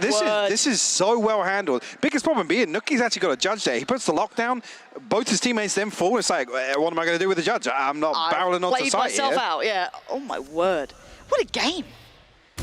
When did Carmine Corp get like this? Here's a little bit of an adjustment, though. A little twist on it is that Fatinho does have the operator, so a new puzzle put towards Carmine Corp to try and work out. Showstopper is on, though. Second showstopper by round 8, actually. Oh, they're going to be able to push Cloud into this position, so this is a lot of information. I don't know if they clear this. But he's going to be... That's audio cues. Yeah, instantly relayed to Fatinho, who's going to catch that cross, and now Cloud can actually play back out from this perfect play between the two. Yeah, Scream punishes one, but he's going to need to do more than that. He's giving it a damn good attempt. Flash goes behind. He wants to fight, and he's going to get it, Scream! Gorgeous play. 2v3, making it possible. Hoodie has the ult, though. That can kind of deny an entire area of this map, but keep in mind, Scream's got that rocket. Not opposed from using it. What does Hoodie do? Can he make this costly? It looks like he might. Draws the attention. Hoodie's good for one and a second. Giants answering back. I've seen here as well, actually the adjustment of Nuki's utility to slow down any hit coming towards Hoodie. Even got a turret tucked into tree there that takes very deep contact. But also just layering some of these nano swarms inside the poison orb. Maybe actually this is the switch up here to have two outside playing very aggressively. Great relay of information between Cloud and Fatinho. And Scream just dissecting both positions. So yeah, this will be interesting for, again, the normal rounds that we've seen from Carmine Corp. Going for the attentive mid-piece again, though. I mean, this is another huge win condition for the attacking team on Lotus is to force the adjustment of the Killjoy setup. So if they're reading they were committing towards this, slipping someone towards CT isn't a bad idea, and now Scream just trying to make the pinch, but they've got the whole site to themselves here. This is so much space. Really, no, this time Vitinho does get away, just clips the corner. And Navera trying to post up, posture up. Look as imposing as he can. That paint shot is huge, forcing them from the corner into the crosshairs. And Giants are pushed so far back. Even look at this post-plant setup here. It's ratty as hell. Actually, the one-way fails on the second, but almost baits Giants into this smoke here. Yeah, this is beautiful work. Carmine Core. Give it to him. Let him have it. Rhyme. The Colosseum is commanding it. They won the ace, and they get it. 5 for Navera, and what a beautiful switch up on the round. Like I said, this is such a huge win for Carmine Core to force Nuki into not having that receptive utility on B, not to have the alarm bot there set up with a nano swarm. And again, those plays are generally just to slow down the plant, right? To maximize the defending team's ability to set up as soon as that spike gets planted. Because those retakes on B, absolute nightmare. But even here, it's a perfect feel for the game from Carmine Core to find basically a wide open site. Navera TP's back into spawn. There's nothing Rhyme can do here. He's got a showstopper coming in the front door and Navera in the back lines. Yeah, it kind of feels quite bad in a way if you're Rhyme just seeing this happen. He's been tested so often, and because they were conditioned to be so worried about that A piece, they've had to put all that utility into it. Now, all of their kind of, I guess, anchors are on one side of this. You've got the Killjoy setup, you've got the Viper setup towards it, and they're looking towards poor old Rhyme, who's got, what, a Paranoia and a couple of smokes. He does have the support from Vitinho here, who does have the knives, but they're going in dry on this. This is audacious from Navera! Not known as the combat Orb, but right now he's looking outstanding at it. Second layer screams in, Paranoia's good, TP needs to come in, and Cloud needs to try and bail him out. Spray's okay for one, but Scream's already on the site. You're not going to get much more from this in Rhyme's position. He's hoping for a mistake, and he almost had it. Navera landing shots here. This is always a concern. Pit invested here to try and get back onto site, but I say, yeah, it forces them off default, but ability here to spam in. Look at the shorties. Yeah. Look at them all waiting. Oh, it's not nice to witness, but it works. Carmine Core. Can you believe what we're seeing, Mike? This just feels like it's finally coming together for them. It feels like they've had such a brutal season from start to finish, a couple of bright spots, but this is starting to look like all of those win conditions you were highlighting are certainly starting to hit, but it's even going beyond that.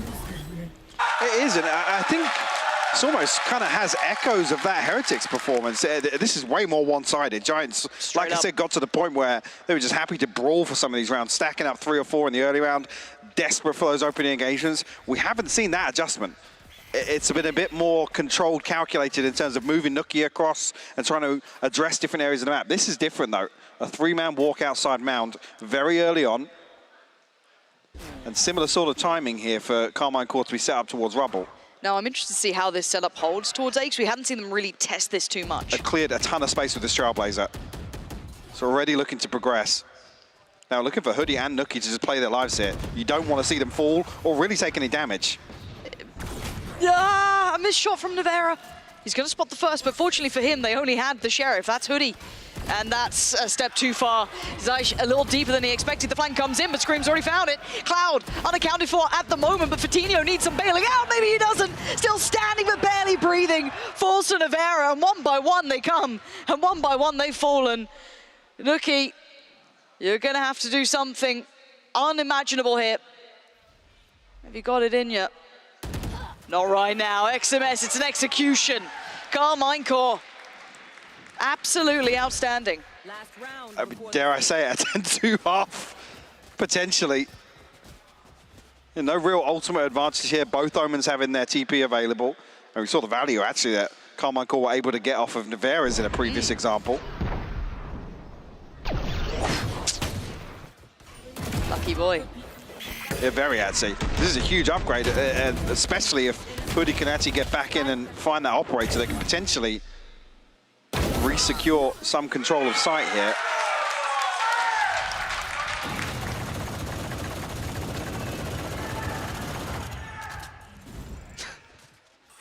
Everyone's just muted the volume of the stream. They do. Except for Mitch. Yeah, Mitch is there just loving it, having the best day. Do you think he has like a clip compilation of all of it? Thank you. That's what I like to see. Yeah, that's what we love to see. Beautiful. Straight into where it the belongs. sink. Exactly. I want to see what they approach with this. This is an adjustment, at least, to say the very least as well. Fortinio, keep in mind, Fortinio had that operator last time. They did go walkabouts in middle. One off the pit, and actually, this is to get Zacia's ultimate online. So I feel as if they're going to look towards ending once again towards A, with where Scream and Nevera have been posted up very early on in this round. The fact that no one's willing to challenge now, obviously Nevera with the operator makes it tougher. Thank you very much for that one. Left in the depths. But they've conditioned them to react to this so quickly. There's still 35 seconds. They can lean B. The pit works just as well on B. Yeah, oh yeah. Now, last time around, it went a little bit skew-if. There it is, you heard it. Does Nuki just dive in? Yeah, he does. It's Nuki. Sprays and prays, and no one's answering. Nevera's there with a shorty. Scream swings and finds what he wants. Rhyme goes down, and now just 3. Fortinio not feeling so great with that operator now. Cloud and Hoodie, what do you do? Try and work together. They found the first step forward, but look what's waiting. Everyone's got a shorty. It's horrible. This meta needs to die. Oh, bye-bye. That's just unpleasant. That's big though. Hoodie and Fortinio finding kills. Oh, Fortinio, that adjustment. Out of this world. XMS though, a 1v2. The timing, gonna see the first, went for the second. Wow. Giants working it out with the shorty themselves, but finding Zeich was huge there. Yeah, just off the sound cue alone. That should have been 10-2. There's no way the Giants should be able to fight back in, especially with so much damage and a kill coming on the back of that Viper's pit. But what universe are we in right now? 9-3 half here for Carmine Court. Giants looked absolutely stunned from those early rounds. And it surprises me we didn't see the adaptation that I put to Giants. Well, I'll stop you right there. Go ahead, go ahead. I think Giants made a decision at the right time. Carmine Court just had a feel for it coming out of the timeout. And actually, they had a number of other game plans. It just so happened around came where they could exploit Nevera's TP and execute a beautiful pinch onto Rhyme C side. That's true. But in my eyes, Giants made the right decision. This was just Carmine Court, honestly, elevating themselves to a level we haven't actually seen before. Yeah, it's there's a lot of versatility in the way that they've approached this attacking half. Yeah, I just haven't seen the stars align like this for them in some time. And this isn't off the back of Scream. I'm pretty sure he's on the bottom of the board. This hasn't been a Scream one-man show. I think it's been Shin mostly doing a lot of the work and a couple of the others. XMS doing very well. But this one piece that they initially ran put Giants behind so far. And then as you highlighted, that lovely little TP piece that came through, a couple of other different looks that really just made Giants completely lost. And as well, game. It's perfectly read because after they forced this adjustment, there's a couple of times where they're actively going to deal with the utility. I think last round, a perfect example, as soon as they find that alarm bot, the alarm bot shot, it doesn't actually take contact on a player, and immediately this split comes through. Like I said, that pit, again, works on all 3 sites here, but where you want to really maximize value is on B site.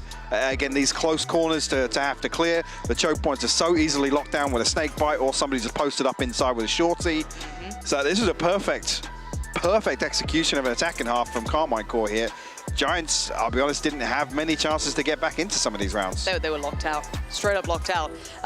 Nice seeing Carmine Court playing outside of just Scream Go Kill as well, seeing that full strength of the team. I think Shin was the shining light of that squad very early days as well. A lot of saw that potential. Shin was their best player at locking in my eyes. Yeah. And it wasn't even close, to be honest with you. Nope. Wow.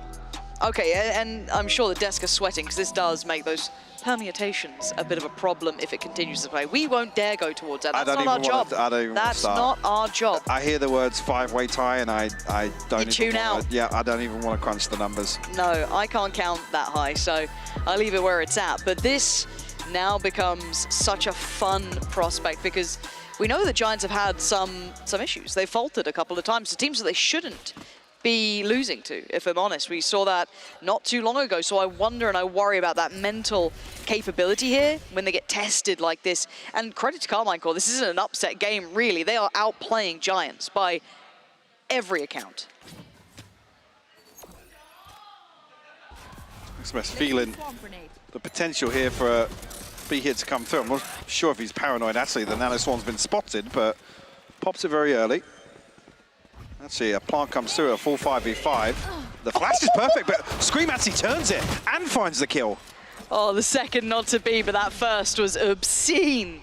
2 players going to play back through by the door. Zyche going to be sitting patiently for this. Nevera going to find Hoodie.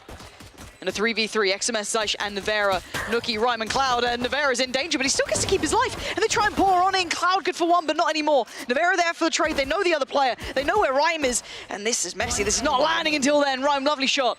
1v2. Time ticking, though. Needs to find a kill here.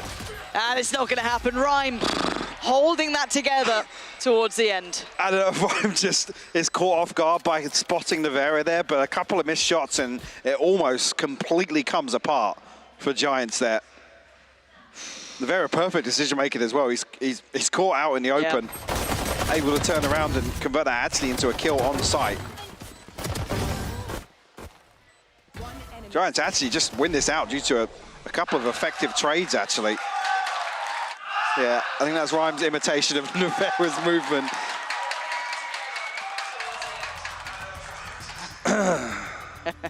Right. Good. We're doing so well today. So well. I thought once happened in the first series, we're in the clear. Why? Have you said anything? No, I didn't say that to anyone, actually. You just thought it? Yeah. Right. Well. So, Michael, as the analyst here, right, you're meant to be the brains of the bunch, right? Talk to me about that 4-way. I'm kidding. I don't know. 5-way, isn't it? I couldn't tell you. I don't dare even look at it, if I'm honest. It makes my brain rot. The desk will have to talk through that if map 1 does go the way of... They might have some time to do it right now. Actually. Yeah, of Carmichael. Hopefully they've got that ready. Nookie's not happy. Nookie is unpleased. Is it about the lights? What is it? They're looking up. Hold on. I'm having a look here. It is the cursed desk, to be fair. I was going to say, yeah, Nookie sat in CNED's desk from yesterday. Which, well, we know how that went, yeah. Oh, monitor issue, maybe. Hold on, he's looking. He's getting real close.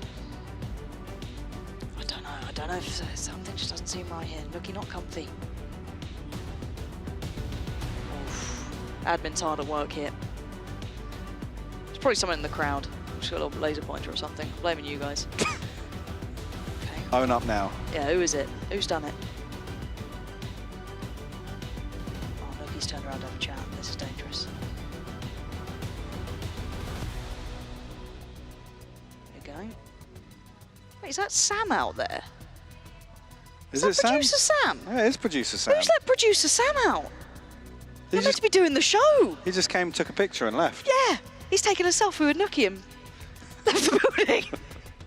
That was Producer Sam. If you didn't see him, then we're just talking to the people in the venue. But that was Producer Sam on stage. That's terrifying. That is, yeah. Because usually he's the guy at this point. Yeah, there's Producer Sam. There's Producer Sam. Why is that? That's a replay machine. Let's go. That wasn't even live. They got it on EVS. Just a quick one for the gram. There it is. What is happening? What's worrying is he's usually the guy at this point that would tell us what's going on, but he's down on the stage taking pictures of Nookie. Something. I think it's one of the lights. I think one of the lights is maybe shining on Nookie's face, maybe. I don't know. I'm not sure. I want to find out. I will happily take your thoughts at home if you tweet at us. What is going wrong here? Why was the producer taking pictures with Nookie? We're unsure. If anybody actually can track down that photo once it gets tweeted, actually. Or just screenshot it. Yeah. The panic on Producer Sam's face going, I shouldn't be out here. They found me. I thought it was on the half.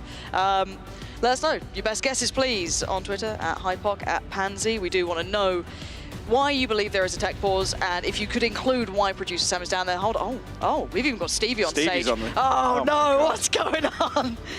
There's Stevie, if you didn't know, if you haven't come out to Berlin Messe yet. He's the main man. He will keep the crowd entertained. It's lovely.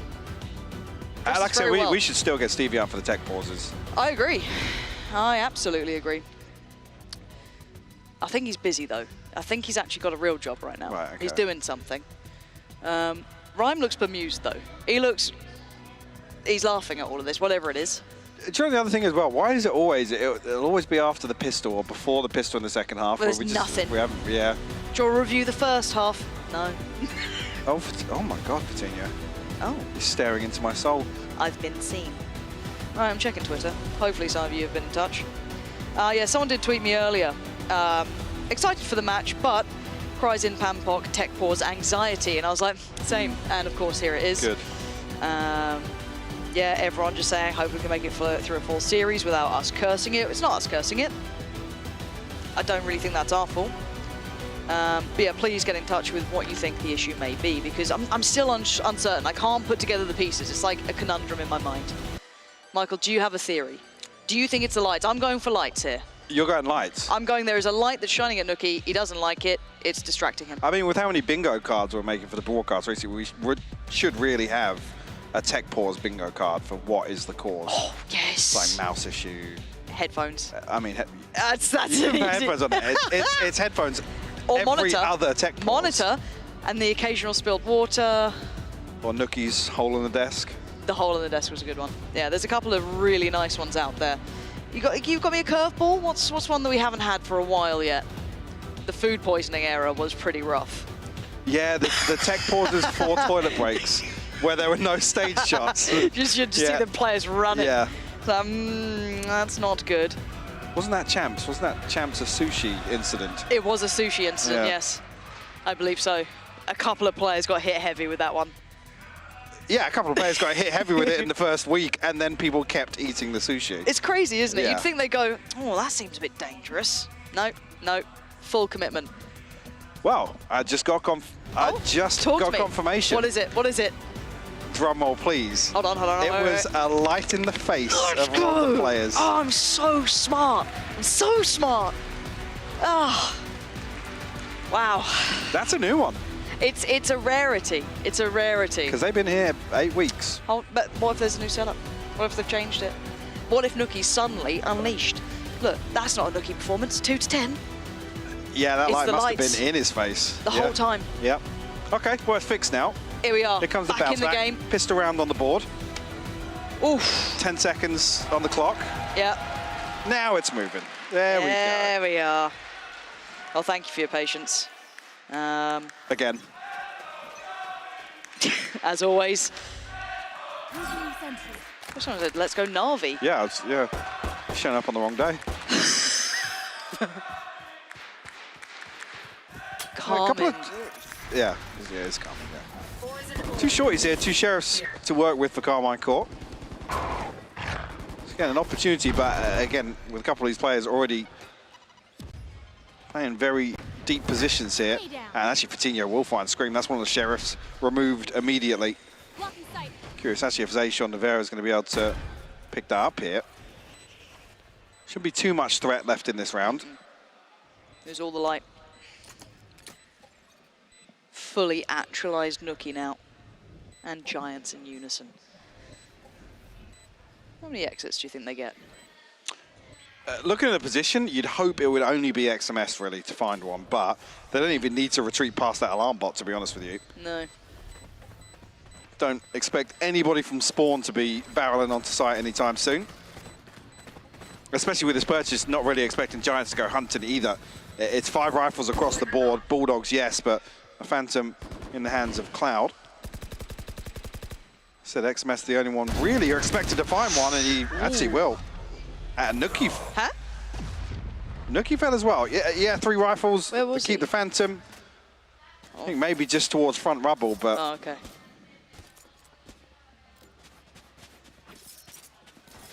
at least here we'll be able to get a purchase back online.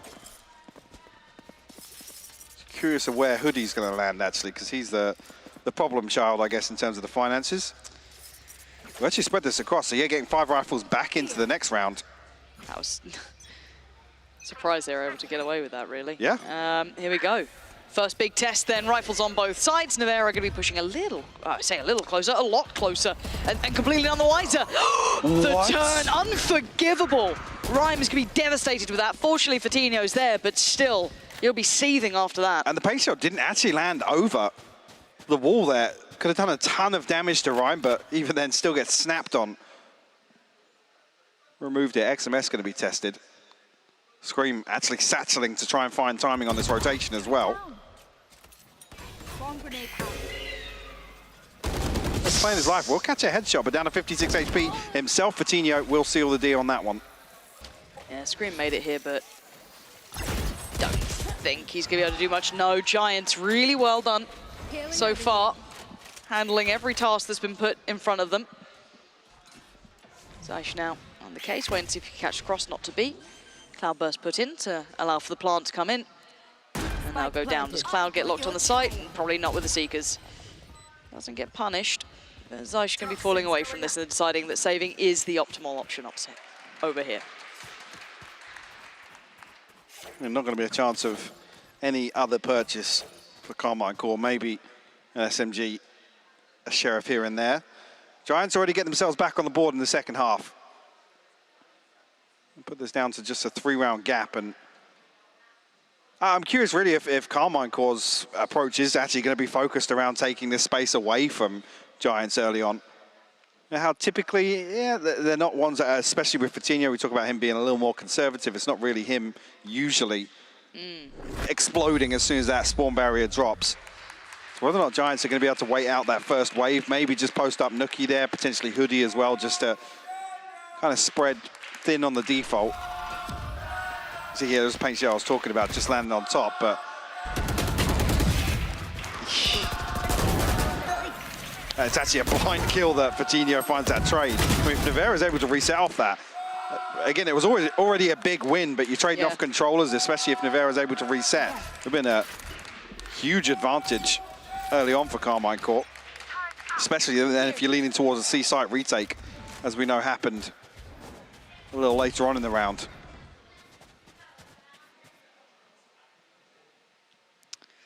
So, power players this round, Zaish and Shin. Coming for Carmine Core, the only two really remaining with those rifles. Everyone else on the pistols. On the other side, of course, starting to build back some of those funds that were very, very low down, but trying to go in a little bit cautiously here.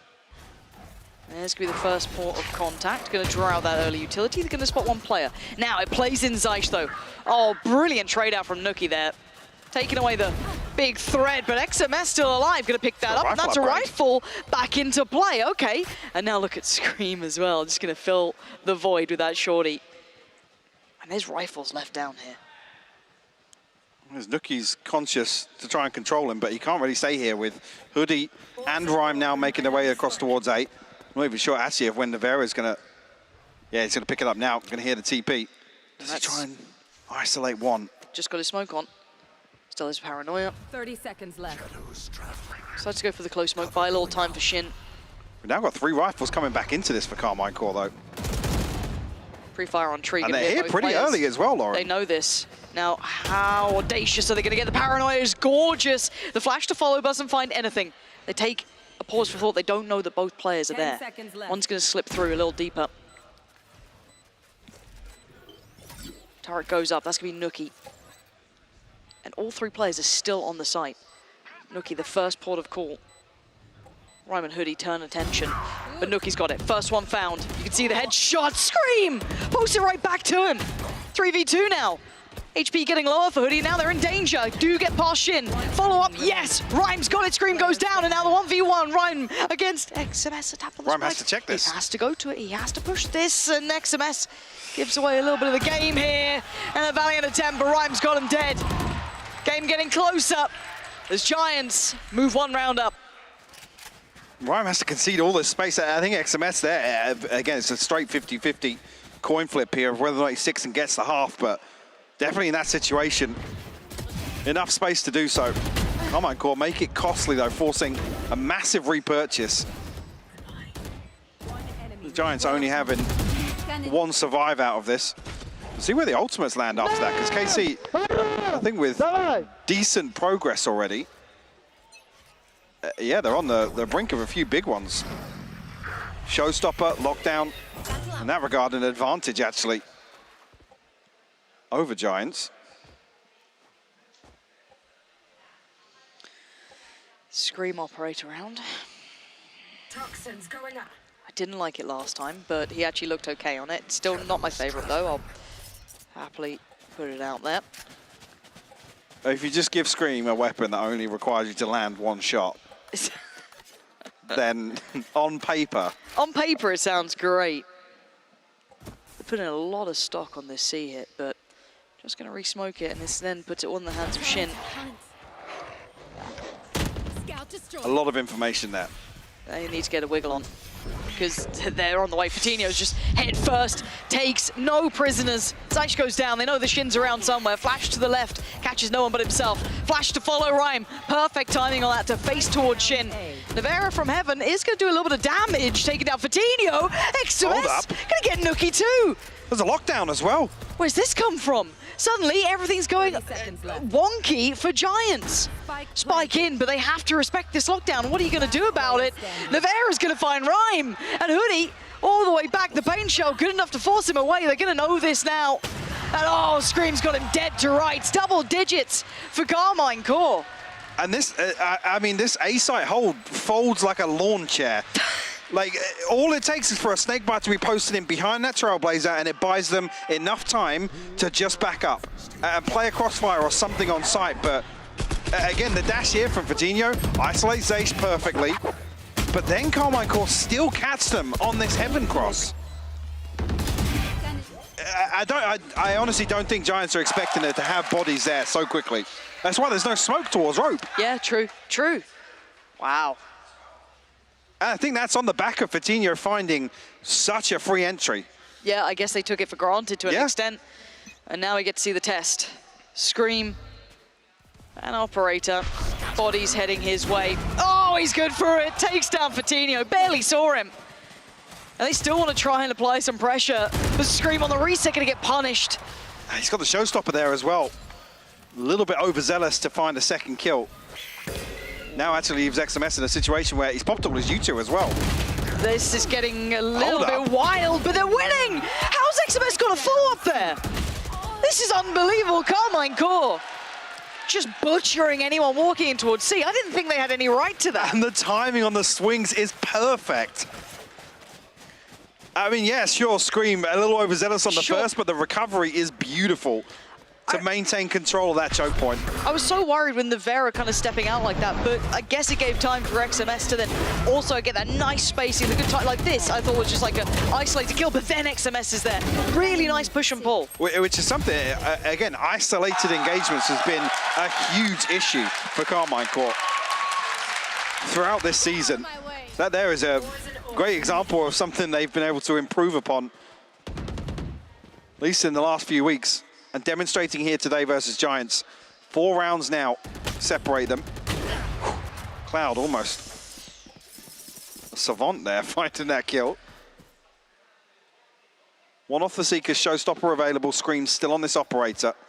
Viper's Pit and the Blade Storm available for Giants here. Looked a little similar for a second. Oh, Zaish, not even a chance in this. Fatino quick. I'm going to give himself a little rifle. Oh, going to come in as well. Keep in mind, Scream does have his. Still Operator on the go. He's not going to get much vision on this now. Trying to toy with him. Draw her out. No, but that utility. Second time of asking them, they are going to commit to this plant. And the problem could be if they look to stick inside this pit, the showstopper then becomes very valuable, but Fatino finds Shin from somewhere. Yeah, this is all going absolutely off script for Carmine Core. Nothing's really working. The Seekers didn't find what they wanted. The showstopper didn't really find anything. I think a bit of damage on Fatino, and that was it. Certainly not enough. So the last 3, you're not going to get much out of this now. So can they keep them locked on the site? Can they do enough damage to make this costly towards Giants? I mean, in this situation, you don't want to feed across the lockdown, across the attacking team. Ooh, trying to bait an XMS though. Oh, yeah. Fatino so aware. Not going to fall for any of that silly business. Now Scream's in a little bit of trouble. Do we see Carmine Core fight for an orb now? Do they try and pressure towards Rubble once again? Obviously, Mound is a fairly easy orb to obtain on the attack. That one outside B, pretty difficult for the defenders to really contest that. But we know how valuable the lockdown can be. Some kind of anime fight there between the showstopper and the Blade Storm. So yeah, curious actually if Carmine Core do make some attempt to either deny the orb or to pressure one of the extremities, try and find timing on a flank here to backfill any execution that's actually focused around that lockdown. Okay, a couple of options for them to work through. With the operator in play, I'm not entirely convinced it will happen. Okay. Either, to be honest with you. Again, Scream's going to be the one that you want to be pushing forward and take that aggressive engagement to deny the orb initially. Well, they're not actually just going to cycle that across to Navera. Exactly, yeah. Now have him post up a little deeper. Guess we have to wait and see when we come back in. 11-8 though. What a game. Giants have gone right back into this. Yeah. Carmine Core on 11, but this one should have been concluded from the first start. I mean, it should have been 10-2. Let's be real about it. Absolutely. Yeah, what choices they make here, Carmine Core? This is interesting. Where we see that operator, we a little telling, at least of one part of this. Oh, okay.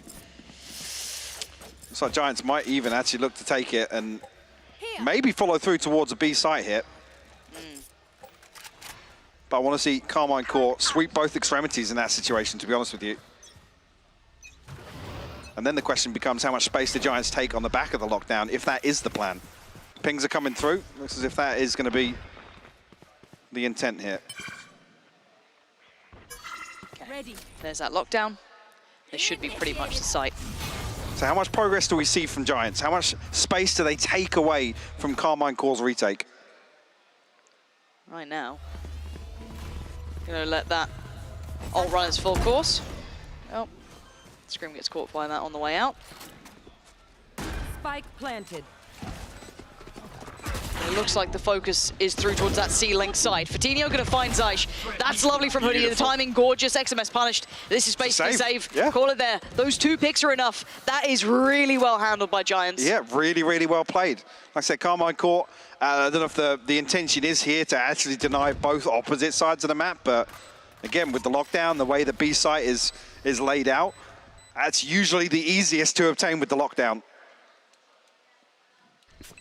And immediately you can see the Trailblazer to follow through towards C-Link and clear out, isolating that first kill at the perfect moment, to be honest with you. Just so happens Hoodie catches the backside of XMS as well.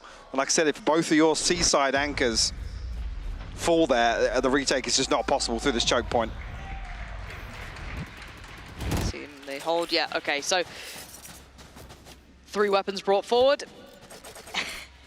And the buy around it is going to be shoddy at best. You don't want to... Ooh, okay, they're going as far as they can to try and supplement the 3 rifles they still have. But yeah, this was really nice. Instantaneous. To kind of, they just knew what the plan was, yeah. Right? There was no second guessing. This timing couldn't have been better as well for Hoodie. Very well done. And it's only a drop in the pond. Those 2 rounds coming from Carmine Core are a lifeline, considering otherwise we'd be pretty much all even. Here we go again, though. 9 to 11. And Scream getting a little... missed shot, but Navera makes up for it quickly. Pinches towards Hoodie, but look at the space gathered in the meantime. Now they know it. There has to be an awareness of this now. Giants starting to depend on this a little bit, but maybe it'll work out for them. This could be their best bet, and they have no information. Dog gets dealt with before he even gets through the smoke. XMS, chip damage achieved. Needs to stay alive here. I mean, it's Nuki that you want to see stay alive, to be honest. He was considering trying to lurk behind this, find some space on C. Again, with what happened in the previous round, though, you can see at least XMS considering the possibility that anybody's going to progress once again into that C-Link area. Oh, Scream, though, what is that? The shot back from Rhyme ain't bad either, though. Going to find Shin on this one. Nuki's flank gets cancelled, has to come back. The adjustment, Rhyme, stunning. XMS on the trade, hold on. They've made something out of nothing here. Fatinho and Nuki, though, last 2 standing. Opposing sides on this, taking a little bit of damage on the way towards the spike. He knows where they are. Lovely work! Fatinho with a round. And Giants on the doorstep now. Carmine Core, a little worried here. 2 members of Carmine Core are broke as well. 300 credits carried across from the previous. See actually how the purchase is going to lie. I think Scream snapping up a rifle immediately. But this first blood comes through at, what, 126 on the clock? Carmine Core just unable to get into a position to stop this B-side hit coming through. You think as well, with such a freebie to open up, they can set up for both other sites comfortably. Broke or not, we got a buy. Gonna need something from this man here. Oh, he can't stick around for this. Has to respect it. He is a glass cannon at the end of the day, but he forces out a fair bit of utility. Won't be able to scout too deep. So That should burn that up nice and early, so Zeiss and Scream do get to stay somewhat unnoted. However, Seek is going to be here for Cloud this time. Zeiss going to be able to slow things down, but Scream actually finds Hoodie. A headshot with that operator almost forces the hand of Giants to reconsider. The setup, he has to be ready for what's coming his way. There is a whole team flooding towards his side. He's got support, yes, but he's got to buy the time. And he's doing just that, but only for a second. He falls. Cloud great on the entry work. Nevera going to pop down a smoke, try and isolate the fight. 2, now 3 on the site itself. They've got everyone here that they need. And Nuki looking to take that space, but Nevera gets to work back in. But it's Cloud to hold. Takes down Nevera and screams Zeiss and Shin. What are you going to do now? You've got no step towards this. You've got no information on this. Giants are everywhere. And you got an operator on the retake as well. And it's a B site retake. So need these rifles to do work here, but Zeiss and Shin look as if they're reconsidering. Fill in the plug, it looks like. Gonna hold on to this once again. They need a solution, Mike. It's a big topic of conversation as well. If the operator is spotted so early, Carmine Core need to make sure they find value ahead of conceding a site, especially if it's B. Unless there's a rifle for Scream to swap out to, it's all but done at that point. They take away some of these weapons as well. Carmine Core are in financial struggles. Shin clutching hold of his rifle, doesn't want to lose this either. They get to keep all of it. It looks like they do, okay. 3 rifles moving forward and a timeout. I was curious, actually, I couldn't even remember if Carmine Core had another timeout here, but need to find a response here. XMS looks as if he has a feel for the timing here. That Nanoswarm gets popped at the perfect time, but then commits to holding that awkward angle. Yeah.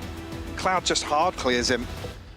How do they deal with this? Because, again, after this timeout, you're going to think the Carmine Core are going to be focusing on trying to find a solution to those B pieces, but then do we see Giants then just flip the script, right? They have every upper hand to kind of make those sort of plays, to kind of, you know, try and throw caution to the wind. Sure. Do they try and switch things up now? Because I feel like early rounds, Carmine Core is still in the right position, not necessarily winning them, but Hoodie and Nuki are having an awful time at finding any sort of comfort, any sort of value. This is basically Fatinho and Cloud recovering rounds for Giants. Yes. And doing a bloody good job of it, by the way. Well, they brought it back to 11-11. Fatinho is popping off right now. Cloud as well. Yeah, it's incredible to watch those two work because, as said, the amount the others are bringing to this is minimal, and that's a rarity because, as said, the Giant squad is a very good team. We talk about Giants being, you know, 5 actual pillars in terms of, on paper, their peak performances, what they're capable of. But this is very top-heavy right now. Rhyme had a stinker to start this map as well. Here's the adjust. Okay, so XMS goes towards the A site. Right place, right time. They're in the right place for this, unless they obviously go for a B split, which could still be a possibility, but let's find out. We go back into the round, 11 apiece to Giants finally take the lead here. All even. And an early rotation. Yeah, Zeiss actually going to swap out for Scream here. And Giants, no secrets about this on the way in. Trailblazer burnt up, a little bit of space taken on the back of it. Scream on a wild swing there, but the lockdown actually comes after that kill is conceded. And Nevera's going to pick up the operator, someone else just as powerful. XMS trying to find a little bit of a timing window on it. They've managed to back away here. How much space do they manage to take on the other side? Pop flash, yes. Cloud going back on in. The fight's there, and Cloud is leading the charge. Giants, they want the lead on their side. Shin can't do enough. Zeiss irrelevant to this. So far away, he can't turn the tide. He has to just sit back and watch the door still intact. There isn't anything for you here. Giants will be making this to 12. Yeah, and Carmine Core just played out in terms of the pacing of this round. We talked about in the first half, actually, the biggest criticism has been their inability to grasp the mid-round, right? Making decisions under pressure and everybody executing from the same page. I think the second half has been in a couple of examples of that, to be honest with you. Giants somehow have made it to map point ahead of Carmine Core in what was a 9-3 lead. Incredible work from them. Giants showing such resilience. And this was just wonderful. Again, we've been talking about some of the players here, but Rhyme having a round, Cloud there too. I just said it a second ago, Rhyme had a stinker to start off here on Lotus, but has picked up the slack massively here in the second half. Again, we know in the previous, Carmine Core weren't leaning towards C. We know that he wasn't really getting an awful lot of action. Here we go. Right off Rinse the and rip. repeat, it feels, yeah. Yeah, Fatinho, similar scenes now. Maybe just testing, because again, there is a split to this. It's a 3-2 split. You still have 2 players working towards that B site, maybe looking for that eventual end on B. That would be where Scream is waiting. The door gets broken, and now they start to fold in. Shin this time catches Cloud, and then Scream's followed up. Hold on, he's trying to offset the timing to the Scream, buying some precious seconds. Joined by Nevera in this, they are holding them back one by one. They have the spike. Oh my word, they do. It's committed towards B. It's deep there. Paranoia going to get sent. And keep in mind, Zash can kind of keep them to this as well. He knows they aren't going to be able to peel away. They know they've got everything here. This would take a monumental mistake, and they are making it. Nevera taking them one step closer as Hoodie now, the last one alive in a 1v4. This is going to be OT, surely tied all even. The last opportunity, Carmine Core, figure it out.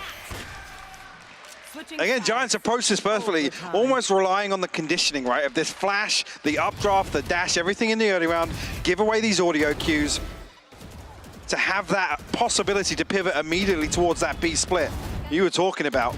Carmine Core, they hold the line. Don't overinvest to deny that space over towards A. I think actually the kill onto Cloud initially, where the spike is noted, comes at the perfect moment. Nevera bailing out Carmine Core with the second kill there as well. Finally, after 5 rounds unanswered, Carmine Core find their 12th. Well, OT we go. 12-12. Yeah, we Carmine Core on this attack. Giants on the defending side, and Carmine Core look quite good on this side, to say the least.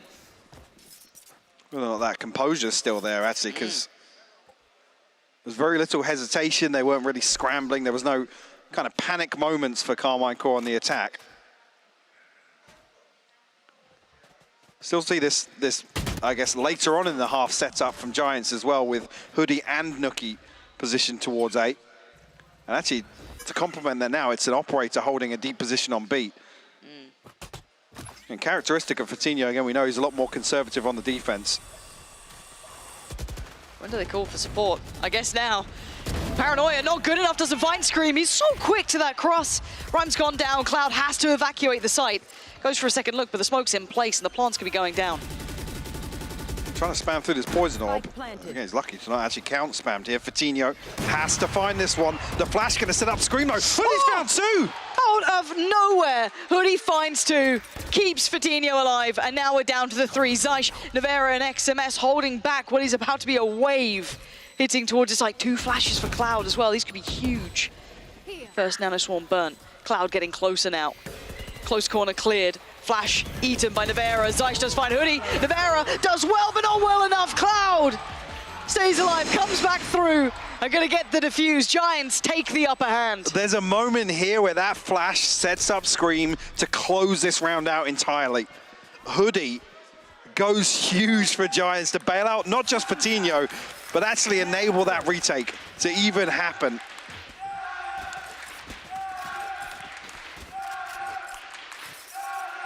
Beautiful stuff from him. I was talking about him having a hard time. Not due to underperformance, but due to Carmine Core shutting him down. Scream gets ahead of this Paranoia as well. Wow. But these 2 kills, that's it. Absolutely crucial. Little snap from Cloud there. Scream looking a little flustered, actually, with the overall outcome there. And maybe, oh, well, I was going to say, it's a Giants timeout. I did see the timeout flash up, but saw him frantically typing. I don't know if that was to request the timeout. Pressure now. The other side looked much better for Giants as well, so they get to go onto their comfort with the upper hand here. Yeah, it's a big advantage actually to come out, especially with how the regulation half went in overtime, to actually convert their defensive round. So also, this is the most recent experience for Giants as well. They've come from the attacking half in the second. Cloud very vocal there, actually. Something you often see in timeouts, to be honest. It's usually the Pipson show. Which is still going on. Yeah, it's still happening. But even Cloud in that last round was very vocal during the round as contact was coming in. He is keeping half of that map basically under his command. So I wonder what this is going to be like on that unpause now. We can hear them underway. So let's get back into game here. Waste no time. Let's see what we have in front of us. It looks quite clean. It looks like that A piece, maybe a lean towards B here, who knows. But again, Giants have been miraculous on this side. And Fatinho off to a flying start. Same thing once again for Giants. Nobody from Carmine Core looking to entertain this. Toxins going up. Only one in the lurk this time. Nuki, sorry, outside B. Does have an alarm bot in his way. Actually, with Navera creeping closer and closer. Cloud looking to clear the space with his Trailblazer. Doesn't actually spot anything, though. No, yeah, here comes that B split. They are committing to this. I thought they were kind of maybe offsetting the timing to double pump towards A, but no, the paranoia, that's not bad, but Fatinho's closed the gap. Do they even notice this? Fatinho could get away with it. It looks like with that satchel coming in, they might be aware. Wait, he got a satchel kill onto Fatinho, but Cloud got the trade back towards 2. Shin and Zyche go down. So plant towards A looks like the end goal. There's still Nuki, but he's not on this site, so it's a 3v2 Cloud here. will get Seekers here as well. Yeah, invest it immediately. Oh, but Scream gets to slip a little further ahead. He's just completely out of his mind finding 2. If he just sent that, he'd have got it. Nuki, you're going to have to do something amazing. He can't do it. We go again. Scream completely unleashed on this round. Beautiful stuff from him.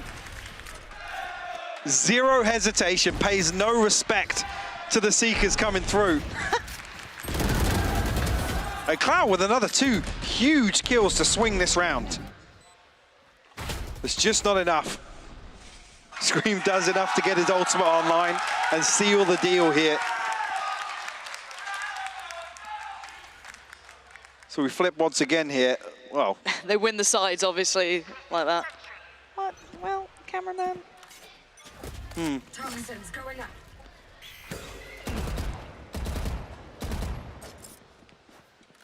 The initial flash here from Giant is going to leave Ryan posted up. And this is actually the situation I was talking about that previously versus Heretics was punished a few times. And Carmine Core actually stacked up towards this now. We'll take the tag.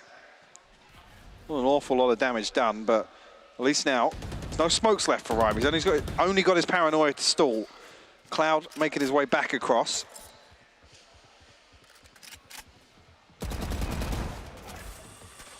Not sure if actually Carmine Core looking to commit behind this. Well, no, actually 2 sets of shots now. And the paranoia burn up very early on.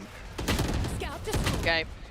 Cloud unfazed, but gets found and put down. Hold on now. Do they get a clean cross towards the site? No, Fatinho with the punish, going to catch Scream. Trade not as good for Ryan this time. So now Fatinho tries to keep an eye on. Oh my God. Shin's a lucky boy. And XMS is absolutely out of his mind, and it's worked! They've taken the fight to them. Punched a hole straight through this retake and puts it all down to Hoodie. Oh my word, he's Surely making not. something of this.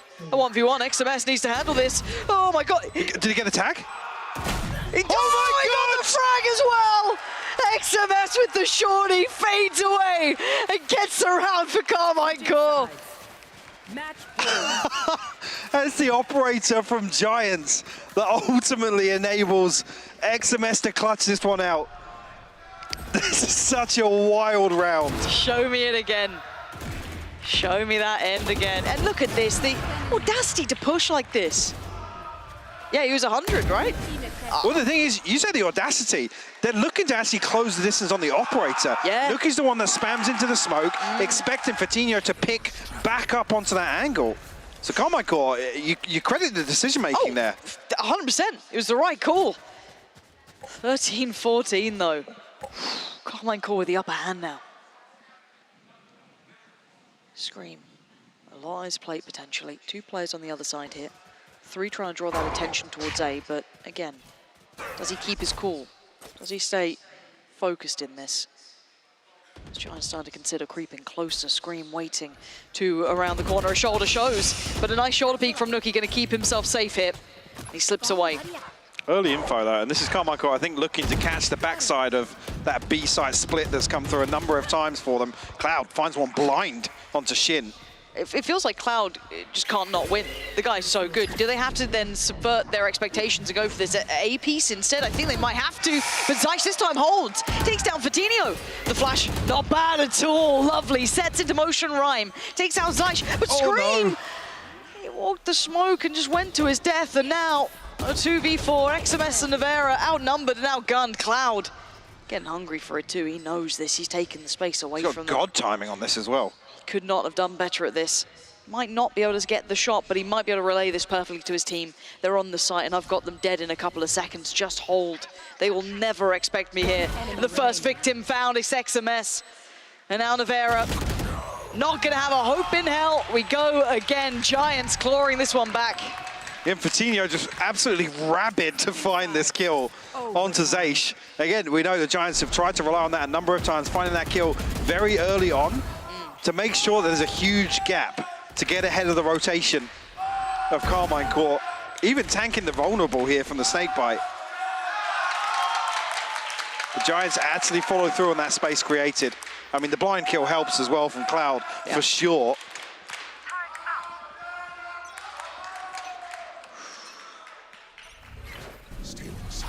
Oh, how far do they clear behind this? I don't know how much they've noticed. They may have seen someone, may not have. Again, this is all Giants trying to go through the motions of what was working for Carmine Core and regulation. Prioritizing the Seekers actually in terms of the orb retrieval there as well. But in the meantime, you've got Carmine Core trying to sell this picture towards C, but I'm waiting to see if they fully commit behind it. Last time they did, may not do it this time.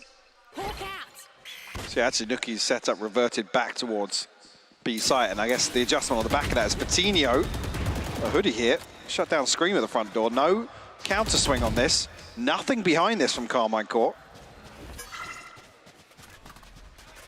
That's a big loss very early on in this. We're down to 55 seconds now and no progress towards any site. No, they could go blind into A, they could go outnumbered into C, into the unknown on B. There's no nice option. They're trying to show a little presence towards A, but with Fatinho pushed up like he is, he's got to respect this Trailblazer, yeah. But it doesn't pull the player. They're still going to walk in like, oh! Oh my God.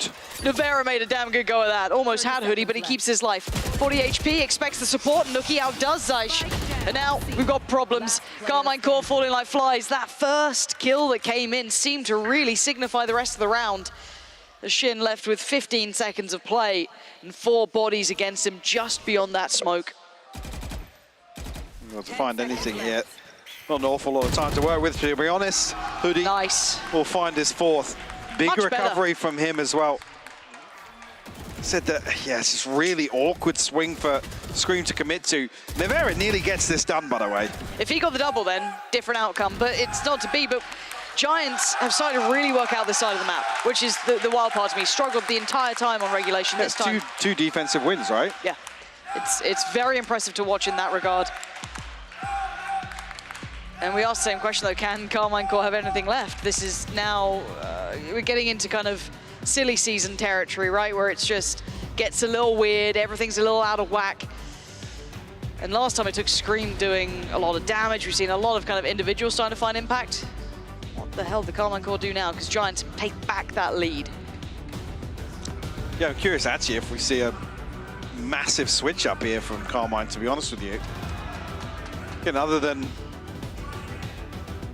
I guess, well, here overtime is the other kind of thing to consider. But in terms of the defensive setups, they haven't looked bad, to be honest with you. They've been very, very well controlled. There's a couple of concerns with Zeish's position towards Tree and I guess the timing of the utilities. Previously, we noticed obviously the Trailblazer coming through, find that information. We wanted the Snakebite inside that Poison Orb to isolate Fatinho when he does dash onto site, but Giants have been happy to try and exploit that. So do Carmine Core switch it up? Well, looking at the mini-map, well, there might be a chance, but there's nobody on the other side of this for Giants. Here we go. Actually, now I say that, yeah, Cloud and Hoodie have made their way across. Yep. Okay. Giants, what do you do with this one? Carmine Core are going to take that space, and they're going to have to instantly rotate off the back of this. XMS is in a world of trouble. Now, already you can see them go through the protocol list here, Giants, though. Clear close, clear as soon as they go towards the site. They've noted XMS. Now they start to pour on in. They're not seeing anything else. They're seeing no other resistance. Smoke towards CT. TP taken for Rhyme, and the Paranoia ready. Sends it. Don't think it catches, but still has to be respected. And the site's theirs. It couldn't have gone better for Giants in this, but they will get a 5v5 retake potentially. A split-second decision here. Now Swarm's down on the plant as well. No flank coming through for Carmine Core. Everyone funneled between Spawn and Connector here. There's a load of bodies inside that smoke, but Fatinho actually catches XMS. They might just push this forward. He's in danger, turns the flash preemptively, but the paranoia as well. He's in so much danger, has Navarra by his side, but it doesn't seem to matter. Giants holding on to this so well. Fatinho having a round here still. He's absolutely tearing them apart. Fatinho ends with flair. What a map from him. And that is to close things out. Again, a fantastic performance across the map from him. We're talking about actually when a couple of the individuals of Giants were really struggling in that first half. It was Fatinho excelling above and beyond the Call of Duty to actually bring Giants into a realistic position here on Lotus. Just taking a breath after that one. Hey, take my hats off to Carmine Core though.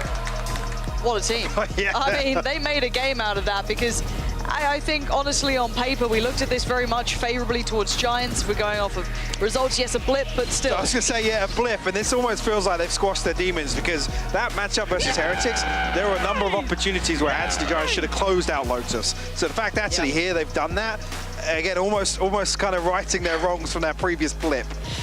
Yes, maybe they can take a sigh of relief in that and kind of cool down a little because it's still a series to go. This is only map one. It feels like a long one, and it was, but it was a great map one. I hope we get that sort of competition going forward, so do not go anywhere.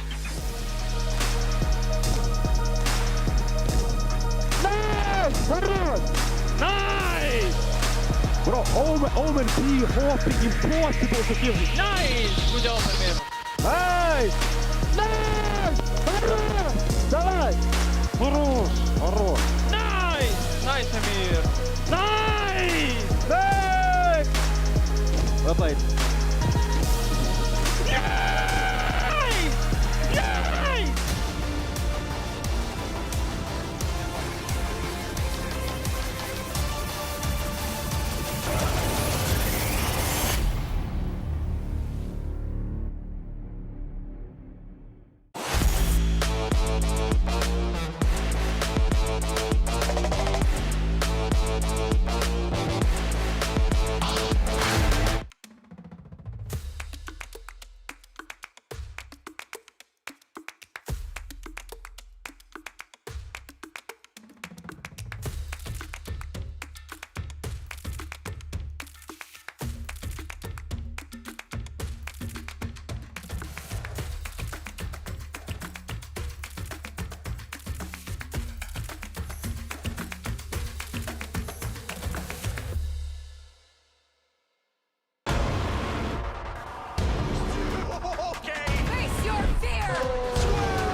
Red Bull gives you wings.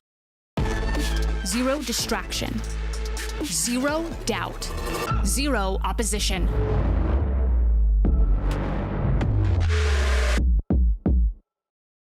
Usually when I see a target, I won't miss. I try to find weaknesses wherever they are and just game by game try to pick up on anything I can.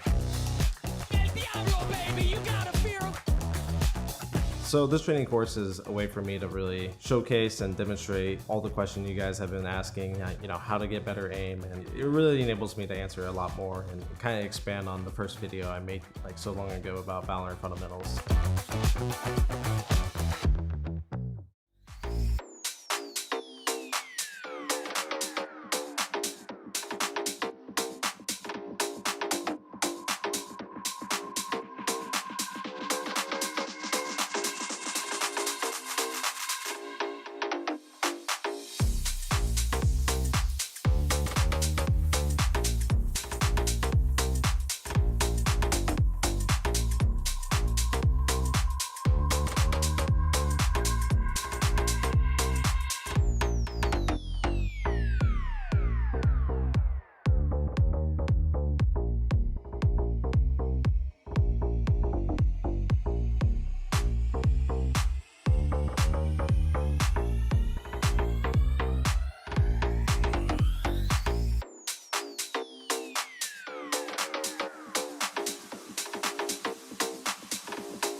welcome back to the show after this grueling overtime. I'm gonna break down one round, not from the overtime, it's actually the regulation, round 20. And I'm gonna talk about a very basic thing like a Killjoy lockdown execute on the B side, but why was it effective, what I liked about this run from Giant. So we're gonna bring in the minimap. We're gonna see the first tempo. The players are gonna move towards the B and check it first with the Skyflash for info, so they know it's cleared, and they are allowed to put this the lockdown in the B cubby area over here. Now this is very basic. Combined this with the Viper Orb on the A lobby, essentially makes sure that the players from the A need to check rubble area if it was breached or not. Now what I like about this is because the default positioning of the defenders on this map is typically like this. You have either one defender on C, one defender on B, and 3 players fighting for A control. Or the other option would be 2 defenders on C, 0 defenders on B, and 3 players fighting for A control again, because of the Killjoy utility that is typically put on B.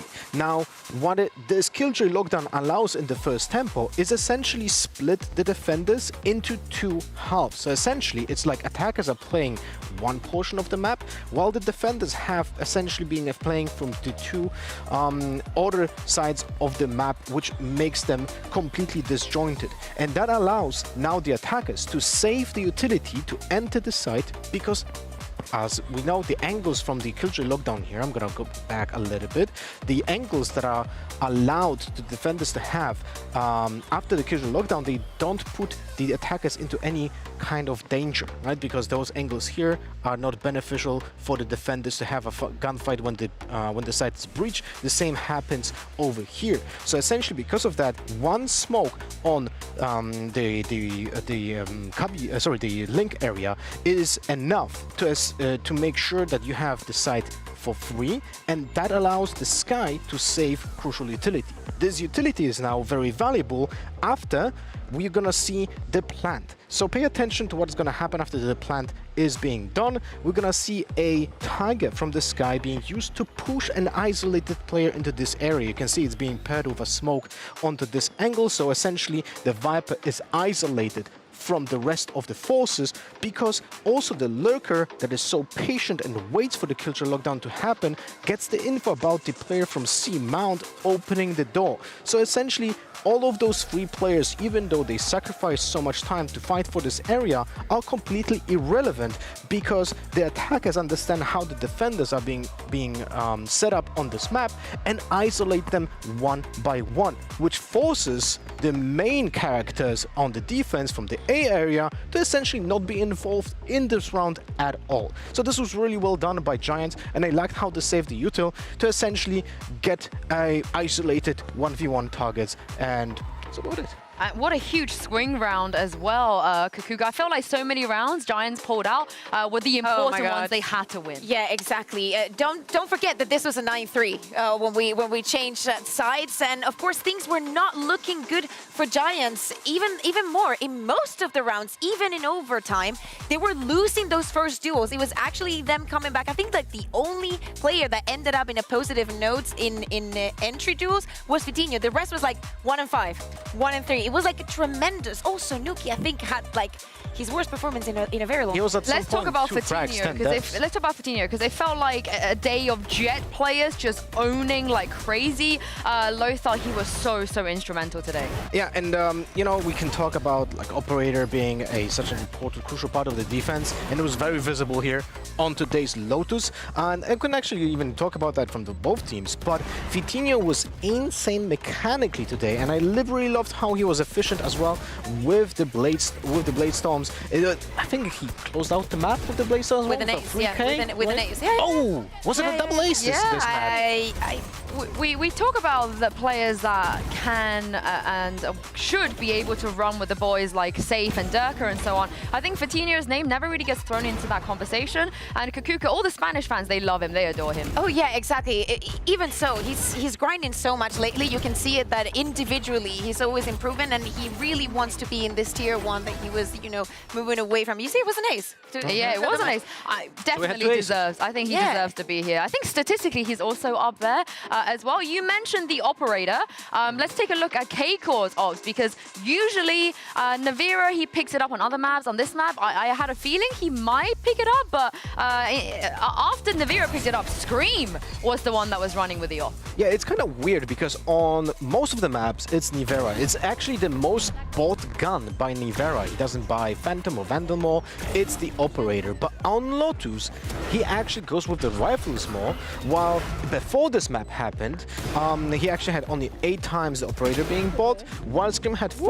But somehow, on this particular map, we have seen Scream pick it up more, even though he didn't have a single kill with an operator so far on Lotus. Yeah, and he did well on it as well. A lot of impact from him. I will say, though, this game has so much riding on it. Kakuka for BBL and Vitality, in particularly here for BBL. Yeah, exactly. So if you look at the middle, you see that Vitality win. Okay, that's what we're starting from. So if BBL are to win, Giants are 1 map away from qualifying them. So as simple as that. Giants wins the next map now that they've won the first one. BBL just need to win. No need for tiebreakers, no need for anything else. Wow, that's going to be kind of wild. But Lothar and Kakuka, we're moving on to Ascent here. I feel like it's probably a good place for Giants to 2-0 if you guys want to go over and show what you have. It historically hasn't been great for K-Core on this map. I don't think on this roster they've ever actually won it. I'm mad at myself that I didn't say, show me what you got the moment you said it. Oh, okay. Well, you did. Fancy says it a lot. Show me what you got. Okay, so what we got here for Ascent is actually a lookout to how Giants decides to play this map. And actually wanted to put a little bit of attention here towards this wall that Hoodie uses on B lobby. It's very important because he actually has a lot of effect on it. Funny enough, you're like, okay, so how are they going to control that mid part, right? Knowing that they do not have that Killjoy. It's going to be mostly Fiti trying to get those initial duels and actually putting a lot of pressure on the operator. We just saw Scream going on the operator. Is it something that we're going to see on the chat as well? It's something that we have also seen from Liquid when it comes to Save. Save is also playing that aggressive role on the bottom mid. But you mentioned that Viper Wall. I actually love this Viper Wall because it allows you to just cut off this singular corner when it comes to holding that angle at the beginning of the round. Yeah, there's another one I think that Heretics that Mixwell was using that also cuts up this part onto mid. Maybe we see Giants upgrading onto that one or maybe using it momentaneously. But as you see, and as we mentioned, they play without a Killjoy, so you need that proactiveness and different ways of controlling mid. For the other side, the rest is pretty basic, right? But we see a couple of times that Hoodie is going to be starting onto A, but mostly it's going to be supporting or actually reacting to something that they see on the map. I'm actually very happy that we bring up the Viper because this map, same as Haven, are very established when it comes to the metagame and the positioning on it. And stuff like this Viper that is being put into this map changes the dynamic of it and also puts more attention, I hope, for the attackers to bring into that mid area here. Yeah, exactly. That's what we can expect. I just want to see Scream on in the operator on the Jet. I mean, he has to have a great performance there because for K-Core, they have never really won this map here in VCT EMEA. They played it a whole bunch of times, but they've never able to find that win. And like Kakuka explained, if you are a BBL fan, you're going to be delighted right now. You are supporting Giants all the way. And not so much if you're a Vitality fan. A Vitality fan, I feel like you're on the opposite side of this. Yeah, exactly. I mean, you will be supporting K-Core, but as we said, that the first map got really, really close. In fact, it is the first time that it goes that far and Giants gets the win. They had a 50% after playing it 4 times of win rate, and it was those very dominant games, the ones that they managed to close out. The ones that went almost all the way, they ended up losing. Well, let's see if they can do it again here as we head into Agent Select. Lothar, as you explained, Giants, they love this Viper. I don't expect to see anything different. We see Hoodie. Well, that is different because XMS was playing on the Killjoy, if I'm not mistaken. So maybe there he's just gonna swap. Okay. Finally. This is his debut agent, by the way. Debut map. I was so mad at K-Core this entire time, not putting Navira on the KJ and XMS on the smokes. Finally, I am so happy about this. Wasn't Ascent the map that Navira played the for ace the first on the time pistol. and he got an ace on the pistol? Yeah. But it just makes so much more sense because XMS has a ton of experience playing smokes as well. Yeah, exactly. It was actually at the beginning of this year. It was in locking that Nivera started playing controllers, started playing that Omen. So let's see if maybe this changes are enough for them. They also, you know, move away back to the Fate. I just hope that XMS doesn't pick up the op again and smoke himself off, as we have seen in the past when they still played with Scream as the IGL, because that just broke my mind. Yes, also talking about a Scream and that operator and those duels, last time that they played this map, it was very close against Navi, even though he ended up 0 and 8 in those first duels. One more tidbit, because on Lotus we have seen a very big reversal of roles. The attackers typically had the order performance, and defense was the side that was very effective for both of the teams, and I wonder if it's gonna be effective now. I got it. Well, let's see, Pansy and Hypog, if Giants can bring this home for the BBL fans. Yes, the BBL fans are waiting patiently for the outcome of this, and I'm sure a lot of other teams are waiting with their eyes peeled to see where they stand at the end of this. But map 1 was a surprise to us, Mike. I think it went beyond our expectations of quality. Do you think that can extend to map 2 here potentially? No. Okay. That is the short answer there. Talk to me why. Tell me. I just, Ascent, even where Carmine Core have shown some improvements, this has been the everlasting issue, to be honest with you. Do you think the role swaps are enough? No. I really don't. I want to be as realistic as possible for this one to go the distance. Lotus needs to be the one for me that Carmine Core closed out. Needs to be confident as well. We always talk about obviously closing maps out in terms of momentum, especially if you're going to come back and lose map 2 and aim towards the 3rd map. Yeah, I'm not sold. Unless Carmine Core come out here and completely flip the script. Yeah, I'm absolutely fine. Hey, do you know what? Actually, I'll eat my words a little bit. They did on map 1 for me. Okay, well, look, we've got a couple of outliers here. Map 1 certainly kind of gave us confidence in areas we weren't expecting, but map 2 is going to have their work cut out. And Giants are certainly very good at this as well. So we'll see if some of the similar issues do appear, or if simply those role swaps are enough. Now, going into this, it'll be Giants on the attack and Carmine Core on the defending side. Other thing as well, Scream's going to have his hands full in terms of this head-to-head as well, because Fatinho was heating up towards the end of map 1. Yeah, Fatinho's been absolutely brilliant so far. Could do a bit of that here. That's going to do the job. Oh, come off it, Scream. And again, any more? No, Shin's there for the helping hand. But Carmine Core with the perfect beginning. I said he'd have his hands, have his hands full. He had a lot to deal with there, and passes with flying colours. Nivera. Not so colourful in terms of passing, but nonetheless, it's a flawless. Yes, yes. About a D. A D sort of pass, isn't it? I'm not sure. I don't think I even got that. I think I got like E's because I didn't turn up for school. Okay. Oh, that turned dark. Really quick. Oh, look. You know, childhood trauma gives you character. Now, at this point, exactly. Cool. All right, round 2, I guess. Was Nuki the one that died actually behind Cloud? Nuki's had a horrible series. Yeah, this has been an awful day of Valorant for him so far, to be honest. To be fair, he seems to be taking it in stride. Sometimes those games happen. If you're going to have Fatinho... Oh, straight through smoke there, it looked like. Rhyme's gone down. I was expecting it, honestly, to be Nuki at that point. Chip damage. Nice paranoia. Didn't catch all of them, though. Yeah, so Scream's got to be a little careful. Lovely work here. Slowly but surely working them down. Doesn't need to overdo this, though. Cloud actually connecting towards Zyche. That's not bad for XMS. Again, getting a little sloppy now. Careful here. The rifle has to come in to clean up. Nivera not letting this go out of his grip, but Cloud willing to make a challenge of it. Does he find a fair fight on Shin here? Not particularly. Oh, that's a belting shot. And now Shin is a little more nervous. Yeah, because Scream's got 3 HP. Cloud obviously heavily tagged up. The decay takes effect here. Only got 10 for himself, but an opportunity to recover this rifle, actually. Because Scream has, disconnected all the way back from this. Maybe doesn't want to give away the sound cue initially, but commits to it now. Deploying drone. Now, they've doubled up towards playing together here on Cap. Cloud. 30 seconds left. This is still possible. No, okay, Shin, he's there. Thank God for that. Yeah, Phantom back in play. Got a little bit worried. Nonetheless, 2 on the board for Carmine Core. Scream will actually pick up the operator here in round 3.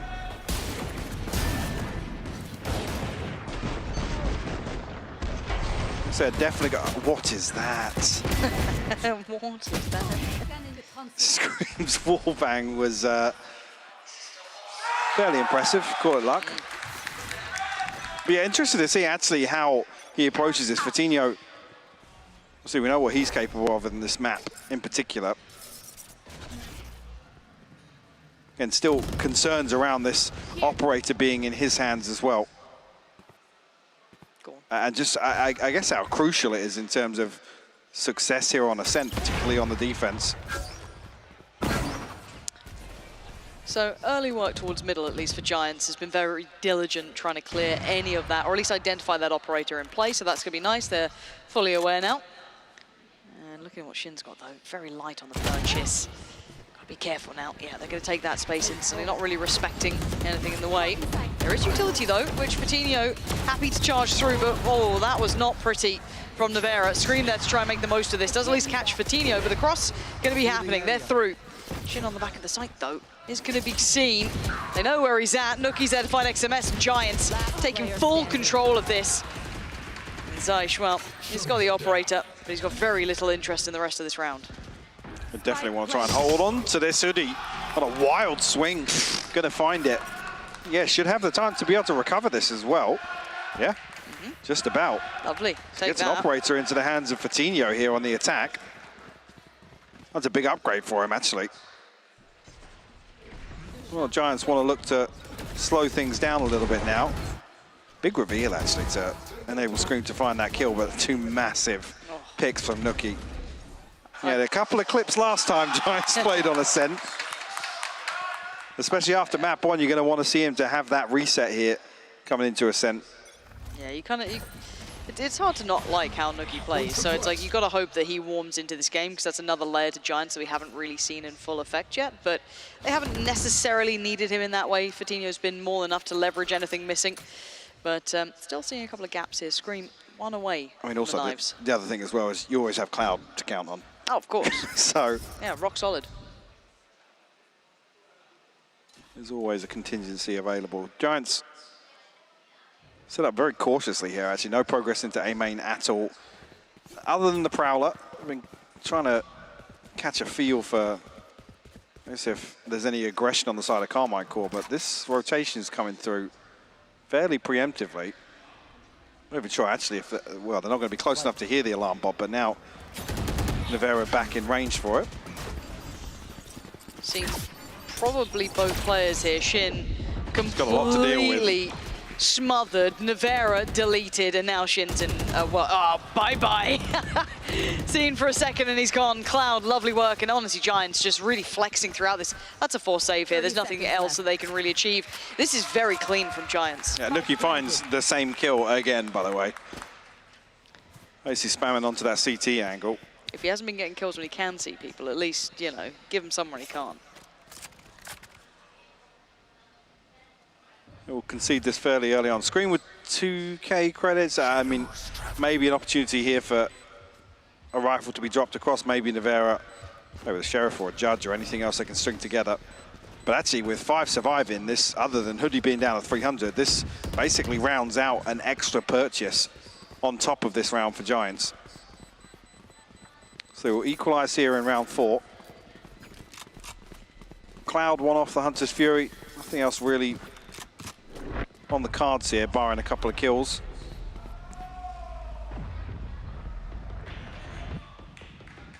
Scream one off the Blade Storm though, so it does look for an early pick. Again, actually, if they can drop a rifle across. The problem being Nevera's disconnected here and there's nobody to deal with this start for Shin. It's a freebie. Again, I think he eats what, the paranoia, maybe even the seize initially on the... struggling with the utility ball. Yeah. Yeah. Sorry, not the seize, the knife, sorry. Yeah. Yeah, he's not really having the best of times now. Both noted on this, and Scream getting proactive. There is an army behind that wall, and he needs to back away. Yeah, smart choice.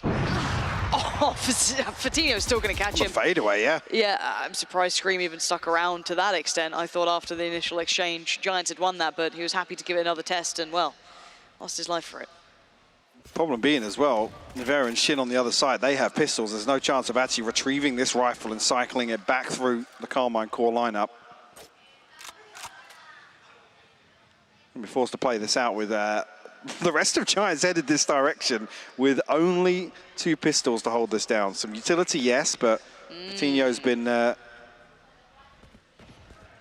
able to mitigate that. Although it doesn't actually have his flash here, but both found with the knife. Yeah, knife tailor-made towards the back of the sights. They're aware of the positioning too. You can see them instantly looking towards it. Nice shot from Shin, but they need to follow up. And Navera's got it. Okay, something out of nothing here. No time for the reload. Nuki fills that void and making this round a little more playable, but not by a large margin. A 2v3 in the post plant. Paranoia still for Rhyme. Not sure how long until the smoke's back on because one's already in play, so don't know how much they can get from this. Should get it back in the next few seconds. Yeah. Yeah, actually still got the Paranoia to slow things down as well. Last player standing. Nuki catches XMS trying to slip a little closer towards Zayt, and Zayt now slipping away. Okay, let's kind of talk about this because I think this is going to be more of a similar thing. We saw Command Core doing initially quite well, right? A couple of individuals, sure, popping off, but what do they need on this map, Mike? And I know if you had the clean answer to that, you'd probably be their coach, but I'm going to be calling the way out, but that's about it. But bigger picture, if we're talking kind of general statements, how do they deal with at least this? Right, it's been put at them. It's actually a positive here that Patino's got the operator, because that's going to slow down Giants' attack, and we know actually how well Giants are able to follow up on some of his dash plays into smokes, particularly on A. So whether or not the lean becomes B site here, or even taking this space away from mid, Carmine Core need to make one of those decisions. It can't just be to split in a 2-1-2, hope that Scream can hold down the fort in mid with an operator, because I hate to say it, but it's probably just not going to work here. No. Okay, we'll see if there needs to be some kind of prioritization from Carmine Core. Again, it's a very passive setup once again, but 3 towards B side, so maybe a positive here if they look to follow through. Once again, Giants, they feel it out. They read some of the utility. They're able to rotate away from this. Only thing being, actually, Zayt didn't throw anything there on B site. So it would have just been the operator and Shin's utility. And ult is ready for Nuki here. He decides it's optimal. Yep. And it's the gateway to go. They've got a lot of what they need. Going to post this on forward as well, clear out any of the traditional sites, but it's Zayt to find. Hoodie, hold on. Maybe a little life in them yet. Plant going to come in for Giants, though. Knife should note 3. If not, potentially more there, depending how close they were. But as it stands, wait and see if Scream can maybe find that shot. No, just goes to the wayside, and Patino now keeps his head down. Doesn't fancy a second attempt at that one. Oh, maybe he does. Dangerous, but it might have worked there for a second. Only catching 1 as the retake does come in. Giants doing well. Holding this back. 3v3 here. Shin's timing pretty decent, but the trade better for Cloud, and now it's just down to Cloud in the 1v2. So much more to be done. He's not going to get it. Carmine Core actually pulling this off. Should have never have happened. And even the possibility here of Navera throwing the lockdown in. I was noted that he didn't get a kill ahead of this. It was Zayt actually to find the first onto Hoodie. Yeah, Carmine Core just, I feel like just sweep Giants off the site here. Rhyme completely caught off guard here. I mean, yeah, Shin's basically swung out of a one-way, so he's almost banking on that kind of being a safety net. But Cloud in a position with the operator where he's neither holding heaven or challenging towards door. In that situation, if you have somebody, obviously Patino stuck with the operator out so that he can enter with a rifle, but at that point, don't one-way the door then. Yeah, you're not playing give Cloud an opportunity to hold something from main if he's going to be... Okay. And then look, a million miles off, but I think Scream was still moving, so... Bloody hell. Didn't see this stack tested in the last round, so we have to see how well it holds towards this play-up Cat. 3-2 split. They do have the additional man here, Scream. Giants can head on straight in. Patino, he's trapped and dealt with. Lovely utility work there. No chance to really respond. XMS has to respect this though, falls a little deeper and still gonna find the frag. But he goes down and Nuki left with a lot to do. Okay. Does get the first and tries to go for the follow-up, but XMS holds down the fort, beautiful. And now Cloud and Rhyme though, 2v4. Not impossible, just slightly improbable. You can try and take space here, it looks like. I feel like you have to in this. You've got to win one of these two fights, and they've opted for the one towards short. TP comes in, split the angle, lovely. Better work from Rhyme, though. And now a fair chance. A 2v2. TP's there. He's taking it. Away he goes. Where does he go to? But Shin's on the defuse, and does he stop on the half? No, he has to now. Giants! What a huge round from Rhyme, honestly. Massive work. Beautiful decision-making as well. To take away some of that space from Karmine Core towards Street. I think as well in that situation, they're thinking, yeah, we have a massive advantage. Oh, he saw somebody. He actually saw somebody, yeah. If he stood, I feel if there was a second one. I think he was still moving, right? Just. It doesn't look as if the Tracer comes out straight there. Oh, what a round from Rhyme. Yeah, I think Karmine Core are thinking, yeah, numbers advantage here. Don't invest anything, because look at what's available now. I'm not sure how much of that actually came on with the deaths or the kills, but it's a round where they're completely reset. They have the Blade Storm to bring into this. A rifle in the hands of Shin, yes, but Giants actually take the lead with that one. They have a pit. The Blades to work with as well for Fatinho, so if they can get themselves a post plant, opportunity to really lock down either one of these sites.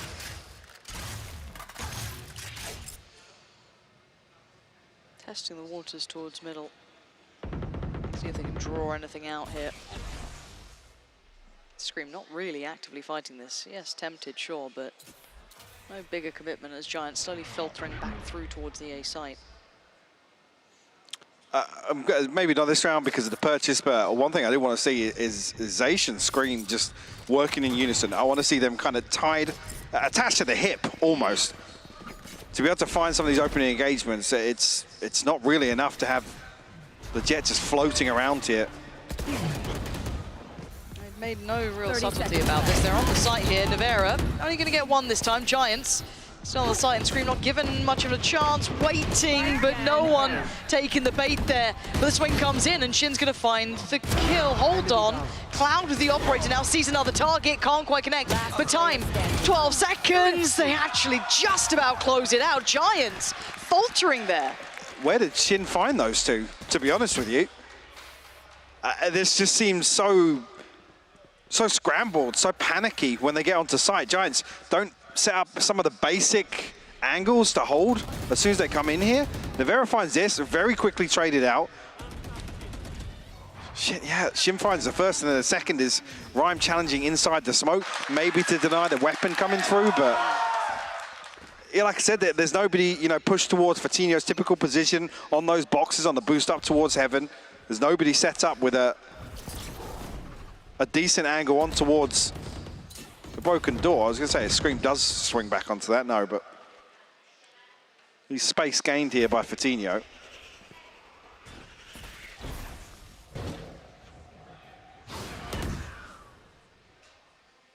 So there's lots of examples of Karmine Core using utility, and there's nothing behind it. It's purely fact finders. It's to bait somebody into shooting it or revealing their position. I mean, we're not seeing Zaysh flash screaming anywhere. Maybe not going to see it with the operator regardless, but The timing on this. I like and the that, commitment, though. yeah. It didn't do as much as they'd want, but they do have Scream right in between them all, though. The shot not going to land by any margin. And Giants flood the site. XMS is still here, but he's been noted. He's only got that shorty for now. Switches out to the rifle. They had it in the pocket. Not bad on one, but not enough. Body still favoring. Oh, until then, Nevera. He's got the lockdown too.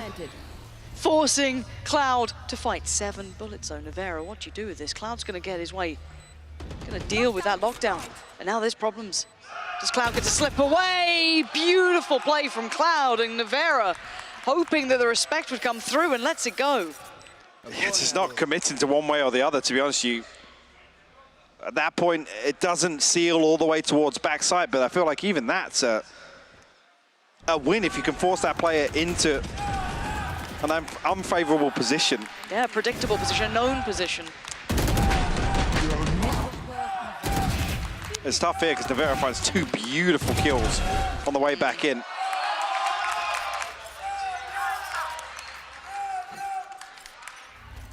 Yeah, Close scoreline still, but getting a little worrying in some of So these now Scream on a rounds. rifle. Do we get this flash into mid potentially? You can see them set up for it actually. Shin revealed, he's got to be careful of the wallbang actually. Oh, okay, Scream's just gone. And that spike, are we gonna see a Scream round here? That's a headshot angle to be held, but he doesn't get anyone else daring to challenge, but they've just gone for a little walkabout. They've got the spike back in hand, fortunately for them, so the spike will be planted here. Scream can't do much to change that. But you look at the rest though, looking for this one, trying to hunt it out. Giants locking off only a portion of the site, not by any full margin. Shinokawan on the way back through as well.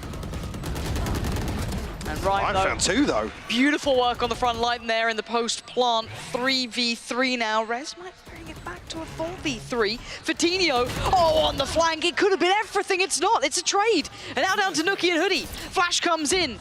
Does he get anything off the back of it? Yes, finding Navera. Oh, the follow-up couldn't quite readjust in time for XMS. And now it's on Hoodie. He's only 26 HP. He's bought time here. He's playing it so well. XMS has to respect this, but he wants to defuse. He wants to start here, but he can't get it. Hoodie doing enough to take Giants further away in the lead now. And beautiful plan in place as well. The Viper's Pit prioritized towards spawn. Just so happens Carmine Core have taken space in mid. Able to mitigate that, but it's an open plant for Hoodie to be able to do just that. Throw a snake bite on from inside the pit. And make sure, what, 26 HP for XMS. He has to wait out that snake bite. Oh, sorry, what was that first one from Nuki? A blind wallbang towards Switch. Look, it's Karma balancing out Sava's, you know, it's tougher times. Speaking of tougher times, Carmine Corp pumping the brakes here because they're not getting what they want. It feels like, again, this just isn't a map for them. Yeah, I don't feel like they really have a repertoire of set pieces here on the defense. It's very vanilla. It's 2-1-2. We haven't even really got the Killjoy set up towards market. It's Scream tasked with either playing an operator or there's a foot thing going on today. I'm not entirely sure about it. We're not down for that. It's not my thing. But yeah, there's not enough versatility here from Carmine Core to really set themselves up to find an advantage on the defense. Yeah, it lacks a little bit of that finesse to it, that depth to it. I haven't seen enough. Yeah, replay, thank you. Thanks. Will it show the Nuki kill again? No. Oh yeah, the ping actually comes through. Is that from Rhyme's ping? It might have been. It's the ping on to when Zaysh is actually knocked in the null command. The spam just works out so well. We were worried about the depth here for Carmine Core. Let's see if there's anything more that they can show us this time. Has they got anything in the pocket they've worked out? It looks kind of just like maybe a fact-finding mission towards B main.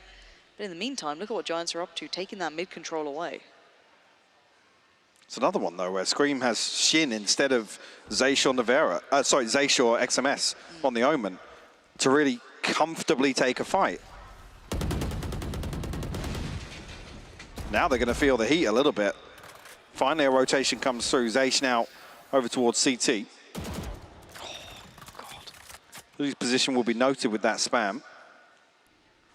Again, look at the gaps here. Shin on an island. I mean, he needs to find one and comfortably, safely dip away from this, and Hoodie punishes it. Not a chance at it. So paranoid about middle. Giants just manipulating Carmine Core. Now Scream still good for a headshot, even a second one. Individually bailing themselves out of this. Nuki, though, overwhelms in the end, joined by Cloud. And the site's on a platter. The last two still far away. Navera and XMS going to try and make it over there as best they can, but it should be a plant. Let's see what the post plant looks like. How comfortable is it? They have closed the gap somewhat. Paranoia sent. And XMS en route. Navera will catch sight of Nuki. He's still trying to toy with them, keep their attention turned, maybe allow XMS a little bit closer, but smoke comes back into play. Rhyme should hear that, though. He's close enough to hear where that smoke's come from. He seems very aware of it. Oh, he still outdoes him. Hold on. Oh. XMS there thought he might have had that 5 HP left on Cloud, but there still was Nuki to get past. But again, this feels like a very Carmine Core round to lose. Again, just look at the minimap here, and I hate to say it, but what is Zaysh achieving here? He preemptively rotates across. Shin is pushed in B main, and Zaysh is over towards spawn. This knife comes through. It's it's just so bizarre to watch. It's like Shin either needs to find 2 and cleanly reset from that, or Scream needs to find 3 with no flash, no counter swing, nobody to bait him in, nothing. These just aren't complementary positions. And this is all created by somebody shooting the door, by the way, on Market. Oh, no, Navera, keep your head down. And the follow-up as well. It's a beautiful bait, though. Rhyme TP's up to heaven, so Navera actually turns to try and deal with it. Stunning work between the two. The difference in synergy, look at some of these little pieces. Yeah, set for success. Scream can't make much more than one here. Guardian still in play. And, well, this is looking wrapped up with a bow on it here. Yeah, no access on the other side either. Hoodie still patrolling that. This just doesn't look in the wheelhouse of Karmine Corp at all. Compared to map 1, what a 9-day difference this is. Absolutely. We're starting to see that time difference of capability, how much they've been able to prep for this. This just doesn't look there for Karmine Corp. A4 half, definitely doable, but Karmine Corp needs to show, I'll be honest, the same control that they had over the Lotus attack in half, to be honest with you. Those early round protocols were absolutely key to their success. Look at that. It's a beautiful bait. Has to turn and look. Wow. As well, actually, it was a Hunter's Fury coming through as well on top of that. Yeah, and again, bigger picture, Giants doing really well to not fall into a trap of playing scrappy or messy. They're just slicing through Karmine Corp here. This is a clean game from them. Very little resistance, I'll be honest. It's like, you know, every so often when you commit to some of these dry gunfights, yeah, you're going to win some rounds for sure, but it's not sustainable. Giants, unfortunately, running away with that sort of game, to be honest with you. Yeah. Because they are stacked up. They're playing the attack. More often than not, it's 3 or 4 people funneling through the same choke point. So how do you expect, you know, whether it be Navera and Shin or whoever's holding on to this B site, that they can really stop being basically overwhelmed by numbers alone? Yeah. There's just such little value to the utility on the side of Karmine Corp in this defense. And I think if we're going to be brutally honest about it, let's run it back to what you said at the start of this, where we were talking win conditions, everything else. They had to have won in map 1. I think that's pretty fair here. They could probably death ball on the other side a little bit. They could maybe, you know, pug it out a little bit. But again, the synergy difference is palpable. Very between apparent, the two. yeah. Very different. And I even love the kind of like little lean towards middle, draw the attention away, keep all eyes turned, double pump back. It's just, wow. I mean, I hate to say it as well, but if you're going to play a game of fundamentals here, Giants win out on that front. Yes. Every day of the week? Yes, every day. I was going to say 9 times out of 10, but I'll correct to every day of the week. Yeah, they've recovered well after a very scrappy game in map 1, being forced to their limit a little bit there. Confidence now coming into map 2 probably for themselves, and for Karmine Corp, it looks like a workable scoreline, but I'm a bit worried that they lack that capability. Maybe they can synergize here and just try and scrap it out, but once we talk about fundamentals, it does sit. I mean, I hate to say it, coming to the attacking half, some of the things I'm talking about here, I want to see Zacian Shin setting up Scream. That has to happen here in the second half. And like it's a non-starter otherwise. And this is the crazy thing in my books as well, is that when Scream's been in rosters that can facilitate him, he's incredible. And I still think we need to see more of that. I'd love to see what he can achieve when he's getting more and more comfortable on these duelists, as he's more willing to kind of play that role in a more traditional sense. Give him that tier 1 support. Yeah, I hope for once Sliggy's not listening, but remember the times between him and Soulcast when Soulcast was hitting his peak and able to really enable Scream. So give me some of that, because they have great pieces on this roster that could do that. I want to see it in motion. It may not be this game. I think really at this point it's on Giants if they make mistakes enough for Karmine Corp to exploit it. We're going to find out. Scream isolated from the others, got to be cautious here. There's the rest of the boys all with them, just powering forward. Cloud straight through the wall. There's a player next to you. Oh, Hoodie just decimating the 1-by-1. What a hold from Hoodie. Oh, come on. Giants. They all walk the wall, and the Classic just absolutely rips them to shreds. And the value here of really just not waiting out that wall to come down, not waiting for a window of opportunity created from Hoodie's Toxin being down. I'm not even sure, actually, is there a second snakebite that comes through? The first one obviously invested. I think initially the plan is off the contact of the knife, pinging something, but just so happened the Prowler's sent in, and yeah, rightfully so, grinning about that one. Yeah, it should be. That could unlock double digits for him, right? Like that's huge. Gets himself a Vandal nice and early. He'll be chuffed with that. Yeah, you got the Bulldog as well for Rhyme. Fatinho on that Marshall. On the other side, Scream here. Sheriff, yes. And a chance, but that chance is now being limited. Or I'm going to get out of there. Got to be careful though. Down to 70. And well, how do you try and close these gaps? Because Nuki actually to reinforce behind their smoke as well. They have a fragment to slow things down if there's a solo peak on the other side from Carmine Court. Oh, okay. Nuki reminded of his day. It's not a good one.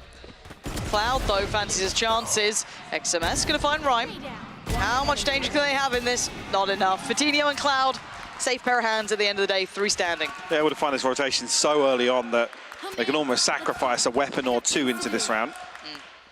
And already double digits, so Carmine Court up against the wall.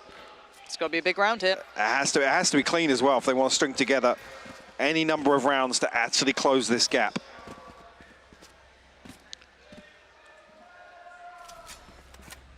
As we enter this Logitech G power-up round. I was waiting for you to say it. Well, look, I was giving you the chance. I know you like it. But no, I can see it on your face. Don't look at me. Look at the screen. Hello. That's not... Oh, dear. There was a trade there. A little bit worried if it went beyond that, but now Nuki! Oh, come on. Here we are. We said it had to be clean, and at this point, it would be lucky if it's a round win. 2v3. Now, Scream still has the Vandal. Nevera on the Phantom. The spike is on A main. They fully commit to this engagement when both Scream and Nevera are positioned outside B main. Oh, dear. This is such a tough situation to recover now. Yes, 2 rifles. Now, but there's just so many question marks here, Lauren. Now, turret's down, though. Facing the wrong way.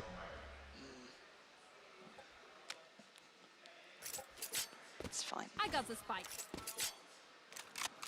It's totally fine. Look, Nevera's going to bang out Hoodie. Easy, right? Then Scream just going to wide swing on Cloud. Oh, that's going to be rough. Here we go. Oh, here we go. Here we go. Don't worry. Nevera, here it comes. See, that's where I went wrong. It was all possible until then. Scream finally coming over. The barrel's been seen. And they're all closing in. Yeah, that was out of sorts, out of sync. But again, they split once again. It's like it was Nevera expected to win a 1v2 in main there. There's no opportunity to play a trade in a 2v3 situation on your first buy round. A must-win round, considering the score. What a beautiful lineup. I mean, Nuki's had a rough turn of things, but... And you even said it, yeah, Karma coming back here on a set. Let him have a couple. Yeah. That feels like the nail in the coffin here. Yeah. Sheriffs to come back in, no Blade Storm to work with, a Spectre in the hands of Shin. Operator online now for Fatinho. Oh, dear, I thought there might have been a tag on the secondary player there too. Rhyme, not as clean there, but still. Keeping them at bay for the rotation to come through. Doesn't even get noted on the TP as well. Looking to spot one on the dash pass. That's going to be Scream, obviously. But halted before he can progress much further. Fight found. Nevera falls, and the map gets smaller. They're stuck towards tree. They have to fight their way out. XMS does win against Nuki. Maybe a recoverable rifle there. Yeah, okay. Maybe a slim chance made. Do they want to set back through CT? Do they try and power on towards A? A double stack below them. Waiting. They have no idea about A main. They have no information. They are walking through this as just a death ball. No information found. There it is. The crossfire waiting. Double sack down there. Shin. He's got his work cut out. It doesn't matter. 12 rounds for Giants. And this simply is not there for Carmine Core. Match point. Opportunity to buy back in, but now mountains to climb. It needs to be flawless from here on out. And plenty of chances for Giants just to scrape one across the line.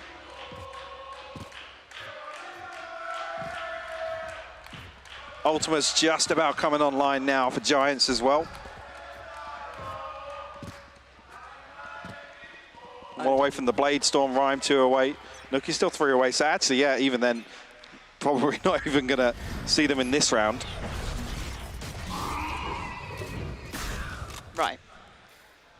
Early steps made, interest noted towards A. Now, Hoodie could have a task on his hands. How long do they hold this, and how do they draw someone into this? How do they try and tease that away? Because as it stands, Giants can somewhat dig their heels in here, putting a lot of faith in Hoodie, leaving 3.5 with Cloud if he decides to lean that way towards the A side. And it looks like they're coming back this way. The spike's yet to move, though. Give away an early audio cue as well. Probably got to wait for Shin's utility here, to be honest with you. Unless they just want to stack up and try and take a favorable engagement towards Rhyme. There's a little bit of a gap between him and the next member of Giants, yes, but if he can just slow things down. This paranoia could be nasty as well. But it is. Yep, there's the hole. And one gets sent back, doesn't find it. Yeah, Rhyme's suppressed, but he's still standing. Still able to fight, but Carmichael slipped past. Scream's found Fatinho. The site's on a platter now. Do they get in and do the spike down? Door broken. They now put Giants to the test.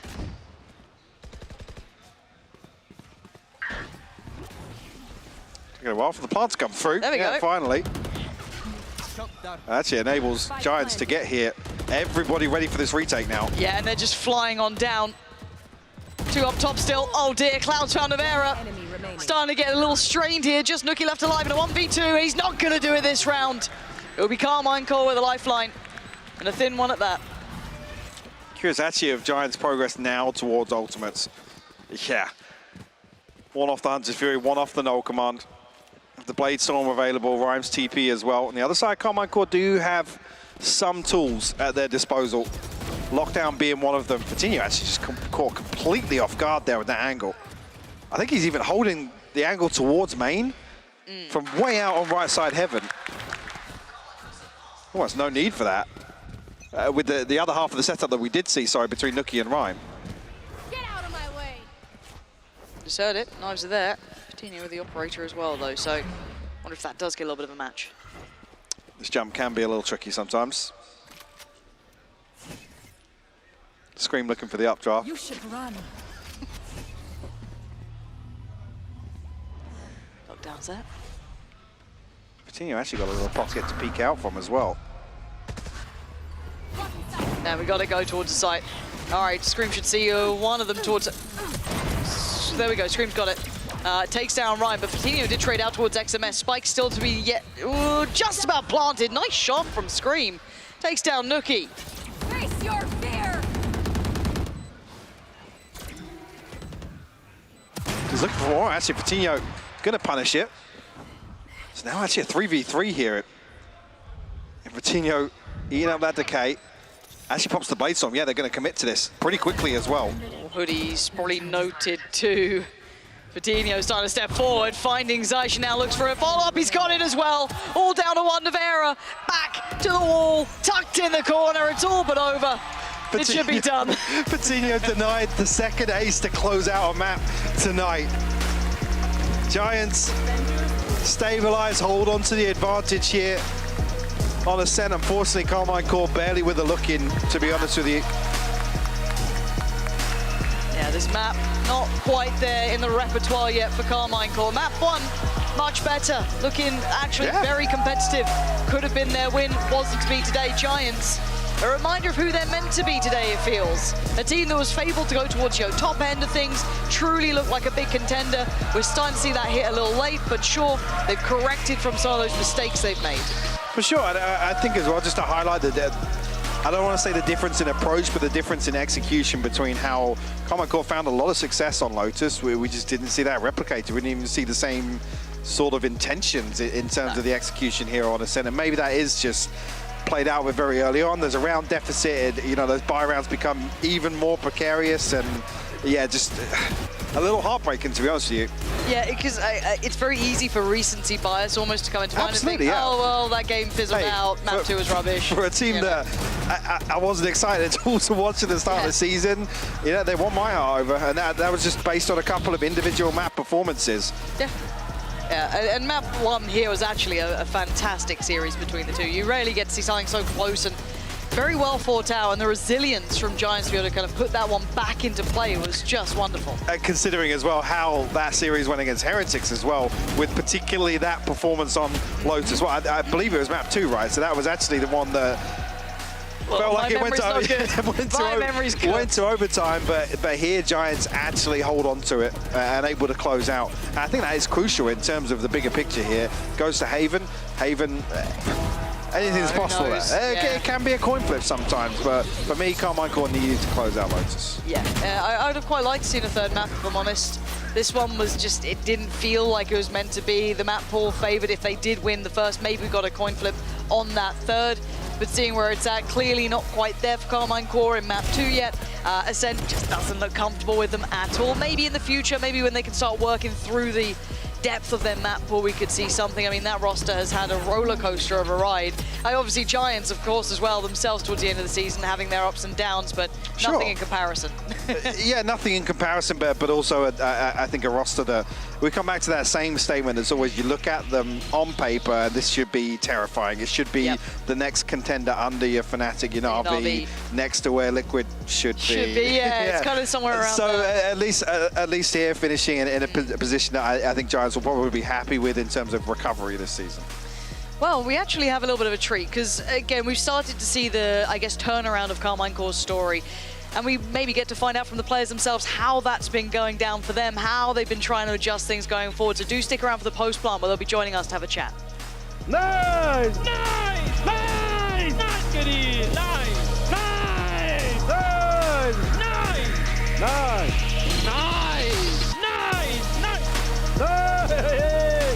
They're talking about my one tap.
Red Bull gives you wings. Zero distraction. Zero doubt. Zero opposition.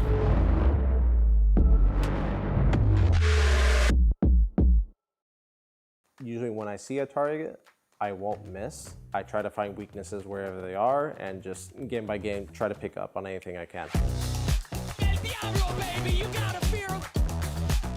So this training course is a way for me to really showcase and demonstrate all the questions you guys have been asking, you know, how to get better aim, and it really enables me to answer a lot more and kind of expand on the first video I made like so long ago about Valorant fundamentals.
everybody, and welcome back. It's your favorite segment of the day, post-plant, of course. I'm Yingsu, and I'm joined by Lothar and Zacian PM from KCOR. Thank you so much for joining us. Probably not the results that you guys wanted today, but I do want to say for map 1, we were convinced we were going to get 3 maps. Like, by the time it got to OT, we were like, okay, it's going to go to map 3. So talk us through that. Did you guys also feel like you should have maybe won that map as well today? Honestly, like, Lotus can't go out of my mind right now because we threw so much rounds. Like, we had it. We won like 9-3 first half, something like this, and then like we got snowballed. We didn't adapt really well, really fast.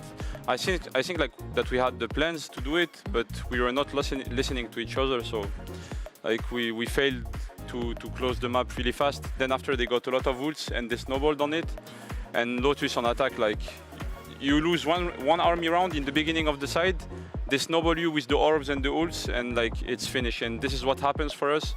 So it's kind of sad. Like, I wanted to finish the season with something happier, but yeah. Yeah, but on the bright side, your attack side of Lotus was actually very efficient. Yeah. Could you tell me, like, what was your approach to that map on the attack to make it that? Because in the past, your Lotus defense was actually more efficient than the attack, so you swapped it around. I think for us, like, it's pretty since Sao Paulo that Lotus is by far like one of our best maps, and like we've been playing this comp like since a lot. Before we had Sova instead of Raze, but we switched it really fast. And I think like for us, our plans on Lotus is just like to farm orbs around our Raze, our Killjoy, and then like we had a lot of ults. As I said, like, if you snowball on the ults on the attack side of Lotus, since you have 3 orbs and it's really easy to plant, there is 3 sites, like it's really easy to do a pretty good side because it's hard for them to defend. So I think it's the actual meta and everyone is playing like this on Lotus. So I love that map. For the attack side, we were on point also. We knew what they are going to do on the defense, and we exploited the weaknesses they had. Yeah. That was the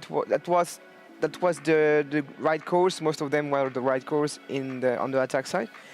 And for some reason, we couldn't get the right course on the defense. I tried many tacticals, even Pipson gave 1 or 2 to me. Yeah. And there was always like adjustments or some builds on top of the calls that makes them hectic or inefficient. Wait, you mentioned Pipson gave stress. Well, when he takes tactical, it's one for me too. And given the fact that we are struggling on the defense and on the overtime, it was nice for me.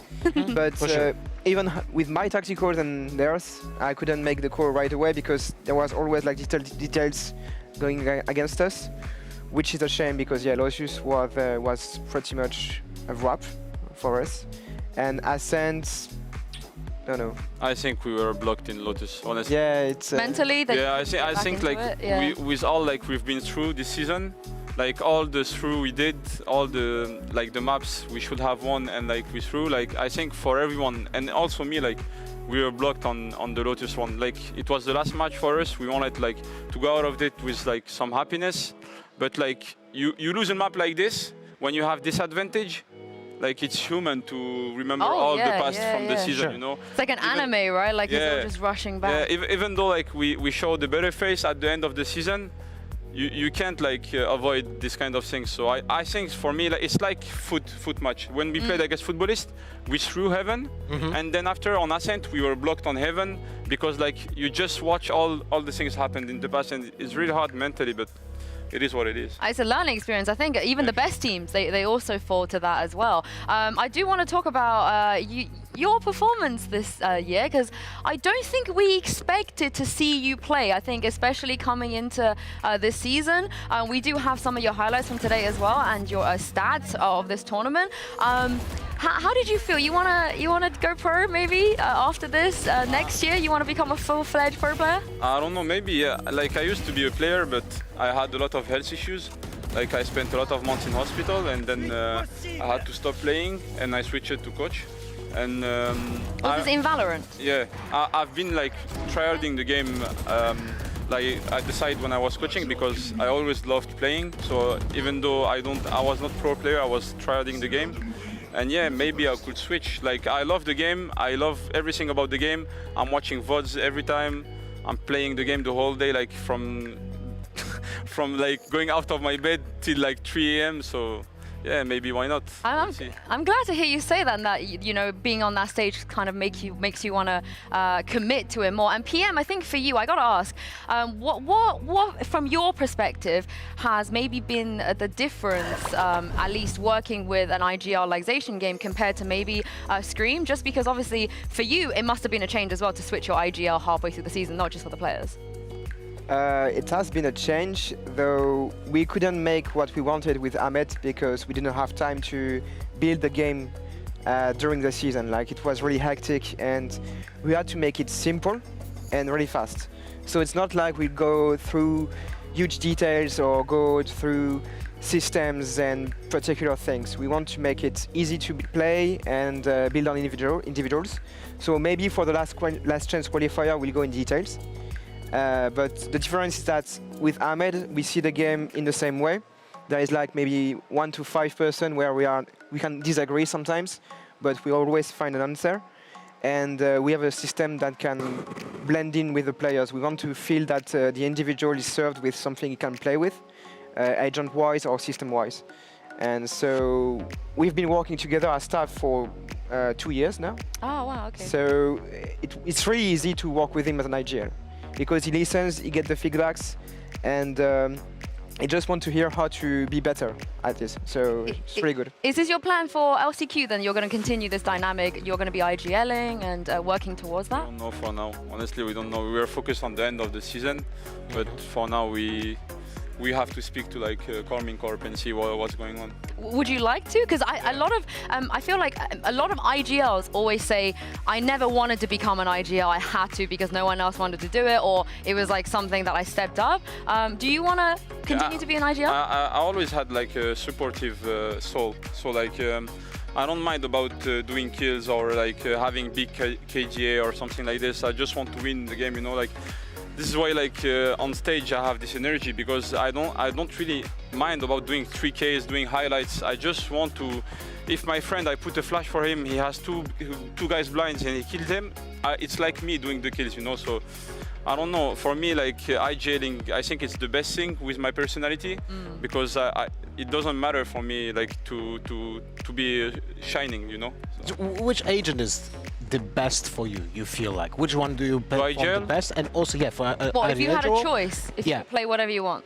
Which agent is the one that you would like to play? Honestly, my best agent is Viper. Like, I've always been trying Viper and main Sentinel, but as an IGL, it's really hard to play like on the opposite of the attack group. So like, I had to switch to KO. I was not playing KO at all like before, so I had to switch to it, even Breach. So like, I could be in the attack group, like micromanage, see what's going on, and move the group on the map. Because if I'm at the opposite, I'm just like focus on my crosshair, focus on my timings and my lurking, and it's really hard to IGL. So I think for me, if I have to choose an agent, it will be Viper.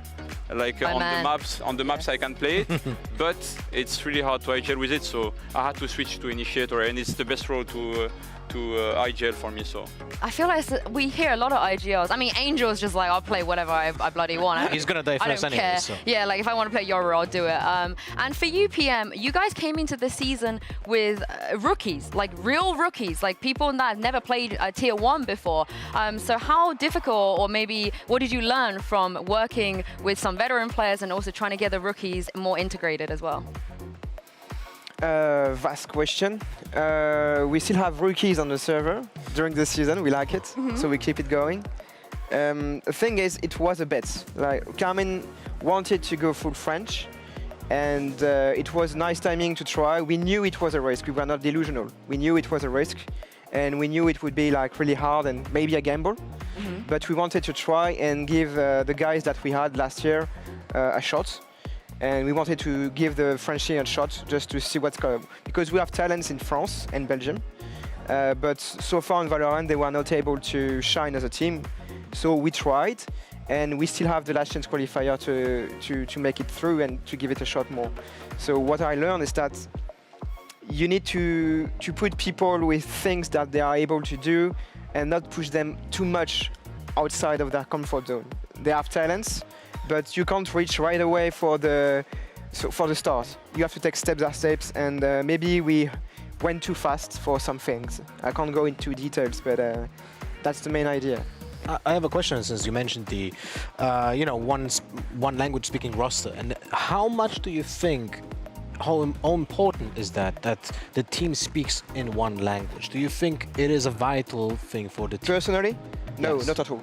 Okay. Personally, I don't care, and I'd rather have an international team. So, because for my personal concern, it's a challenge to work in English, and I like it.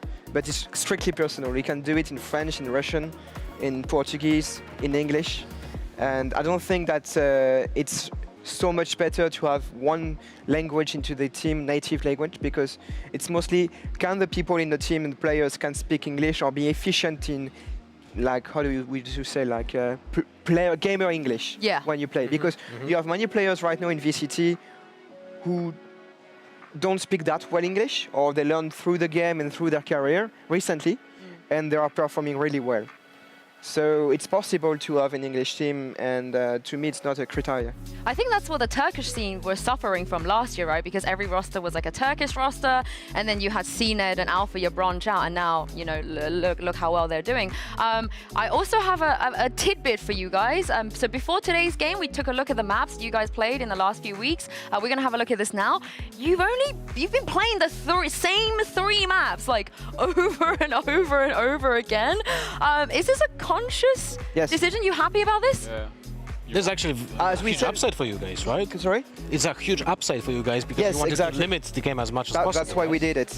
So Ascent is not as a success as we hoped, but and Haven is a surprise positively for us. But yeah, we had like only a few weeks and we were into it, and many crises to handle. So we kept it short, like for the gameplay and the maps, for the map pool.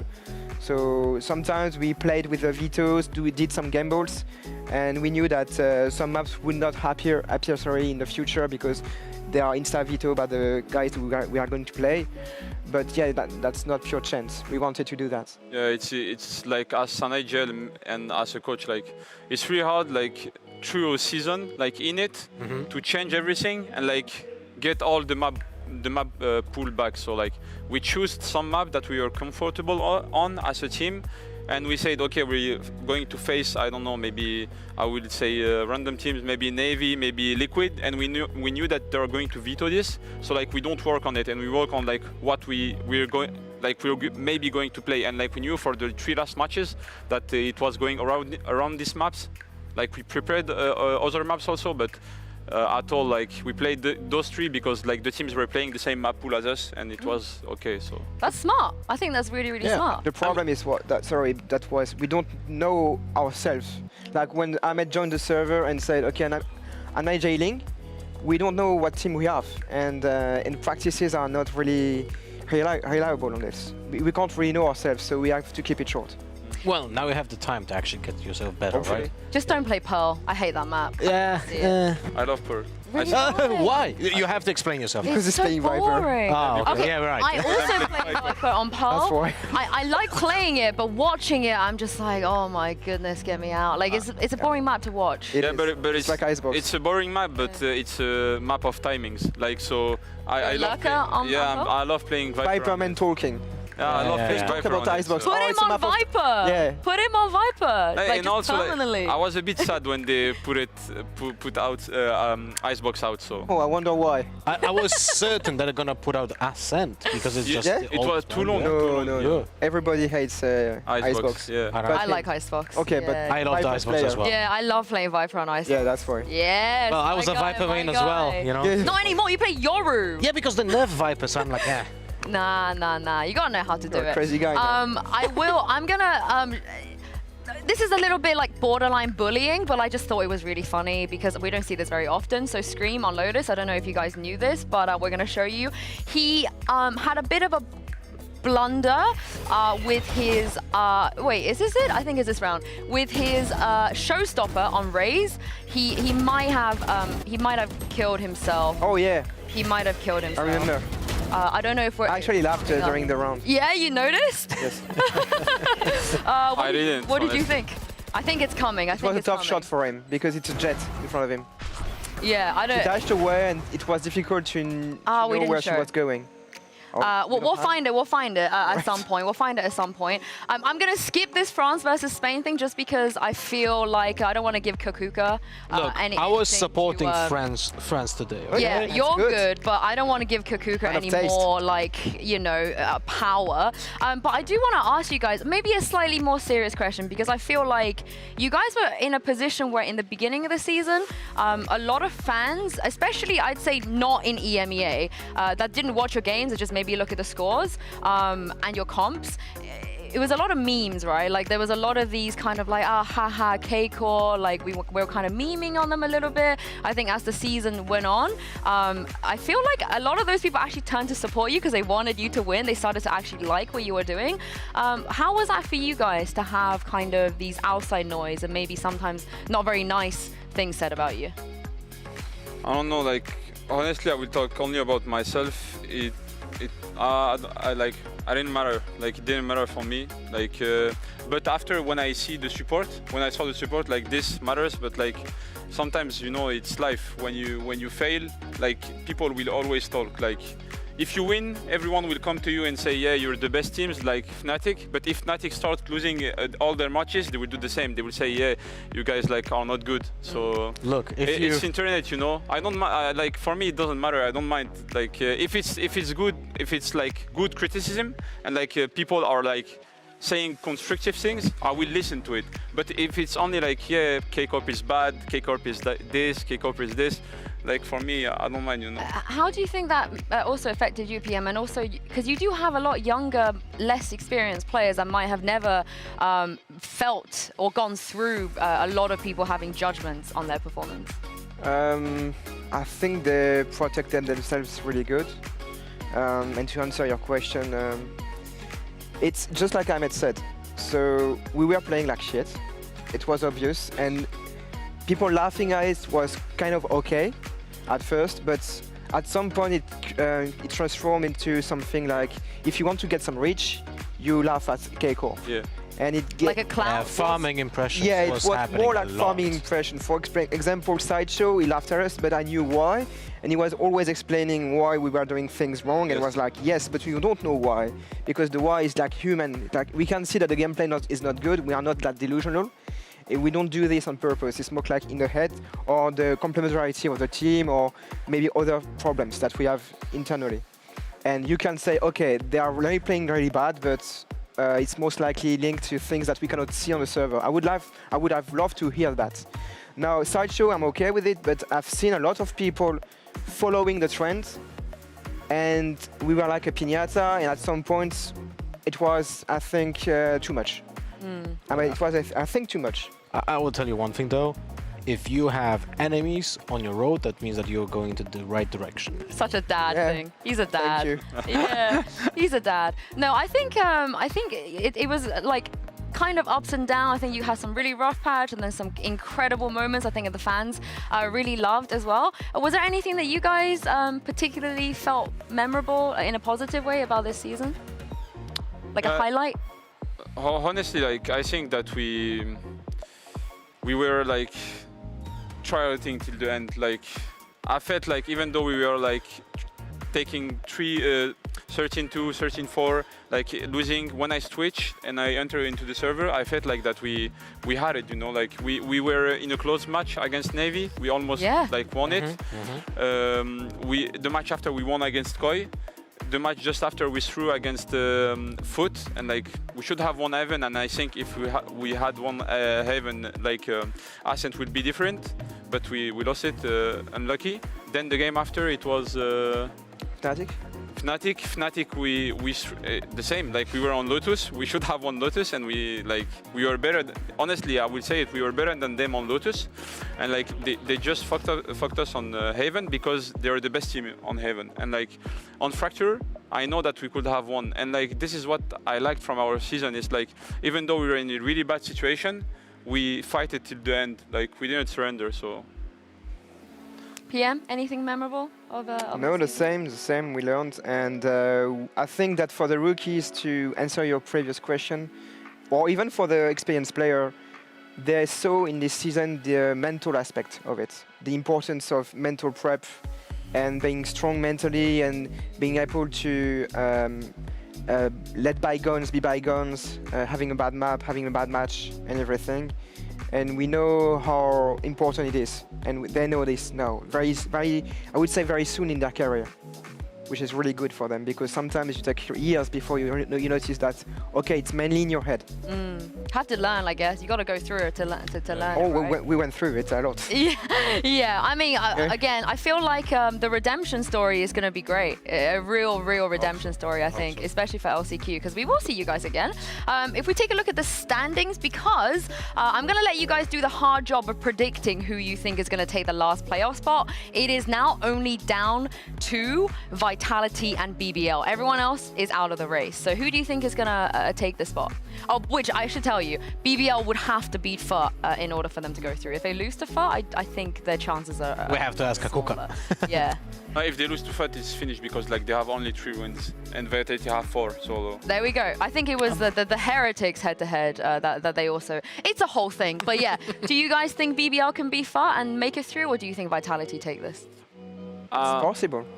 I honestly think that BBL are one of the best team of this league, even though like we can see it on the scoreboard, because like since the beginning they are playing really well, but they are throwing their matches. Like I feel like this. Even like I remember the first match of the season before us, it was Giants, if I remember, and like they were throwing it, and I feel like they always had it, but they are not finishing the games. And like, for me, I want to see them in playoffs, not only because this, but I also love them. You know, like we are talking a lot, even in Sao Paulo and things like this. We beat them in the beginning of the season. It was only love, and so yeah, I want to see BBL in playoffs. Yeah. Same. I go for BBL just because I like them.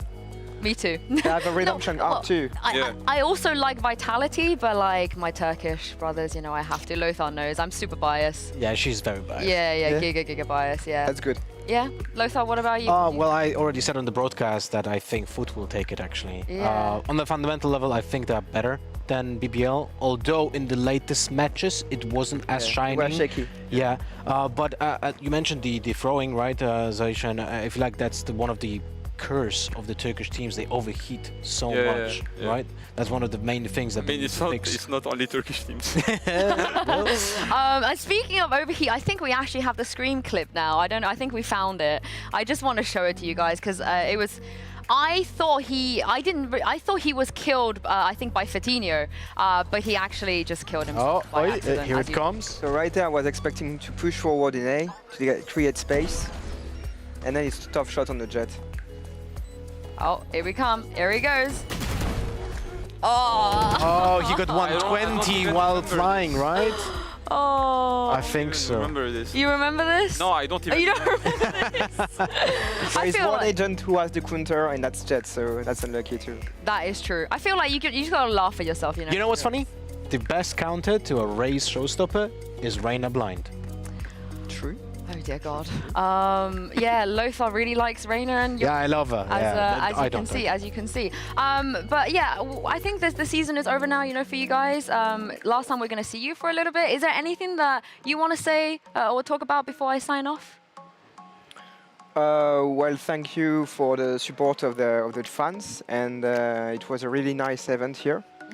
We had tough matches, but we were always like well received and welcome, even by you, the casters. We love you guys. Thank you. And yeah, we know that it was tough to see and to watch, especially at the beginning. Yeah. And we knew that we were playing bad, but I think for us, for every professional team, we knew that it's really bad. And it's not so much in the gameplay, it's much more like outside of it. And if you come to us and you ask, why do you play so badly? We won't say we play good. We will say, okay, there are some factors you have to think about. And yeah, that's something for the future if people are wondering why it's so difficult to watch. Just imagine being in it.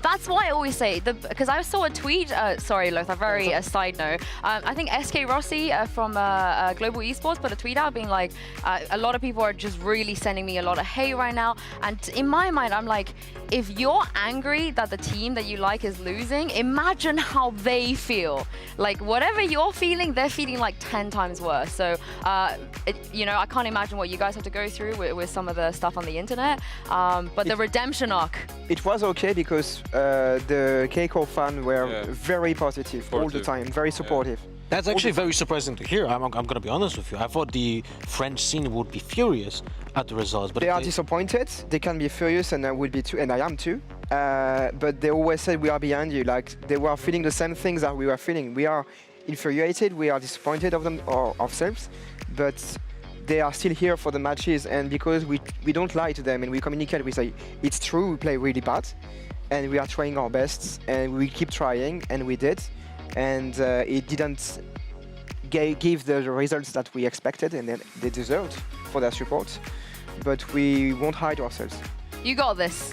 You know, I think even though, you know, you might be disappointed in the early results and so on, I think you created something very valuable for the league. This is our first part in the season, and you created a storyline that is actually pure entertainment. And this is still an entertaining, an entertainment show. So you guys helped making this more interesting us, for the viewers. Yeah, I guarantee you everyone will remember Keiko. Like, for the good reason, for the bad, but it's a memorable season. We've had a lot of fun watching you as well. You guys have been nothing but pleasant to all of us, so we love you. We will support you. The redemption arc. Yes. I trust you. You got this. Thank you so much for joining us for this. We really appreciate it. Thank you, Lothar, for joining me as well. We're going to be back tomorrow with more games. The last spot for playoffs is still up for grabs between BBL and Vitality. So make sure you come back, join us, and see who is going to be making it. Have a good night's sleep, and we'll see you then.